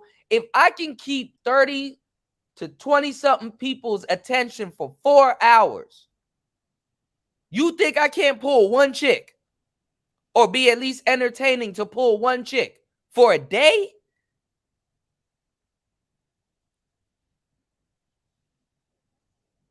You got to develop certain skills. You got to develop the gift of gab. You got to develop certain things. It's not even the gift of gab, because you can do even more effectiveness. Shut the fuck up. You can be way more effective being quiet. And that's why they call it the gift of gab. Sometimes you got to have the skills to charm and disarm and not let her appearance be the interference. Sometimes a charming side of you is better in that situation than you talking. So that's why you have to learn how to be situational, make everything look natural. Damn, we in this parking lot. It's hot as shit. Country Wayne got us out. He countryed in him. God damn it. Yo, I'm about to run to a fucking hot dog stand around the corner or a taco stand or some shit. Yo, you want to roll with me real quick? Go over the script and I'll buy you a Huggy or something like that for your time. Laughing in a funny manner. You want a Capri Sun or something? She gonna laugh. Damn, I got a bottle of Ciroc in the Phantom in the cooler in the back. We could probably sit down and recite this goddamn script. I ain't never drank Ciroc with a Capri Sun, but hey, look, you can try anything. You know, you like get them to laugh. And if she thinks you're corny, cool. Because guess what? Women fuck corny niggas. What else you want to know? Women are corny too. Tell a woman right now, or that you're dealing with, or somebody that's around you right now, okay, tell me a joke. And they're gonna giggle. I don't know. What do you want me to say? Or they're just not gonna do it. Especially a sister, a little attitude sister gonna just look at you like, what? Tell me a joke right now. Make me laugh. What's your funniest joke? You don't got no jokes? Man, get out of here, you know? So really, this is creepy. This is creepy. And it's not, and let me tell you something about the game, about real raw experience, having I was about to say RAS value. That's something else. Having reference points. Derek Jackson spends the majority of his time talking to goofy chicks. Those are no real reference points. So that's why every so often he got to step out of his relationship to feel something real. I was going to throw some type of Evelyn Champagne joke in there, but anyway. Creepy. No. Do you need an assistant? I don't know. It depends who's asking. Like, I know. Look at that. He mad as shit. Look at that. He mad as shit. Women have more game than men naturally, bro. Verbally. This is why they respect players and hang around players and deal with players. It just is what it is. That nigga was laying it on thick. Do you need an assistant? She prodding. And he fell for it. Now all of a sudden, oh, I've heard about you. I was checking you at the door. Like, come on, man.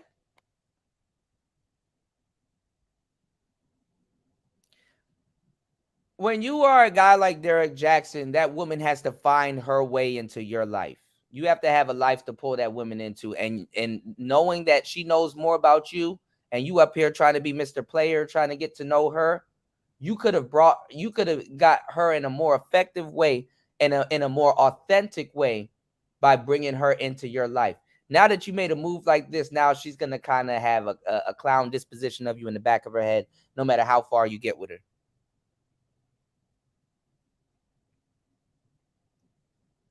You shouldn't even have said nothing. She should have just, you're like, all right, yo, I'm about to go take a water break. I got some waters in the cooler real quick. I'm gonna hand the waters to everybody here. Can you give me a helping hand real quick?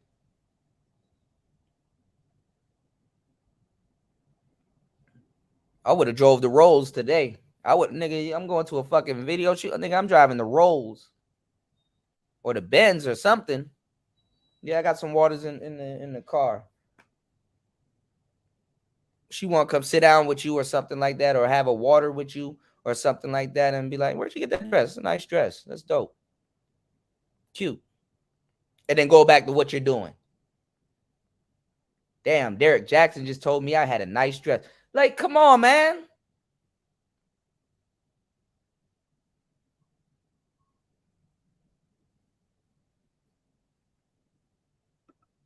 Damn, Derek. Damn. I know about you have a big business, right? You I deal do. with like relationships and you do like speaking and stuff. I've seen you actually. Yeah. All of Yeah. that. Yeah. And you have a really big following of women. Yeah. I think I know a little bit about your story. But where are you going with this? I'm just curious, how do you keep it all under wraps? How do you stay focused? How do you stay focused? It's funny you asked that. Because I done got into some stuff from not staying focused. So I think I saw that too. So, guys, if you don't know Derek Jackson and what he stands for, I'd like to take a step back and play this other clip to kind of let you know like what he talks about, and then I'm gonna come back and kind of give some concept to it all. Truth is, a lot of dudes who are like 45, 50 years old who refuse to date women their age, they don't do so because they prefer young women and how they look. Because let's be real, it's a lot of 40-something-year-old women that'll give these 20-something-year-old girls a run for their money. But it's because of the mental aspect. Like as a guy gets older, the one who wants to play games, by the way, who's like 40-something, 50 years old, he remembers it being easier to play those games whenever he was like 20. Because women in that age group, they're more on hope than they are experience. But experience is the best teacher. So as he gets older, he's trying to date women his age. They're like, no. I've seen your kind before. Like I've lived the proof that you're here to waste my time and I ain't going. So now he gonna go out here talking about how he prefers younger women because older women his age are full of baggage and they're bitter. And it's like, nah, they ain't full of baggage and bitter. They have a BS detector, so they're harder to manipulate. And manipulative men don't like that. So that is Derek Jackson. He's a guy that is typically on women's side almost to no avail. Like he loves to take women's side and he loves to hold men accountable. But on this particular acting clip, in my honest opinion, Derek Jackson is making a mockery of his career. He's making a mockery of his situation. And although it is truthful, he is actually, it seems, proud that he's cheated on his wife, proud that he's a womanizer, proud that he's a liar. He has absolutely no shame. This was a married man that cheated on his wife multiple times, probably in the same fashion that we have seen on the skit. And see, this is the reason why Derek Jackson should not be taken seriously. And let's look at what some of the comments have to say. Dima, day music. So he goes, this is a great skit. I love how brave Jackson is for doing this with all his controversy. This is another one. Derek gonna have her in prayer closet in combat gear when he get through with her. Another lady says, I bust out laughing as soon as I saw it was Derek. Woo child, I need that laugh today. Good luck with that one, girl. So what it seems to me,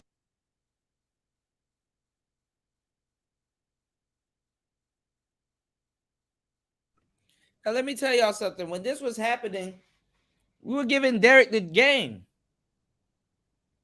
He should have went to Tyler Perry and gotten one of them Christian movies and stuff like that. Of course, he was supposed to go to the church and stuff. He probably seen a couple, but he probably never like really got the, a chick like that. What's going on, Toya? Morning. Good morning. What's going on, Shannon B? Then Derek Jackson made over 10K in 5 years. He's around other high value men. He was exercising options. Hey, man.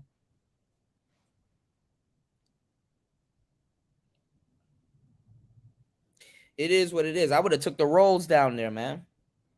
He don't know how to attract women. You got to be able to turn that shit off and on like a light, bro. Like a light. Out like a light. You got to be able to turn that shit off and on.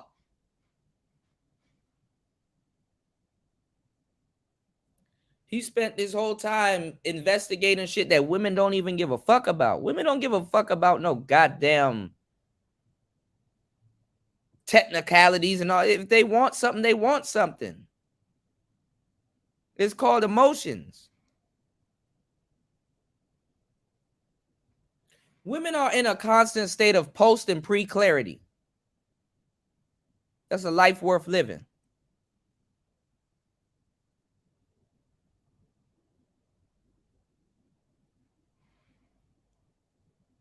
So this woman busted him out and basically switched. She's like, boy, you tripping. Do you need an assistant? You got some papers or something I can file?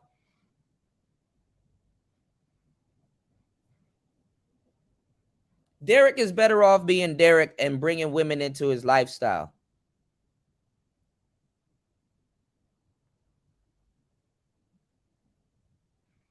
Oh, nigga, don't let me be grotesquely buff and all that other weird shit like him. Be like, damn, does this shirt makes my arms look big? Let me know so I can change it real quick. I'll run back to the car and change this shit. I see you got a nice little Shein dress on, so you know what I'm saying. I think you more into fashion than I am. You know, start, man, like be funny. As you probably laugh, mispronounce Shein. See, you got a little Cheyenne dress on. You know what I'm saying? I'm not trying to be out here mismatching and shit like that. We got somewhat look cordial. We doing this skit together. Look at his eyes. He ready to kill this bitch. Do you need an assistant? Why are you asking me that? Because I seen your business. Ooh. Oof. Oh, Derek Jackson is as creepy as they come. He does this look all the time. Look at that. You think did I Photoshop? Do you think I just made that up? Look.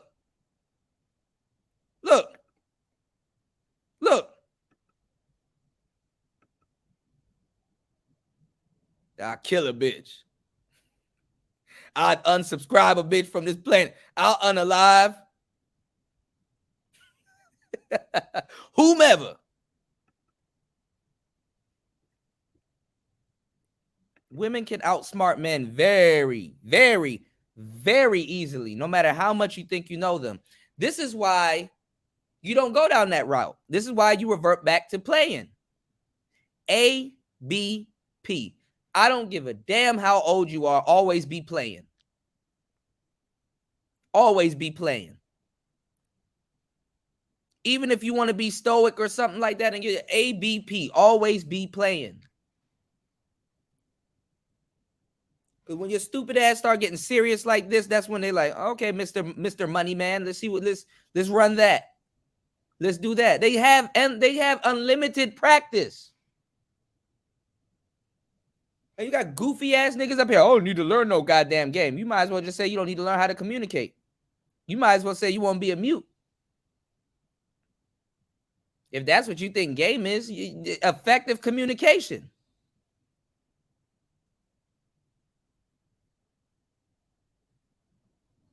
Somebody that has no game tell you what they need to learn and what they don't need to learn, and they in a space where dudes come to learn.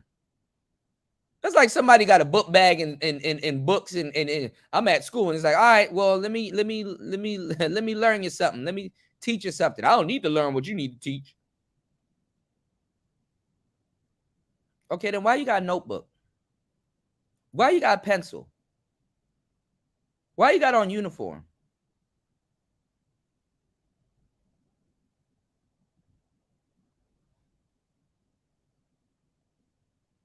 Oh, you're going to need to learn something because today you learning that you stupid.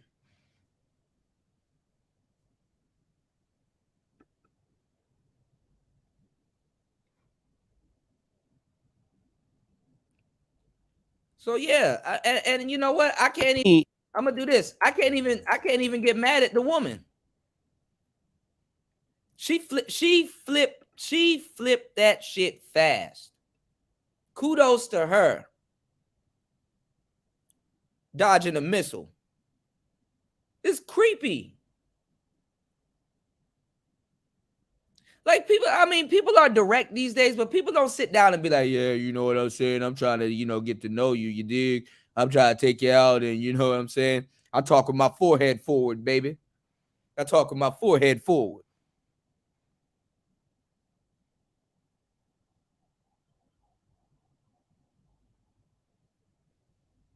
Derek Jackson got all the tools in his life to be a very effective player, and he's not.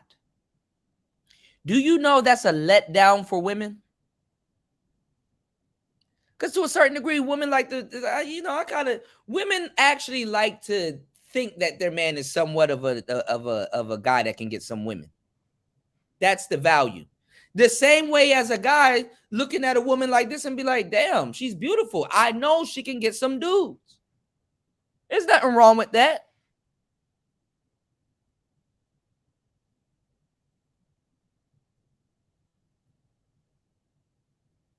Of course, you want something that seems somewhat valuable, but why be in a position like he is? And oh, Jesus, peace. Anyway, what this shows get up out of the is that despite Derek Jackson saying some things that women want to hear in relationships, he's a man that no one takes serious. It is almost a consensus that he's a liar, that in the woman pretending like, hey, I've heard about you. I know about you. And he admitted that, hey, I have these problems. But this is the guy who's trying to tell men that, you know, you ought to treat these women X, Y, and Z. No, Derek, you don't even treat those women like X, Y, and Z. Derek Jackson is a full-fledged womanizer. I mean,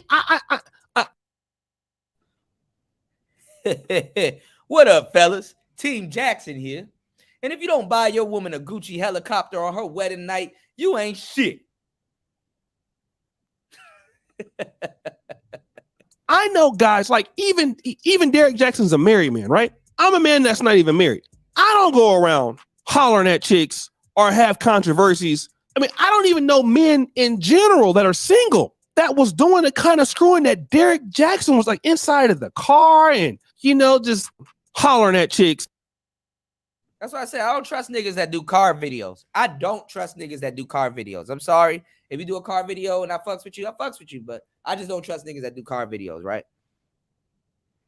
Derek Jackson he didn't have to do all of that weird shit that he just did. He could have been like, man, girl, damn, all right, you out here wearing the shit out of that dress, man. What we got going on today? We acting? Okay, well, you look the part. So where the script at? Where the director at? He over there? Oh, okay. Oh, they want us to chill over here? All right, cool. All right. Well, give me a second. I'm gonna go get some water or something like that. Do you want water? Ice cold? Okay, I got you. That's all you gotta, bruh. Like, that's all you gotta do is be cordial. You can even joke and pull out a pen. I used to tell dudes to keep a pen on them because it's actually pretty funny. You could even joke as Derek Jackson and get like a marker or something and pull out a pen and sign her water before you give it to her. You can sign her water before you give it to her. I mean, yeah, that's Derek water right there. You know what I'm saying? I should, you know. What's going on, Tech World? Yeah, if Jesus can't save hoes, look, come on now. White toes get chose, man. Come on now.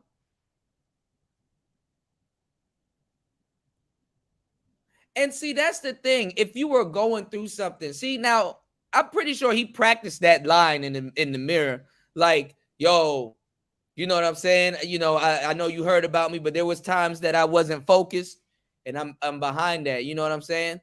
He could have easily just been like, man, you know what? You're right. Focus is a motherfucker. You know what I'm saying? And, you know, it is what it is, though. Or laugh. You know what I'm saying? You got to be able to laugh at yourself. Derek Jackson, he hasn't learned how to laugh at himself. He hasn't learned how to laugh at himself. He's too stern. He's too serious.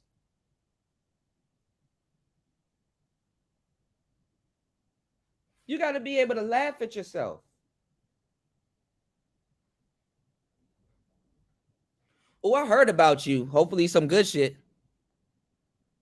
Nigga went straight to, yeah, you know what? There's a lot of things I didn't do because I wasn't focused. No, you could have been like, yo, hopefully it's some good shit. Because Lord knows. And both of y'all can have like a nice laugh and shit like that and be like, yo, all right. All right, so all right, I'll cut this shit out the way. My name is Derek. Nice to meet you. Nigga didn't even shake her hand.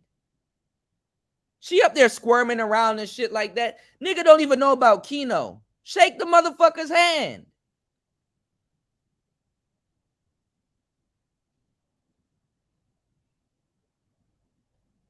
Damn, established touch.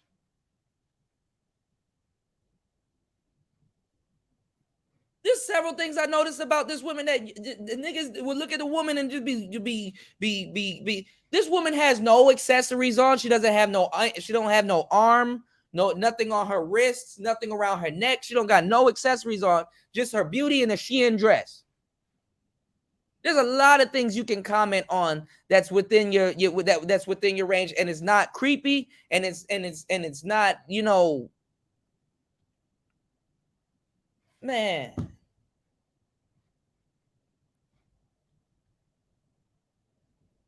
She got the Farrah Fawcett going on, like you got, like, come on now.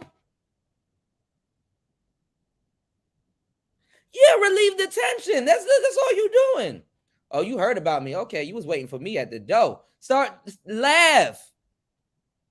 If it's one thing I know about women, I did say earlier they want is more. But if it's one thing I know about women is they love to laugh.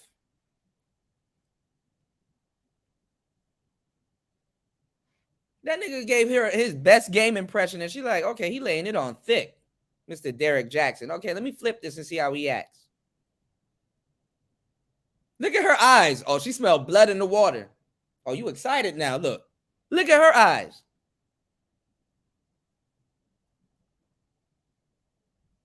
Women are like an open book. They just can't. If you're good at reading body language, they can't hide it. She's like she's like on that type of shit.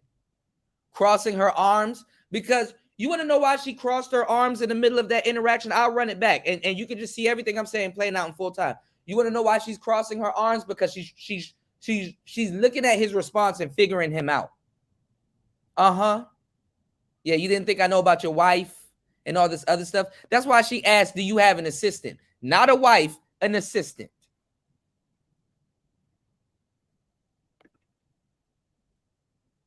Despite what the manosphere told you or whatever, women are not dumb, for real. They're really not dumb. They pick up on a lot of shit.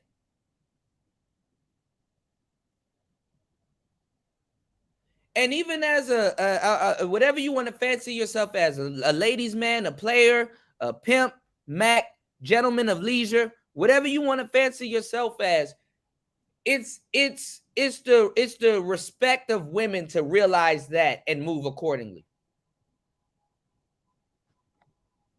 You can respect women by realizing that and just moving accordingly. And it doesn't take away from you being a man. That's why I don't understand how these dudes here are talking about their manosphere and they're not players and they're all this other stuff, but they still don't have like decent respect for just observing a young lady.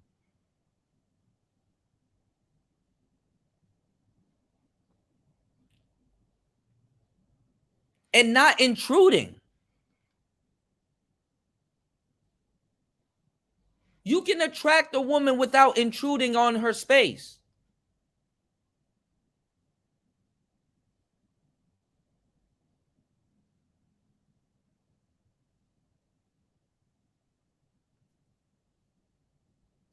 Man, if they were up there acting, Derek Jackson would be like, listen, I ain't even gonna lie, I'm a horrible ass boyfriend, but you know what? I think you cool. You can make a man out of me in this skit. And she'll probably laugh, or you can laugh after saying that. Laugh at yourself. Be like, y'all niggas be loosen up. Hit big muscle head ass, big muscle bound ass nigga. You tensed up. No homo. Why your chest so strong? Nigga, why your chest so strong? Loosen up. Relax.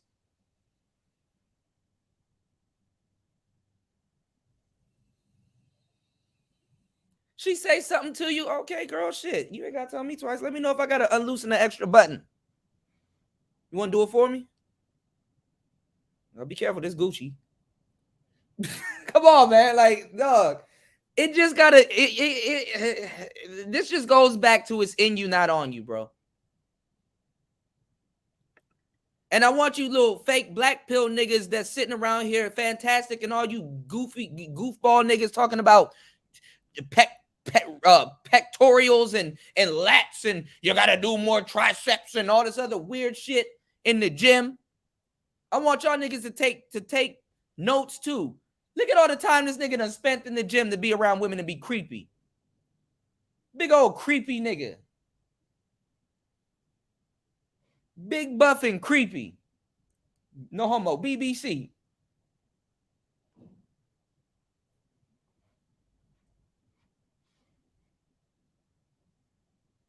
And that's why women be fucking dudes up, because women are small. They'll take down women like taking down a giant. You big Jack in the Beanstalk ass nigga, Iron Giant ass nigga. Okay, nigga. You say you finna do what? You not talking to a woman, you talking to a queen? Okay, he running that queen bullshit. That's so 2017, 2015. Then talk about some, I know I talk to women for a living. Bitch, all right, look, I don't have to say that. Especially when approaching you, trying to get to know you. Don't no woman want to hear some nigga talk to women for a living and you not no player. Women will automatically just put you in the player category, whether you faithful or not. What you talking to women about? Oh, you miss the ladies, man. Oh, they like you, huh? You let that exude off of you, man. Y'all haven't even realized all of the stuff that I'm telling you when I say, yo, I'm about to go get some waters out of the car. Can you come help me real quick so we can hand them out to everybody? And then walk her back to your Rolls Royce. And you kind of like open the door and kind of like just like sit and chill on the side of the damn seat and open up the cooler and go get some waters and go hand them out to her. First of all, you're showing her that you're charitable. Second of all, it's a compliance test because she's coming along with you. Third of all, she can see you like nice things. You got something expensive with you, and the water is cheap. Not even cheap, but it's less expensive, and you're handing it out. And you're a thoughtful guy. And there's more that meets the eye than I'm some nigga out here that cheats on my wife.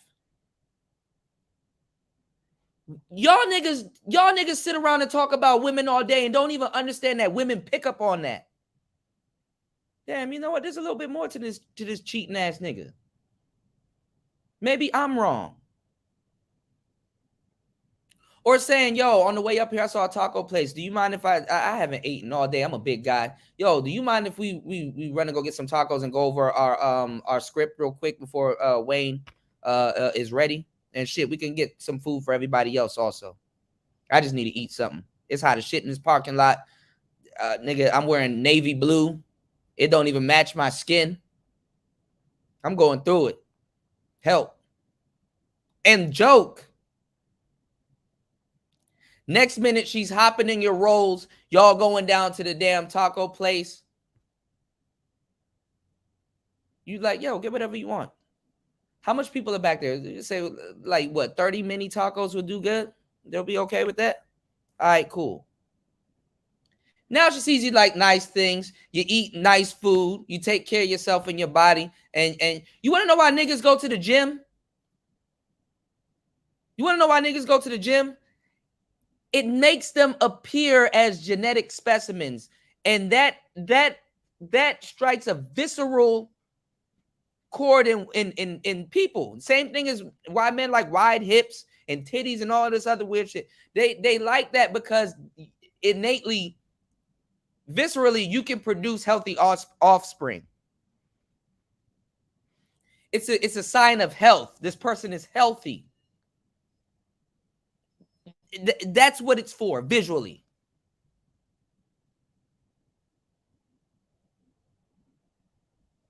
I give y'all the game every single year. Women only are attracted to 3 things. People are only attracted to 3 things, and marriage go between the 3 things.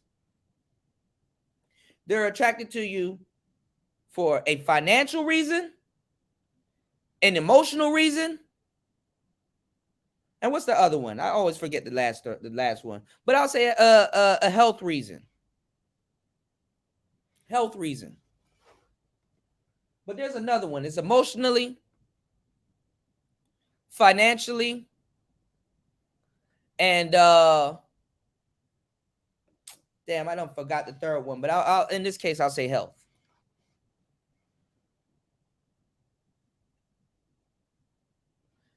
Love falls under emotions. You know? Oh, sex. My bad.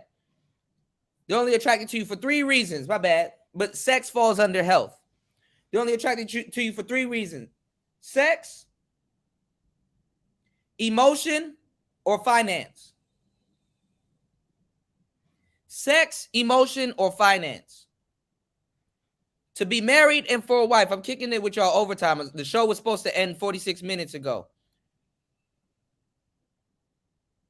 Make sure y'all like and support the show, because I got one more clip that I want to run by you. I really want to give y'all some real. I was supposed to be gone 46 minutes ago because I got something I got to attend to. Right? I'm gonna tell you something.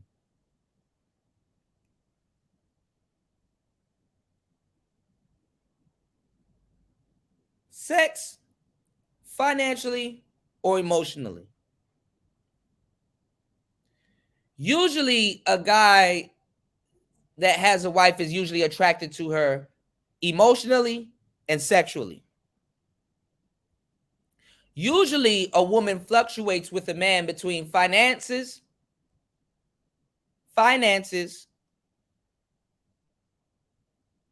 and sex and emotional and love. Okay?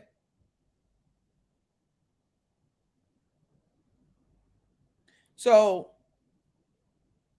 anything else you can think of is a subcategory under all 3 that I just told you. Okay? Anything you can think of. Companionship falls under emotion. Love falls under emotion. Sex, that can fall under emotion, but it's its own thing.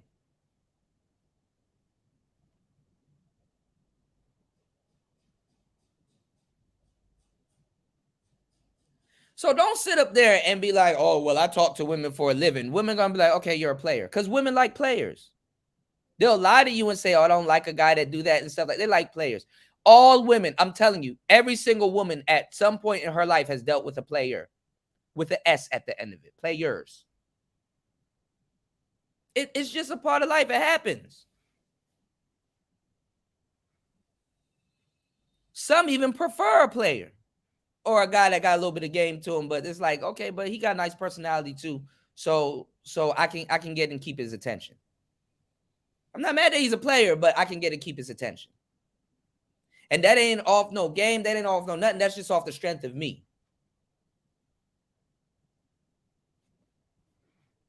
Just saying. And a player is going to always trump what Derek Jackson is doing or trying to do.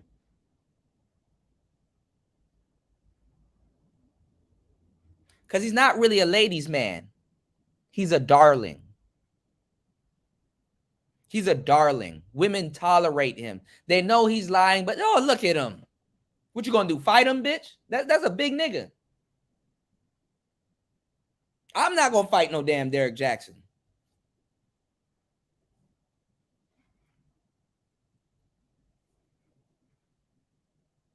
So he's a darling. He thinks more deep. Let me tell you something. Women can never, ever think as deep into relationships as deep as Derek Jackson is, because they will never have fun in a relationship if they ever did. I keep calling it Madonna. Is it Cyndi Lauper? Girls just want to have fun? What type of fun do you think you're going to have with Derek Jackson? I know I get on here and I talk about, 304 behavior and female fuckery and all this other stuff. I'll turn this bitch off and still have fun with a 304. That don't hinder a goddamn thing. Bitch, me and you will be sitting in the car playing Pound Town and laughing. I might be laughing for other reasons because I'm a bit dark, but it's funny. And what's the first part of the word funny? Fun.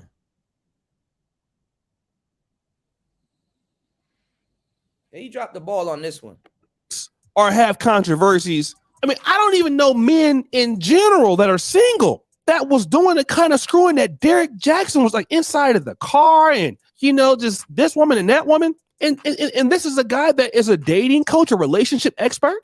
And you're out here making a whole mockery of the relationship industry, bro, you just say that stuff to make money. You just say that stuff to do what, but really you want that money. Derek Jackson is not even about making money, I think. That's part of it, because the guy's not that talented. Derek Jackson is a guy, I think women think he's attractive. He's tall, but Derek Jackson's not a businessman. Derek Jackson is a grifter. The real thing that See, he fools a lot of niggas, bro. All this nigga does is dress like Brian. All this nigga does is dress like Brian McKnight and talk to women.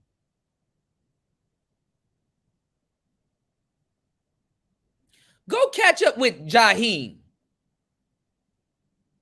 That nigga look like he sells oils in New York on the train. You better put that woman first. Somebody go find a picture of Joe and see what he looks like now. See if he's okay. All the things a man won't do. Head ass. Derek Jackson looked like to this day he'll still pick you up in a Buick LaCrosse playing Ken.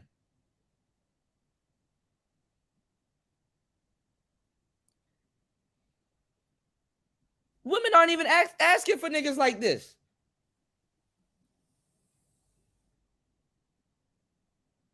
So how did you find your way back in my life? Nigga, what possessed you to wear that sweater?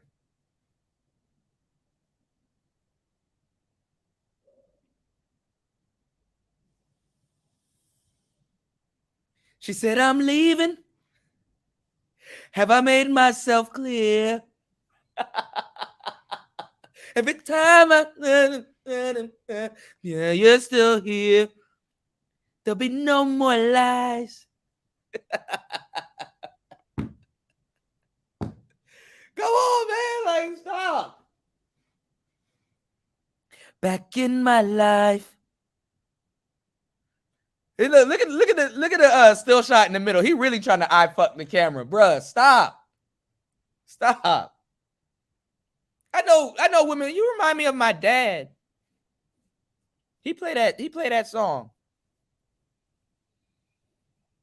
What's going on, Ghostman King?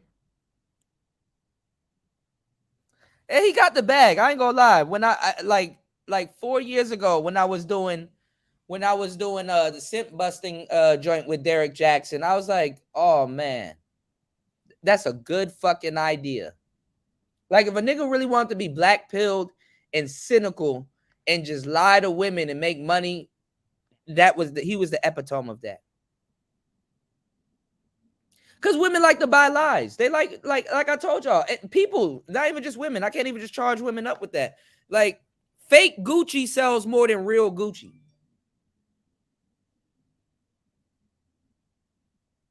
Fake Gucci sells more than real Gucci. And if you're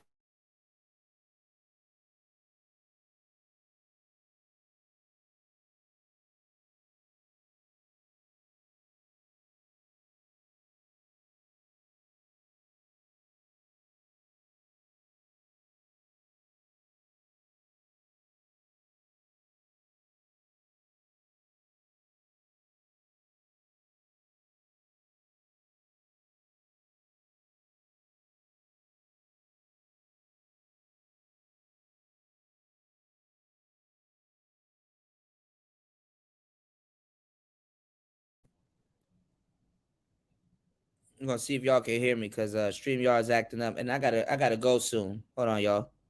What's going on, Vader? Spawn in the building. Ghostman Kang, my boy Tech Rel in the building. All right, we back. You know,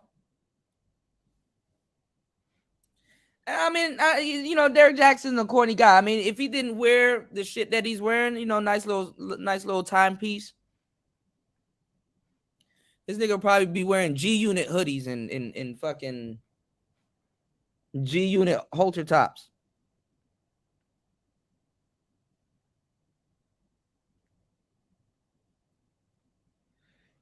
You said as a fit person, we like to wear ship that shape us as well. Yeah.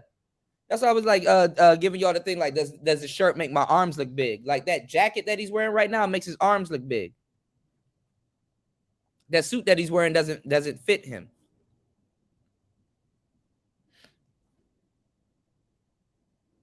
He was better off with a chopper suit. That's an inside joke, you know. But nigga G trying to eye fuck the camera. Don't do that. That don't work. So yeah, he made the bag, but the bag ran its course. And that's what usually fucks us up. Greed and all kinds of shit. He got greedy and went for the cookie jar, man.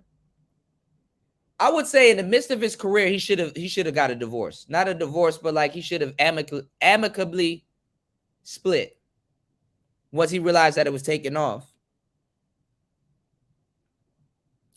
Oh, his wife gonna get a chunk of that. Book sale, baby. His wife about to get a chunk of that. Why you think she ain't leave now? He got a little empire. And he ain't, and I don't mean Terrence Howard. I ain't going nowhere.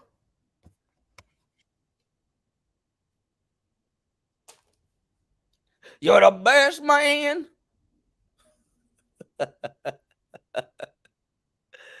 He came up under her, like, you know, it just is what it is, man. Let's go. Derek Jackson wants to do is one of the things he wants to be able to achieve is to have sex with beautiful women from his platform. That's what Derek Jackson wants to do. But the problem is that Derek Jackson's they're just not that bright. He doesn't understand. Number one, I think he was rather young when he came into somewhat level of prominence with this and made a lot of money and got besides himself. And I don't know why he didn't feel like he would get exposed or he would not get exposed. But obviously he got exposed. Again, guy's not the brightest guy, and he's not the sharpest knife in the drawer. Like, not that bright. He doesn't understand. Number one, I think he was. Now look at the body language. And look at his shoes, bro.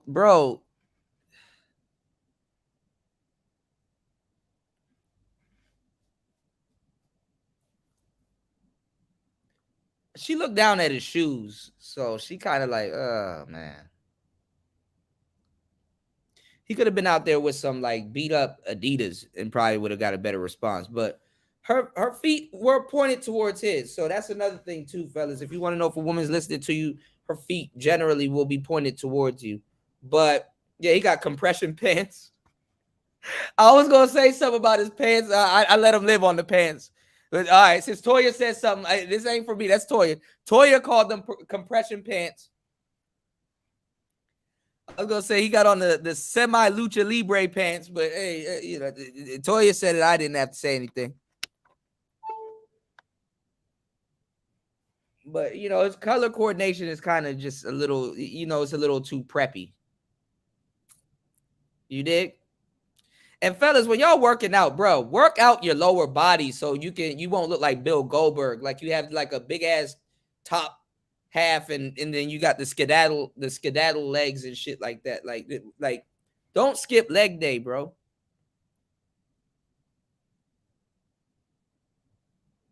Right. Going for the pseudo preppy clean look. Yeah, that's what it is. See, she got second thoughts though, because like look at how like her one foot is back. Her left foot is back. It's like she backing up. I ain't gonna lie, it really helped me when I learned body language, man. You can learn a lot from a woman's body language, that she's uncomfortable. She was a little bit uncomfortable with him and stuff like that. I mean, you know what I'm saying? You got to pick up on stuff like that. You know what I'm saying? And look, if he was a good conversationalist, he could have addressed that. Oh, girl, don't get uncomfortable, man. Look, this is what we're going to do. All right. I'm about to go over here real quick and go get some water. Do you want one? And I'm going to come back and we're just going to go over our script. Yeah, Johnny Bravo. Yeah. Now, why would I say, yo, look, don't get uncomfortable. You good. I'm about to run over here and get some water and then come back if you want one. And we can go over our script. What I'm doing is I'm ejecting from the situation so she doesn't feel uncomfortable for a certain amount of time and associates me with being creepy and coming right back and re-engaging her after I bring her some water and she's a little bit more comfortable. If you want to get women, quote unquote, okay, listen, all right, take it from somebody that, and I'm not trying to brag, I'm not the best looking nigga on the planet or anything. Usually us players aren't, to tell you the truth. If you want to seduce a woman or anybody, if you're trying to seduce or you want to seduce somebody, the first thing you need to do is get them to be comfortable. Okay? You need them to be comfortable.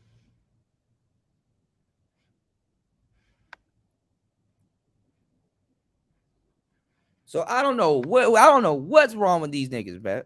I don't know what's wrong with these niggas. He's been marching to the beat of his own drum, and I don't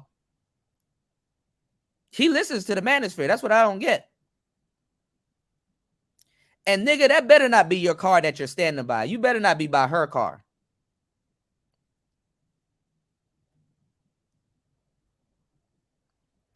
Cause I would have had the door open. I would have been sitting down in the driver's seat. She could come over, you know what I'm saying? She could come over and talk to me the whole time I'm sitting down, even though you don't really want the woman looking down on you, but honestly, you sitting in your whip. So don't worry about that. And when you introduce yourself, you grab her hand and talk to her and shake her hand. Women like this. Women will shake your hand. That's a compliance test. See, I got to finite say, yo, that's a compliance test. I'm not thinking about that in my head. I'm just thinking, yo, okay, I'm about to shake her hand. What's up? And you don't shake her hand like how you shake a man's hand, nigga.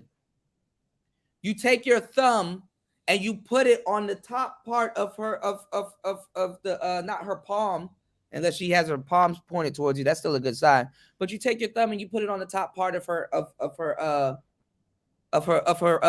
hand.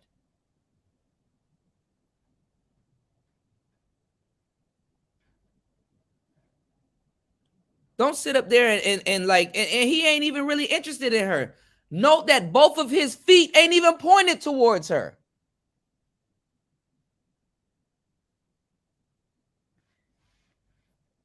So when she looks down, I'm telling you, you can really tell a lot about people's feet, how they're pointed. When you have someone's attention, their feet is pointed towards you. He has her attention. But his feet, he trying to stand cool. His feet ain't even pointed towards her. Not one.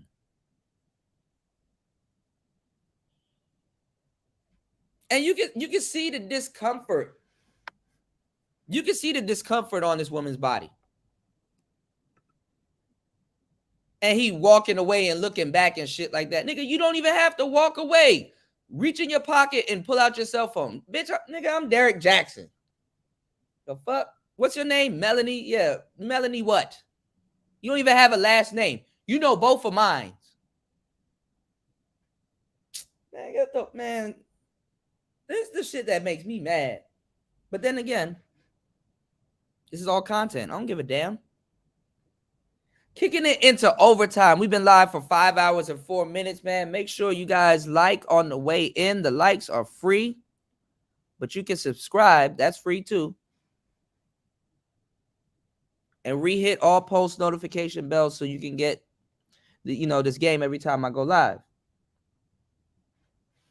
Shout outs to everybody on Twitch tuning into the show. Soon we will be on Bigo. Okay. Somebody reached out to me about some sponsorships. I said, okay, let's all right. Let's get it.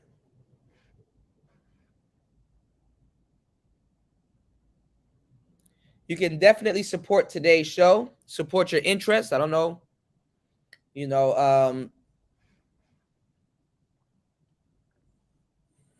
I don't know what to tell y'all. You know, support today's show. You can support today's show at PTV 888. That is PTV 888. You can also support the show at PayPal, Pay a Player, you know, or you can support the show via Super Chat. You know, if you support YouTube and you support Google, ain't nothing wrong with supporting the show.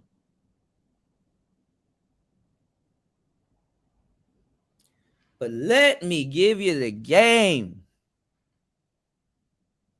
Yeah, I know. I was on Bigo before. I mean, I've checked out. I wasn't on it, but I've checked it out. They do got weird people, but hey, man, it's an extra bag. It's an extra bag, and I can take that bag because this channel costs money to run. I don't know if y'all people be thinking, oh man, this is a free YouTube. Fuck no, this nigga. You think Player Talk Radio is free? This channel costs money to run. This costs money to run. You know? So I'm like, hey, bro, I need to put something in position, you know, to keep Player Talk Radio around. You know? Channels cost money to run. You know, so I don't accept no corporate backing. This is all backing through from the people, okay? Like myself and like-minded individuals. And you can go on everybody else's channel. They done deleted half their shit. All this shit up. You know? And maybe I should delete half my stuff, but I ain't gonna lie. I'm gonna have to start another channel. Because I'm going to have to do with this channel what I'm going to do with the first channel, because I see the same shit is happening where I got a lot of ops that want to keep the lies going. So, and this channel has been subject to target so many times, and I've really been tripping by still keeping this channel intact. You know?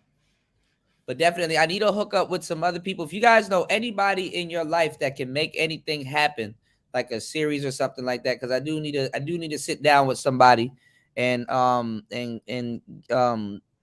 just get all my shows and chat rooms and stuff like that and repurpose. You know, I'm gonna turn this channel into, I probably will turn this particular channel into a network, because it's kind of hard to get the chat and the actual show, because the chat is a part of the actual show.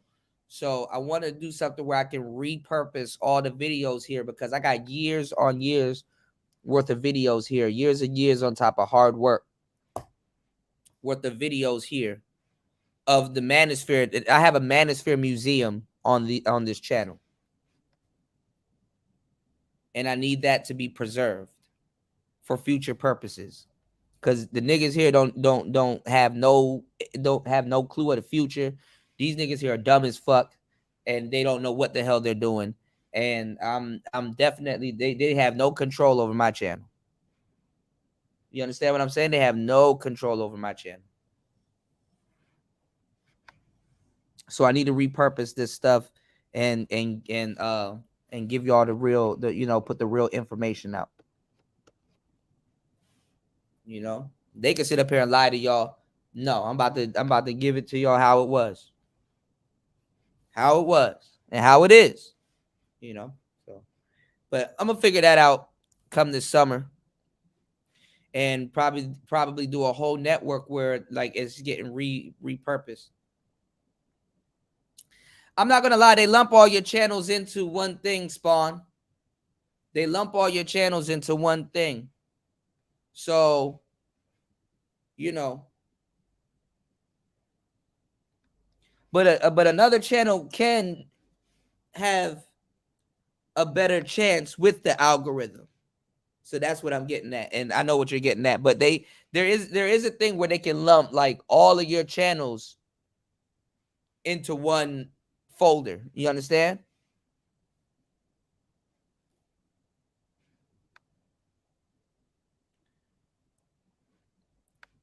So that's what it is. But yeah. But yeah, this is a beautiful young lady. Like I said, I've already scoped her out. She don't got no rings. I think she had one ring, but she don't got no rings. She don't got no bracelets. She don't got no necklace and stuff like that. Pretty modest women wearing some, some sandals and stuff like that, and a nice little Shein dress, and probably Derek Jackson's type. But like, it's not going to save you from being. And I'm gonna tell you some real shit too, because like I said, I'm getting older now. The older you get too, you gotta make sure to not have that creepy vibe on you, bro. As a young player, I'm gonna tell you right now, make sure you shake that creepy vibe off of you as you age. So you gotta every so often. I'm not telling y'all you gotta go out every single night and flirt with everybody, but like every 2 to 3 years, when you reinvent yourself, make sure you are actively going out. Or if you have a young woman that's with you, that's your girlfriend or your wife or whatever, make sure you refine your relationship with her and make sure, you know what I'm saying, you redefine, you know what I'm saying, just keep yourself up for it. Even in a relationship, if you're in a relationship with a beautiful woman that gives a damn about you, you know what I'm saying, and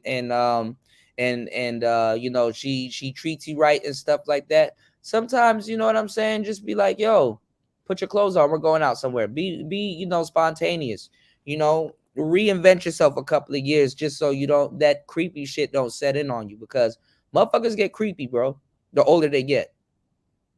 That's what I was telling y'all. Them older lesbians, they creepy, bro. I ain't gonna lie, they creepy as hell. You get creepy the older you get, trust me.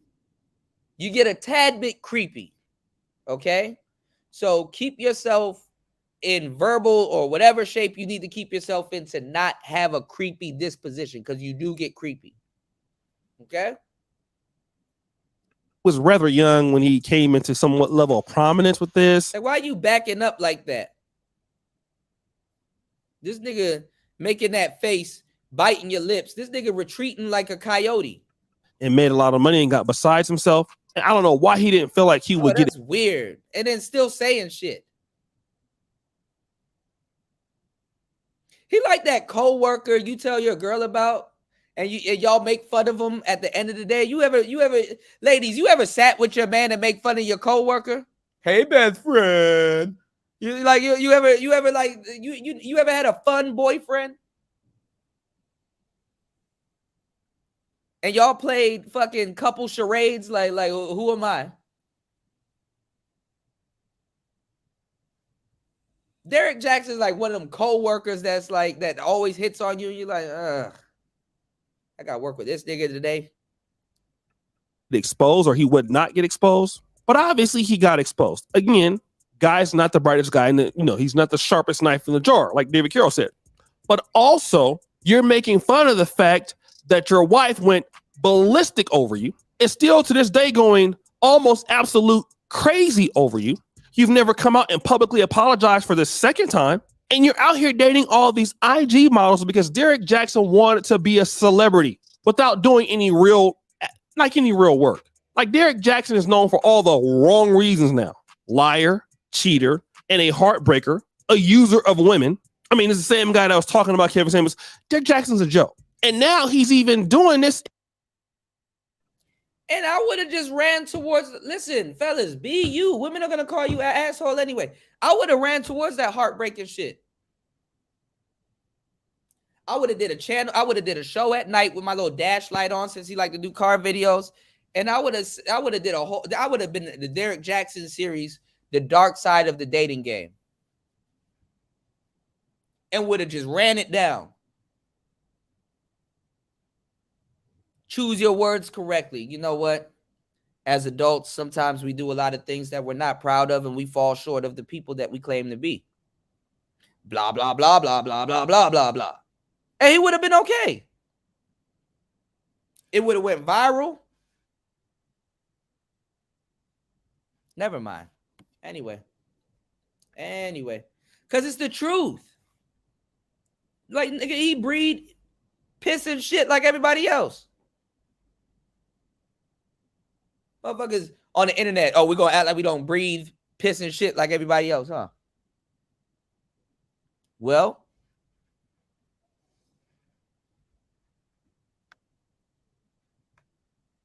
And at the end of the day, I feel bad for the guy because he's a sad dude, bro. O'Shea is hating. O'Shea ain't a player neither. And he makes fun of his looks a little too much, bro. It was funny at first, but it's like, oh, damn, you kind of really believe that shit. That's crazy. And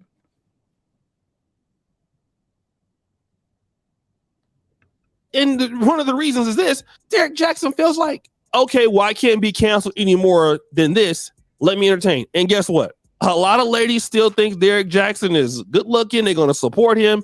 And Derek Jackson is just like one of these pastors. Hey, why are you wiggling your head like that, too? Pastors, like one of these black pastors in the black community, once something happens, touch not my anointing, all of that. And the situation is that Derek Jackson he wants to do the same things that he's criticizing men about. Derek Jackson wants to thought it up. Derek Jackson wants these women to thought it up. And Derek, I'm glad you finally came out and just admit it. You're just like most of the guys you're criticizing, bro. The only thing is that we don't have like millions of followers like you. But guys, what do you think? It's your boy, O'Shea Duke Jackson. All right, y'all. I should have been gone. Make sure y'all like and subscribe. I should have been gone, but this is what I wanted to show y'all. Look at this. We got a little 2 minutes. Look at this. Hey, what's good, guys? How's it going? Oh my God, you sound like Kevin Hart. Somebody come look at this. I sound like Kevin Hart? For a second, you did. I don't know. What's on my camera? Okay. Damn. Is it Kimura? Okay. See? Women are goofy as fuck. You sound like Kevin Hart. He could have came back and be like, yeah, but I ain't no joke. Oh!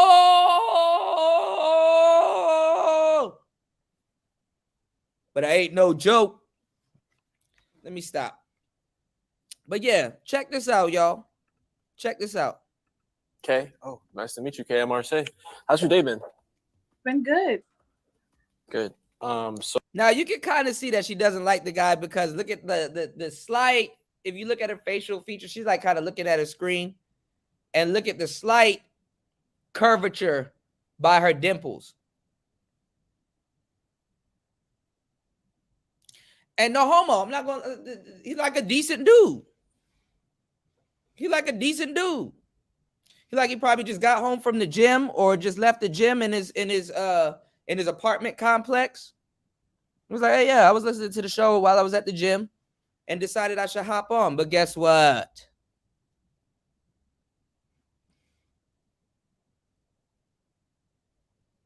He could have even joked back and said, I thought you were going to say Jeremiah, the singer, and got her to laugh. Like, I get that all the time, or something like that. Be like, oh, Jesus. Anyway. So I tuned in kind of late. What are you looking for in a guy? Or I'm sure you've answered that question already, but can you answer one more time? I'm somebody who's loyal. And being respectful. Look, Melly likes him, but look at her. Somebody who's loyal. She's going to name all this shit that she's not looking for in a guy. The same cliche shit. What's she supposed to say? Oh, I don't want somebody that's not loyal. But guess what? They deal with people that's not loyal all the time. Are they even loyal? Let's go. I really care about loyalty. And he's asking her respectfully. He was respectfully saying, yo, I know you've been answering this all night, but, is it okay if I ask you to repeat it one more time? So check it out. Respect. I don't like being lied to, Okay. Okay. I want to add, I do love a little, I'm my ways. I'm going to be honest here. I like my hood guys. All she want to do is pop a perk and get a pussy beat. Okay. Okay. So, do you think you a little? Uh-huh.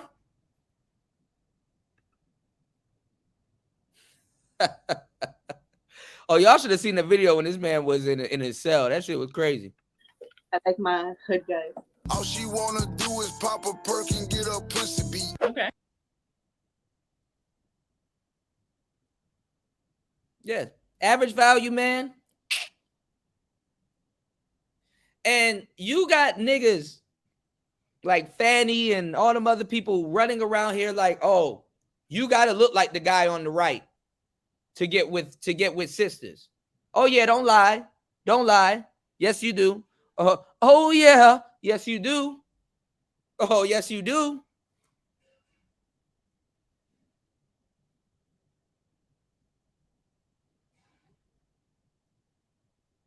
I know. I like how a lot of these little pretty girls be going on the Pineapple Show and don't even be talking about, yeah, I got a big ass weed habit.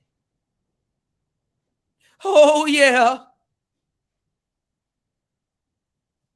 Oh, yeah. You think her eyes low because she got them heavy ass lashes on? No, bitch, she high. Look at girl, you high as hell. High. Essentially, what she said is, I like to get shot up in my shit. I like to get shot up in my shit.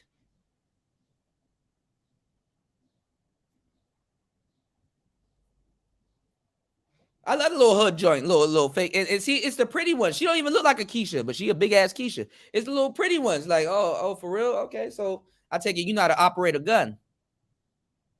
You could have fun. I take it you know how to operate a gun.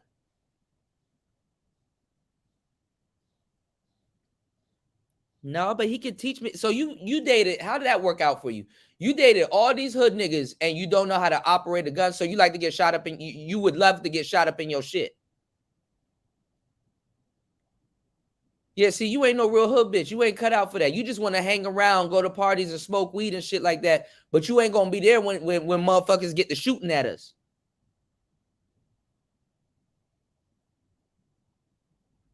Yeah, you don't want to be around where it's Saturday night and stuff like that, and all your girls are going out. And I'm like, nah, you can't do that. You better sit up there and bag up that weed right there. Bag up that coke. And make sure you weigh it right. While I'm over here counting this paper, you're like, you ain't ready for that. Oh, you don't want to be in a trap house when that shit getting raided, thinking you in there just hanging out and smoking weed, right?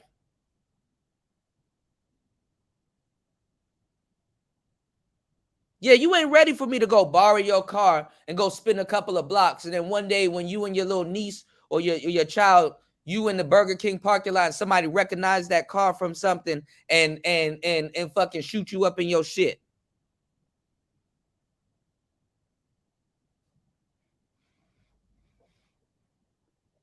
Oh, you must like getting shot at then.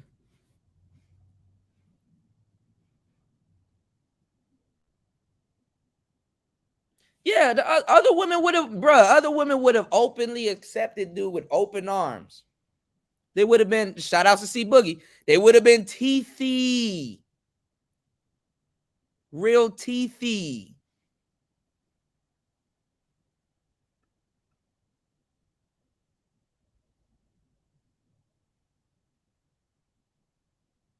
He said a dude came on the show and immediately negged her, perhaps she would have been more receptive. Yeah, like handsome guy game, you kind of got to reassert yourself. So you got to be like real tact. You got to be tactful. Because to a certain degree, you can reassert yourself and piss the girl off. Cool. Ain't nothing wrong with that. But sometimes if you want the shorty, you got to reassert yourself and do it in a way that keeps her attractive to you or makes you still interested or attracted to her, because you got to be interested in the convo too. Yeah, that Pound Town song is funny. My pussy pink, my booty hole brown. Actually, I'm gonna play that shit on the way out. No, it's not. It's not about being quick-witted, Ghost Man Kang. It's just about being. Most people got to learn how to be themselves. You know? Because let me tell y'all something, and I don't want y'all to beat yourselves up. There is a side of you that women, that damn near all women like. Oh yeah, everybody, even the most grumpiest nigga. There is a side of you that women will fuck with. You just got to know how to, I wouldn't say code switch, you just got to know how to articulate, to kind of display it a little bit better. Or I would say, I hate to say it like this, somewhat be bipolar. And what I mean by bipolar is be able to switch real quick.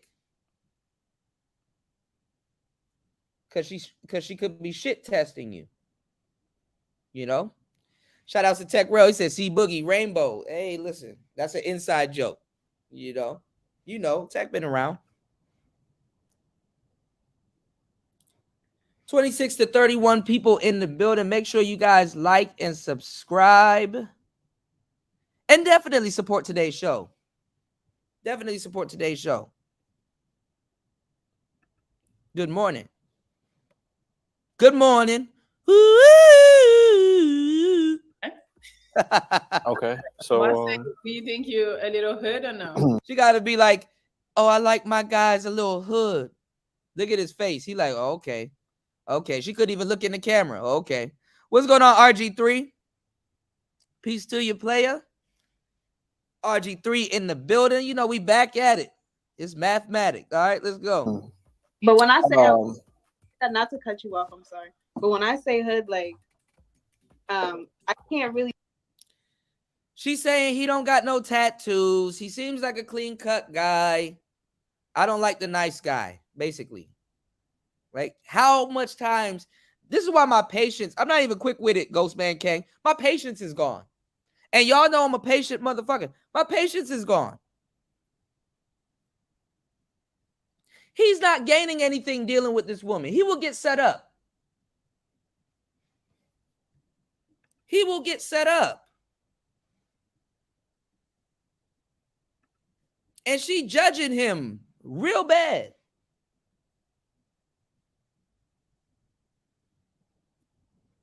Because it's funny, little niggas like this, they like to blow trees after they work out. Weed is relaxing after you work out. Your muscles hurt and shit.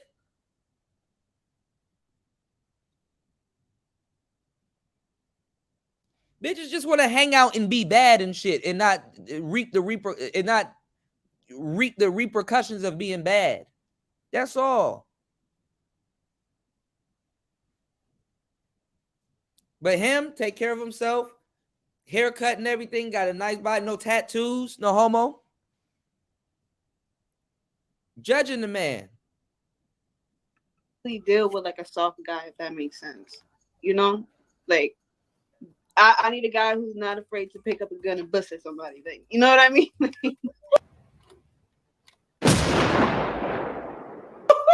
Not just because it's just, you know. Well, if it helps, I got one. But why did you say that comment? What makes you say that you need a hood guy? Because I felt like I didn't say it before. I forgot to. I feel like it's a lot of, well, in the past few guys that come up here, like some of them just seem too sweet, you know. And okay. Yeah. Do you feel that that Marcel is hood enough? No. I don't know. Ask some more questions. Nah, she definitely feel like I'm hood enough. That's why she said that. But anyway, Kamara, let me ask you this. So you want a guy who could do all those things. Do you feel like a hood guy can do all that for you? How's that been for you in the past? I've been able to bring that out of a hood guy. I'm not gonna lie. Bring out of a hood guy. You've done what? I said I've seen the soft side of a hood, like a hood guy that I've dated before. Okay, I was just curious. And if it's been going okay, because if it's not, maybe you should try something different. Okay. We live. Look at that. Stupid ass bitch. Stupid ass bitch. Man, what? That's what I'm saying, Young Jay. She not even ready for that shit. Not one hood bone in that woman's body. I know what she's talking about because I've done it several times. I've taken women to my hood. I've taken women to everywhere. I've taken women every fucking where. What you do is you put them in a position where they're in a dangerous spot, but they with you, so they all right. Oh, I feel protected now. Yo, be careful. We around, you know what I'm saying, big 30. We around big such and such, you know what I'm saying? Just look out. You all right, you with me, but you know what I'm saying? We is in a rough spot. So, keep, be on alert.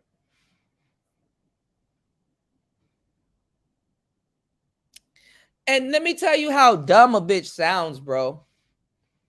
Let me tell you how dumb a bitch sounds. She wants a hood nigga long enough to turn into the guy that she's talking to right now.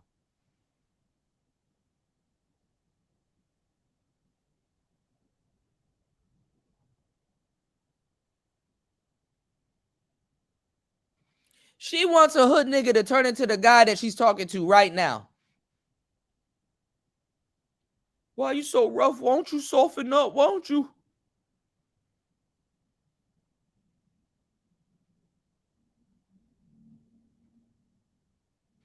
It's the thrill of having a guy that normally wouldn't do something for you. That's what they want. They feel they could change a nigga with a gun. And then when the reality of the type of nigga that they dating sits in, it's like, damn, I'm just dating a dirty nigga with a gun.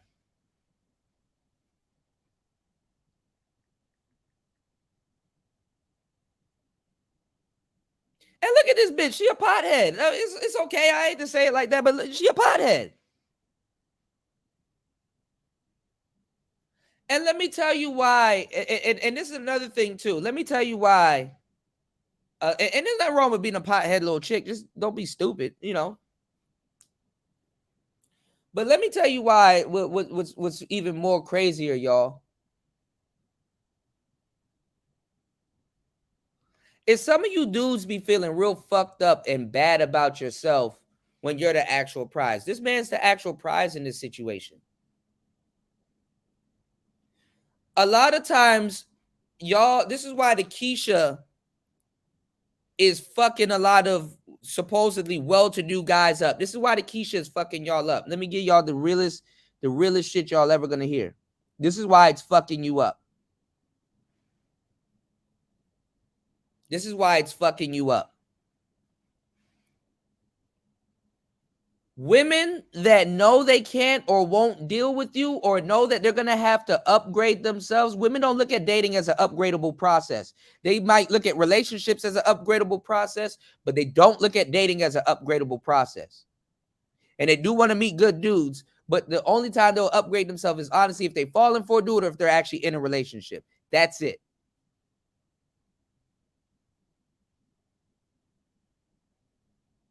All that shit she asking you to do, that take place after you're her boyfriend, while you're her boyfriend.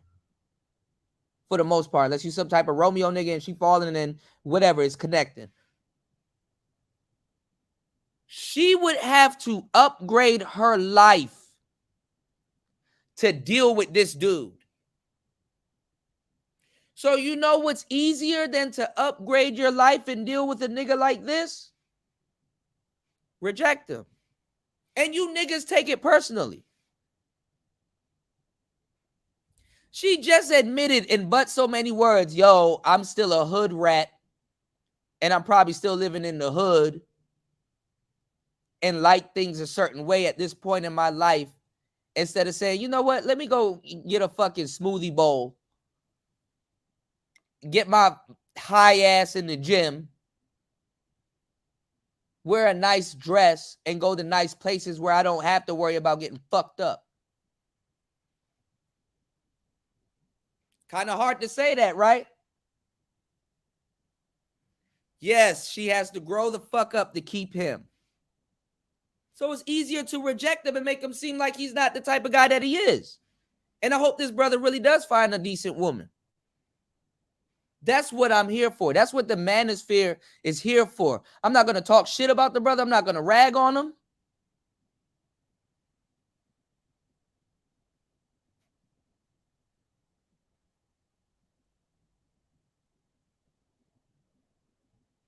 Because he's doing the right thing. She not doing the right thing. And literally on the show having niggas call up there talking about some. She not doing the right thing and literally has a show, has some niggas on there calling up there talking about some, what you gonna do for me?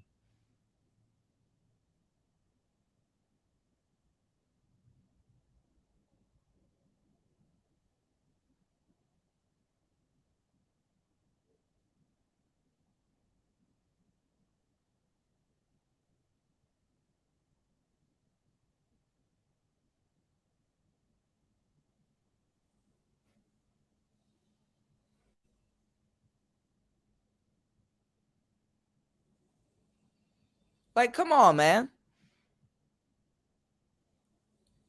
And dudes will really feel bad about themselves. That's that right there. That's the fucked up part.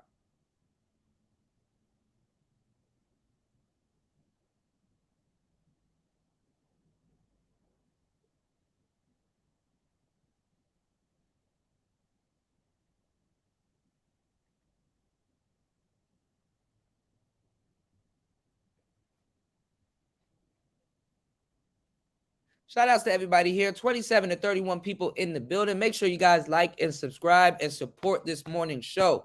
I'm telling you, that's what brothers need to hear.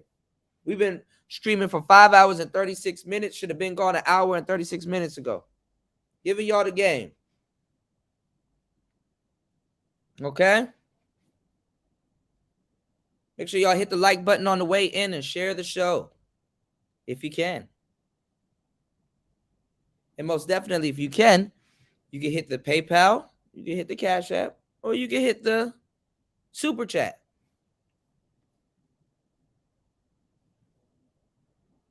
So she would have to upgrade herself to be him, to be with him.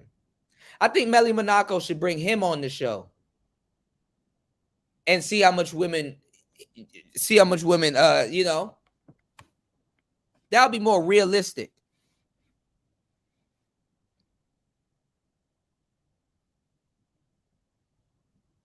Right, that's true, Ghostman King. That's definitely true. And that woman is definitely not hood at all. That's why I would have been I'd just be like, okay, I would shit. Even then, too, let me tell y'all something, too. What I learned by approaching groups of women, isolation. I would have just started a conversation with Melly Monaco. See, Melly, this is what I'm saying. They like hood dudes, man. So let me ask her a question real quick, Melly. Watch this. So you like getting shot up in your shit. I should go up on there. I should go up on the Pineapple Show one day and just run a field test. I would talk to Melly Monaco more than I would talk to the person that's actually on her show. Imagine you and the host having a good conversation and she like pineapple. And it's like, damn. He was pretty cool. Even the host would be like, you tripping.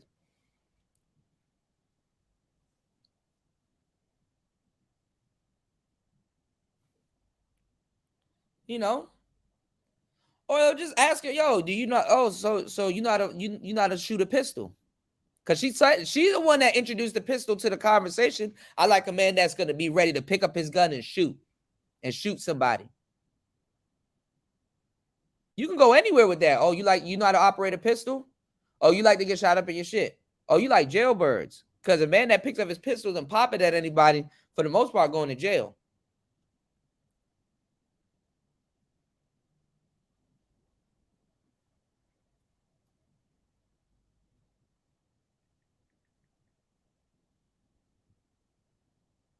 You must like going back and forth to jail or court.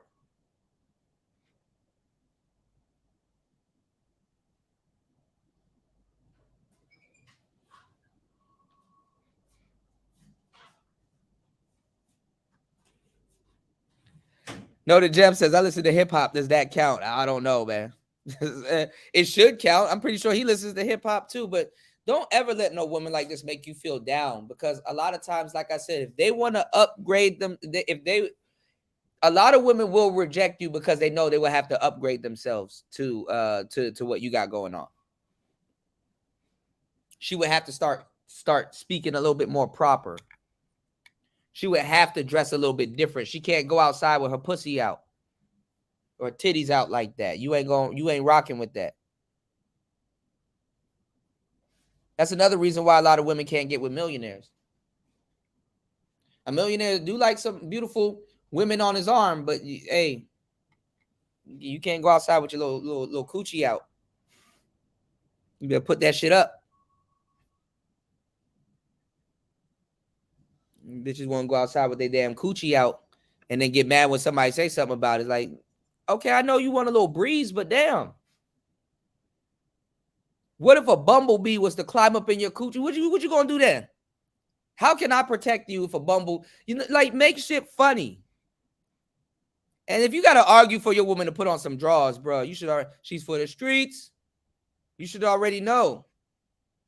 If you gotta argue with your woman to put on some drawers, I'm Michael Jordan. Stop it. Get some help. all right?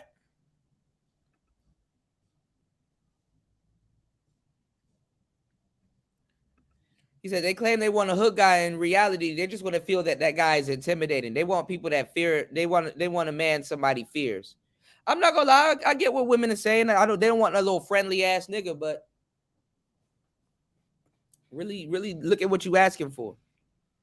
This is the type of bitch and that's the truth. That's why like Miss Gang.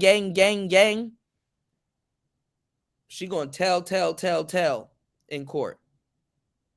Be the first ones to snitch on people. Cop come over to her. All right, your friend that you were with said that he didn't have a pistol, and the other guy, somebody else came by and was shooting, and he didn't produce a pistol. No, he produced a pistol. He shot the guy, and it's over there in that bush. Boy, you going down. You going down. He said Melly ain't shit neither. Melly will snitch, but with the right guy, she probably won't. He said these some Asian doll type hoes, man. I'm telling you, man. What's going on, Dollar Washer? Ghostman Cake said, facts, Scooter. Melly, dude should have started macking on Melly Monaco as soon as the other chick said she like hood dudes. Yeah, he should have been like, Melly, come on, man. Look, she just openly admitting on your show she like to get shot at. Like, what the fuck? And then she probably will giggle and laugh. Like this type of girl, you can get her to laugh. So you ever made a girl laugh so much she snorted? You ever got somebody to snort? Oh my God. Why you say that? This is the type of girl that'll snort and grab her nose. I don't know. A lot of people don't go outside, man. Yeah, she dates for excitement. But all you have to do is like, okay, well, shit, you comfortable getting shot up in your shit? That's what's up. No, don't backtrack now. No, you said you comfortable with getting shot up in your shit. I heard you. You like to date Mr. Gang, but you don't bang. What gang you with? You like Bloods or Crips? Which side you on? Start nigga like you know like she in LA. Like what set you from? And be laughing. Nigga, gang banging is dead, bro.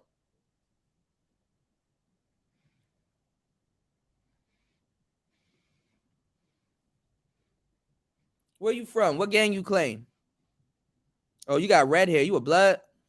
What up, Blood? So woo, like nigga, like be funny. You already the nice guy. She already designated you. Sometimes too, other than reestablishing yourself, but he did. Y'all are right. He did fuck himself up by asking him what type of guys you like.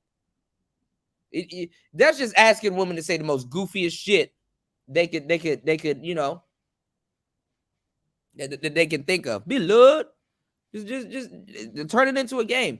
ABP, always be playing. Yeah, she wants drama and to be tricked on. She want to be a city girl. Yeah, Cuban doll type. Yeah. But look how that played out for Cuban doll. Look how much times Tato done put Cuban doll in the hospital. The hospital. All right. So I'm going to leave y'all with this, man. It's Player Talk Radio. Y'all make sure y'all like and subscribe. Share the channel on air and off air. Comment for the algorithm. You know? Oh, shit. Did I even share the show? I didn't even share the show. Jesus, peace. Jesus, peace.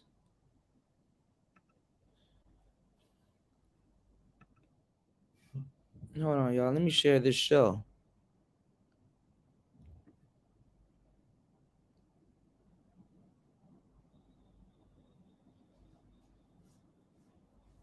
Damn, the game spit. I knew something was gonna catch up. He was kind of really talking a lot too saucy on the internet. Damn. Shout out to the game spitter. I'm about to check that out. Damn, Rich the Kid going through it. Damn, there's a lot of shit going on. Shit. Damn, more than 30-something people in here, and my likes are at 29. Y'all just said, fuck Cuda, huh? Damn, I didn't even set up my show or nothing. Replay. Dang, I don't. Man, y'all treat me like a stepchild, man. This is amazing. I'm a whole veteran around this, man. Y'all treat me like a damn stepchild. All right, y'all, we out. Shout outs to everybody here. Shout outs to all the contributors. Thank you. We are going to be right back. Definitely, I'm in service to you guys, and I'm working my ass off. All right. We got some pre-records coming soon. So it's Player Talk Radio. Make sure you guys like and subscribe. We out. Let's get it. Let's go. Hold on. Wait, hold on. I said I was gonna play a little bit of Pound Town. Hold on. I'm gonna play a little bit of it. I ain't get copyrighted this whole time, but I'm a Shorty wants to be like this. This is what she wants to be like. Hold on. Let me do this. Yeah, I gotta go do some stuff.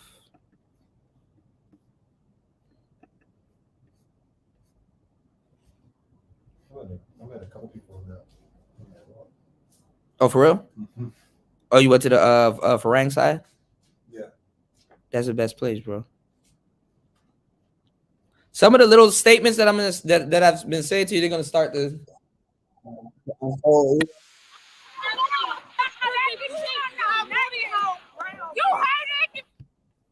Y'all literally going after women, slapping their ass in the streets, talking about my booty hole brown. They love that shit. Oh, they love it. Oh yeah. This is what the manosphere wants. Don't run from it. Run to it.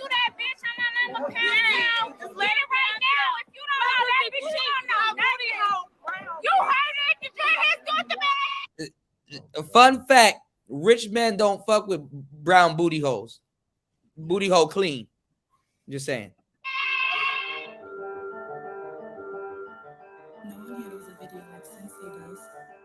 Brr.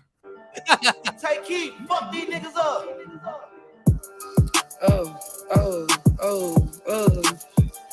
Niggas had the nerve to be talking about Freaknik right now and how black men is this and that, and this right. Like this didn't come out this year.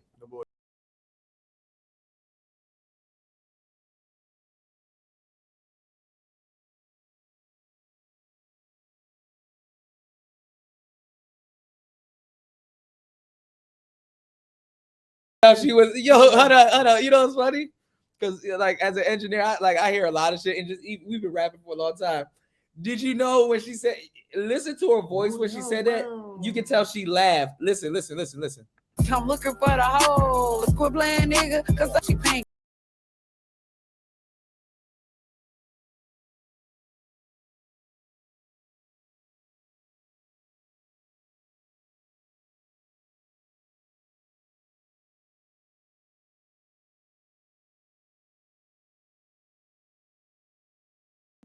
People. She sound like when you go to the studio to turn, and then like you think like you just laid some heat, and then the next day you're like, oh, this sounds some trash. Like Yeah, it's some trash, but the engineer made it go. Yeah, you know what I'm saying? Like we should write something. I'll put some beats. And the engineer made it go, but like so I can finish that song too. What was I about to say? Damn, I forgot what I was about to say, but look how much people spend like a long time focused on like cadence and lyrics and all this other shit. And look, He just took a bitch down. Yeah, that nigga dick a bitch down. Yeah, that nigga eat me out. Pound Town. Didn't even rhyme, bro. Just left Pound Town. Let my nigga, he just took a bitch down. Yeah, that nigga dick a bitch down. Ow. Yeah, that nigga eat me. That nigga eat me out. Okay. And they'll win a Grammy and they'll be like, I just want to thank God. What is happening?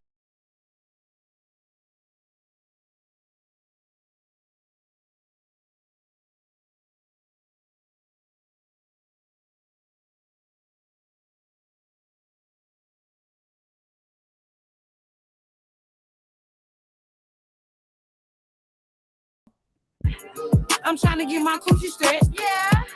You know them dreadheads do it the best. Oh yeah. I like a nigga with. We do though. We do though. Huh? She said, I'm trying to get my coochie scratched. Stretched. Pound town. I'm talking with my round. Anyway. All my niggas get. Shout outs to Sexy Red, Miss Renaissance chick from the Manosphere. Why don't y'all go over to why don't y'all get Sexy Red to react to this? Since black men disrespect black women, hopefully she can reach out to these sisters. Hopefully she can reach out to it. It's funny because in the same year that she was pushing that shit, another woman named Sexy Red came out with this song. So she can't say she didn't see it. She can't say she didn't hear about it. She can't say she don't know about it. Sexy Red, you in the building right now, sneak soaking. Do a video on this and reach out to these young humble sisters. Try to save these young humble 304s. Turn them into take them out of Pound Town. Get them out of Pound Town and try to make some decent, upstanding women out of them. And see where it gets you. All right? All right, y'all, we out.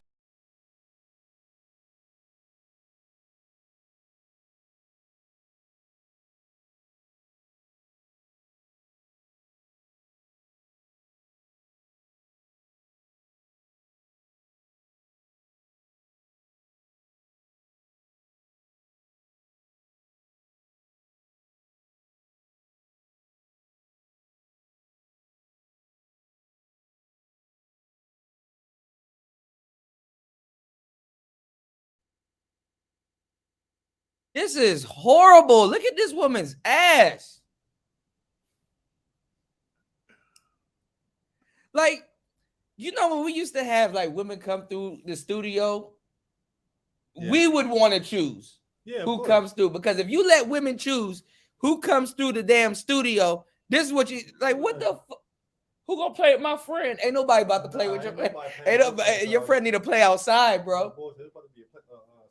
Who gonna play with my friend? Nobody about to play with your friend, bro. All right, y'all. We out for real. All right. Peace. We'll be back. We'll be back.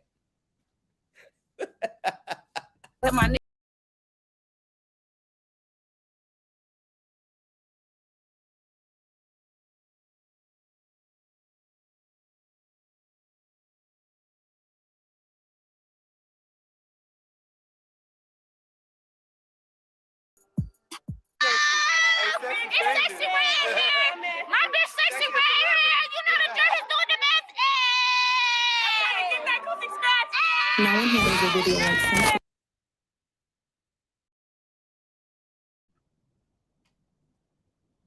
Y'all make me sick. All right, y'all. We out. It's Player Talk.